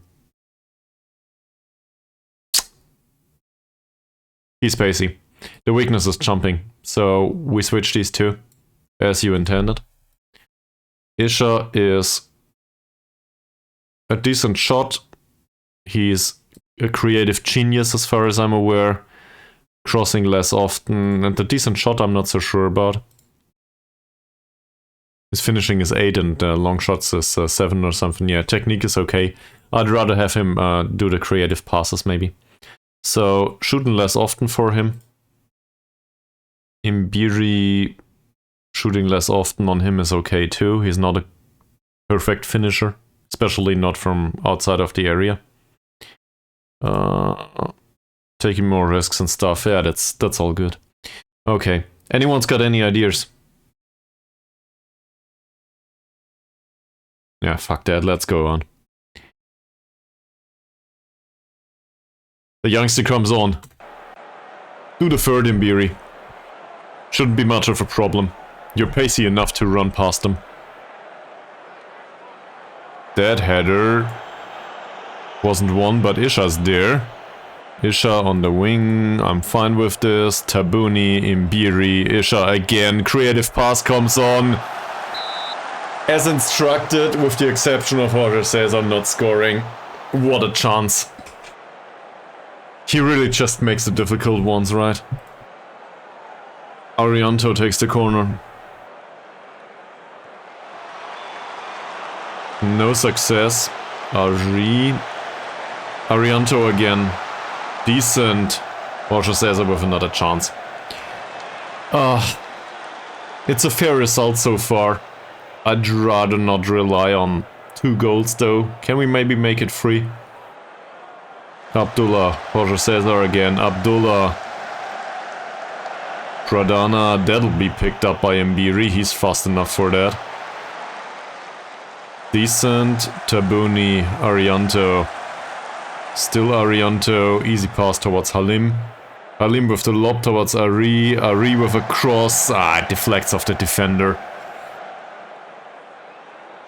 Come on guys, you can do one more. That's okay-ish. Arianto, that's not okay. Gets back the ball. Isha. Loses the ball. Ritzky. Ritzky. Nobody closes down Ritzky. That's easy. So Kipto, and that's just clearing the danger. But their build-up seems to be disrupted from time to time. Kafa. We can also... let's watch until the end of the scene. We can also have a look at this guy at this point. Chonaldi seems to be tired. So, going down the wings is probably a good idea overall. This is dangerous, losing that header. Well tackled Arianto, and he takes the hasty shot. That's fine. We do go all down the wings already. Forget about what I said. So, seen from that perspective, Ari should get acceptable supply. Oh no. Fails to hit the target, grazes the top of the bar. We got lucky. We really got lucky. Halim is tired. Do I want to get Halim off? Halim is our best defender. I really don't want to do that. For obvious reasons. Imbiri. It's a free kick? Oh, it's offside, okay. Owen, go towards the target man. He does. Who wins the header and then nothing. Naksha. Amir. Kafa. Infantry's header. Imbiri. Imbiri runs with the ball, which is fine, and this is not. Anga. Nice dribbling. Saddens me to say, but that's the way it is. Mukhtar. Close him down. Don't give him that pass. Owen. Another one of Owen's saves. To be fair, their finishing has been really bad. So, who's available? Who's left? They did bring on another substitute, Amir. 6 points of passing. Decent off-the-ball movement. We want them to go through him. We want them to trigger the press on Amir. And we want them to hit him in the face, I think. And no tight marking, because we want them to go through somebody with 12 points of vision, but 6 points of passing. Does he have decent composure? It's okay-ish. Hopefully we can foul him off the pitch. Anga, Ritzky, Halim. It's okay. That's not. Junaidi, Supriono, Owen. Let's wait another 5 minutes and then... Well, that's too much. Imbiri. No, not Imbiri. That's dangerous. What a tackle. Well done, Owen. And well done by Arianto? Jorge Cesar does not win the header, does win this duel though. Out on the wing. That's a bit out of position. Tabuni. Arianto again. Infantry and yet another long ball.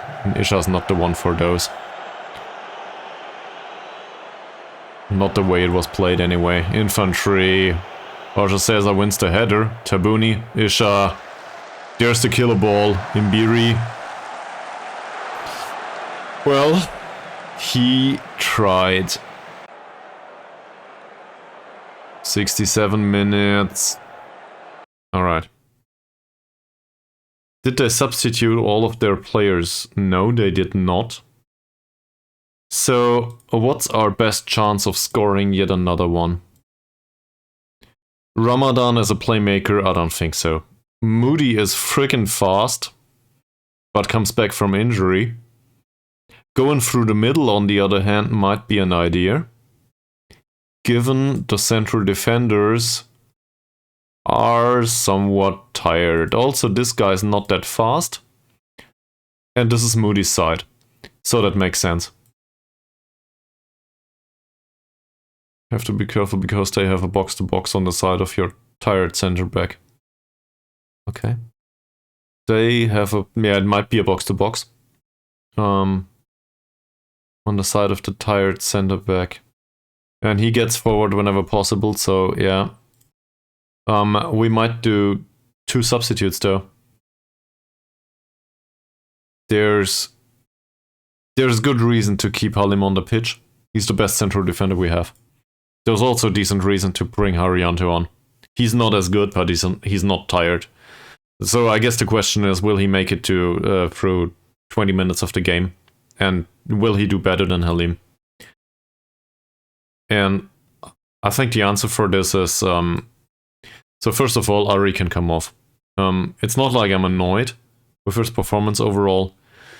It's more like I think we should overload the middle. And Moody's better for this. Moody can come on and make it through 20 minutes with his somewhat injured wrist. It will probably not matter much. And I will bring Haryanto on for Halim. That copes with that issue. Jorge Cesar is tired, but, you know, it's the way it is. And I want him to hold on to the result now. Inspired and motivated, no problems there. I always have a hard time replacing a central defender that is really good quality-wise, but somewhat tired. Don't forget, Halim came back from injury too, even though it doesn't show anymore. Arianto Sekipto wins the duel, does he? Yes, he does. With some help from Mbiri. Moody's dribble. Arianto, Tabuni, Arianto again. Not a bad long ball, but... feels like going through Isha is probably not the best idea. I'm starting to feel we should ignore the wings and go straight through the middle. Arianto. Moody wins the header. Sukipto's long ball. Imbiri clearly not offside. Will he cut inside? Yes. Jorge Cesar. Free. If we do not make it to the next round, I don't know what will happen in the second leg. This is definitely great. It's a great result. I'm happy with it. Obviously I will take a 4th, but fantastic. What a dream team. Yeah. He's been like that throughout the entire season. If he plays another season like this, we will probably need to play him until he's 34 or something. Really, really great performances so far. I'm so proud of the guy. That's his 22nd goal? 23rd? I'm not sure. I lost count. He scores basically every second match anyway. If that's enough at all. Isha might win that, yes, but the header is way misplaced. Well, it would have hit the target without the goalkeeper, probably. That doesn't count though. Infantry's header is okay. Tabuni wins his header. Isha too slow. Pradana. Come on, close him down, close him down, close him down. Don't give him that cross. Well done, Haryanto. Abdullah, and it's Owen again. So, what's the question here? This guy's new. So, no going down Moody's side anymore. Forget about that. No. We will go straight through the middle. In this situation. And I guess the only question is, do we want to waste time or do we want to put him to the knife? Fuck time, waste him. We'll risk it. Hopefully they will not score. In the last minute. That's dangerous. Imbiri. That's also dangerous. Ritsky. Amir. Kafa. Ritsky. Arianto. Arianto's tackle yet again, this time in the penalty area, is totally fine. We will absolutely praise the team, given the performance. Isha's tired. Imbiri's fresh. Both of these are inverted wingers. Hopefully we can score one more through the middle.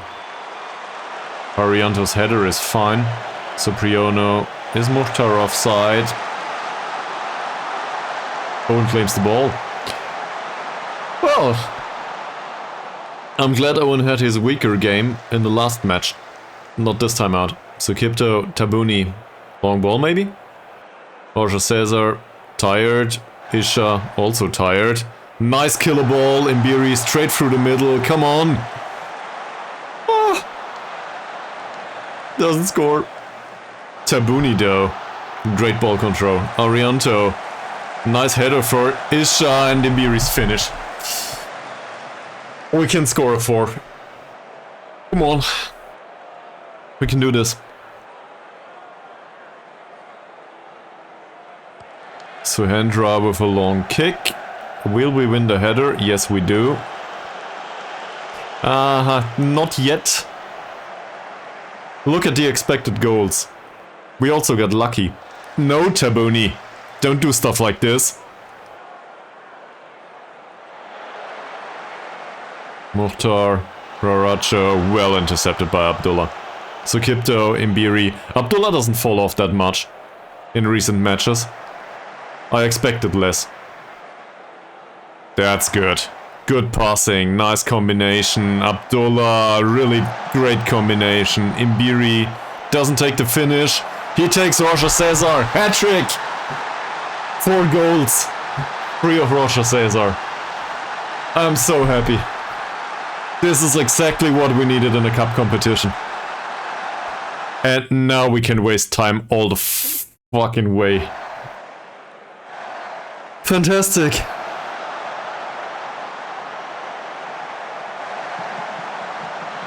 This is also the second assist by Imbiri, if I'm not mistaken. Yes, it is.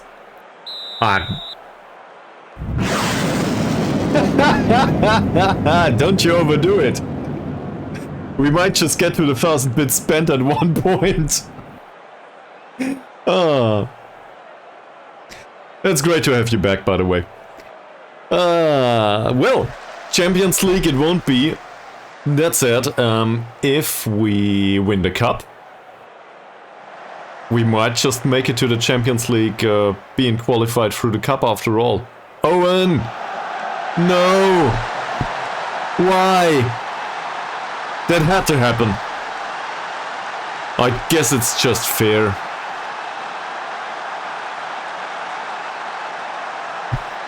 How did it happen though? Didn't close down Kafa. Kafa's a horrible passer as far as I'm aware. He's a central defender, isn't he? Where is he?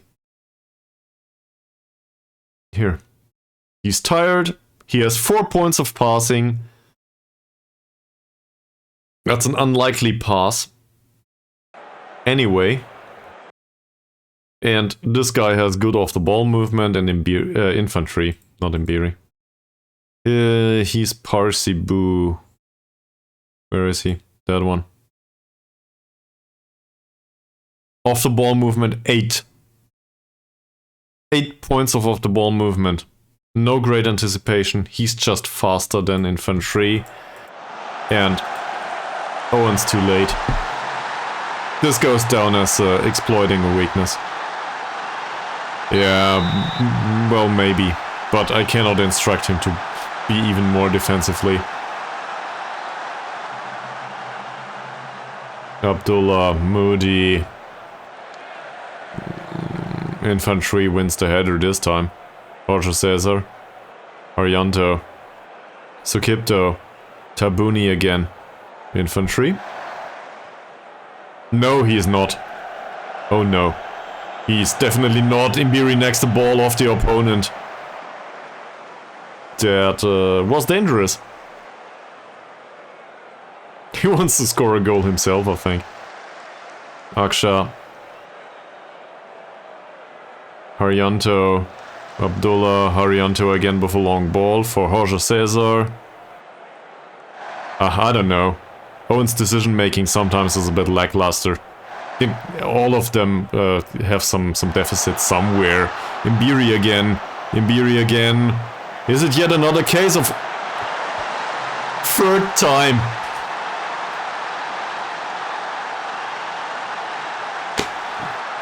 I don't know what to say.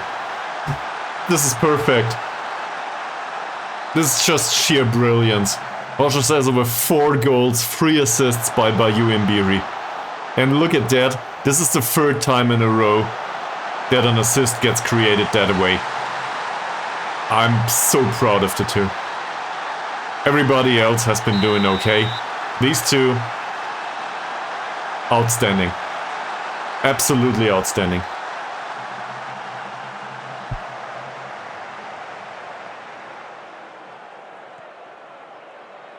And there's yet another long ball.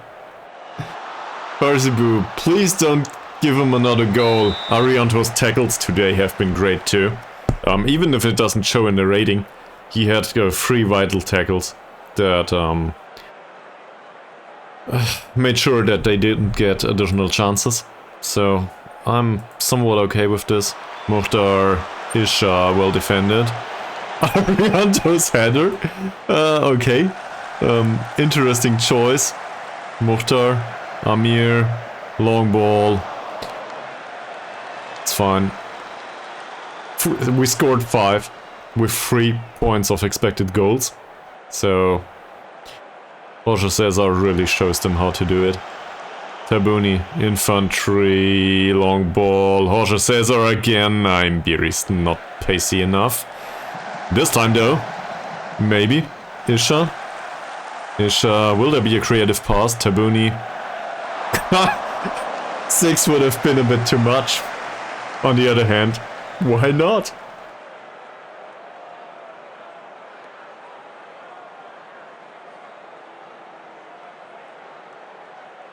Imbiri, please don't let anyone get injured.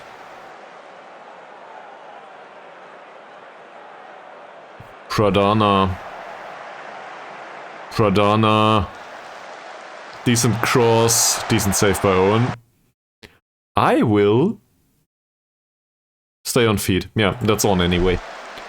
So that nobody gets injured. Owen. What the hell was that? That's not well placed. We should probably instruct him to train his passing. That should be easy to defend. Abdullah, 30 seconds to go. Infantry. What the hell, infantry? I guess that's fine. It's offside. Alright, we got it. That should be the last 15 seconds of the match.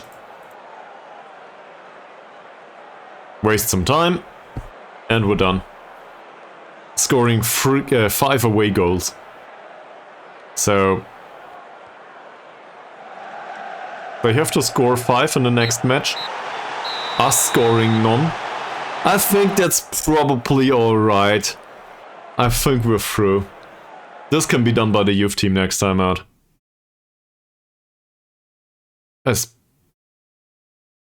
Yeah, this is as good as it gets. Also 10.0 rating by Jorge Cesar again. Let's have a look at these stats. The magic of the cup. Yeah, sure. A deflected goal from Vanisha seems to, well, I don't know. I'm okay with Isha's goal. Deflected or not deflected. Totally fine with it. This Ratna Adye. You sum it up. I love him too. Way better than Ishak Holmstrom, by the way, at this point. 4 friggin' goals. For obvious reasons, he's in perfect mood. For also obvious reasons, he needs the ice bin. Definitely. 8.55 rating in training too. If only we could include some overall training. But there's no overall training to be had. We will have some recovery and then... This is a hard match now. So the problem here is, PSIS Solo is the match that we need to win. After this result, all of a sudden, this match against Persipura, it doesn't matter much. We will not lose 5-0. That's just so unlikely, whatever we do. So this match against our local rivals all of a sudden is the more important one of the two. How do we deal with this? Utama suspended for the next match, okay. I guess we can replace him here. I think we will need to have a look at this next time out though. And what better match to wrap up the stream than this one. So, we just witnessed...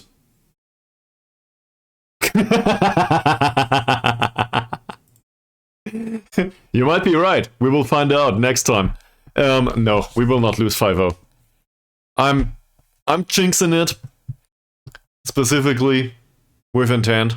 I do not expect this to happen. That result though.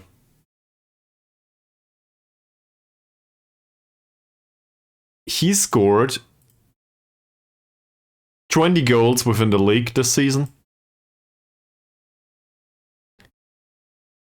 What's the overall? Where is it? 20 appearances in the league with 3 substitutions, 20 goals.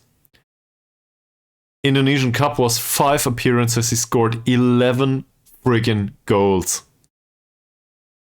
11 in 5 matches. That's more than 1 goal per match overall. What the hell's going on with him? 68 minutes on the pitch per goal. What a striker. I don't think I would exchange him for Erling Haaland at this point. He's damn good.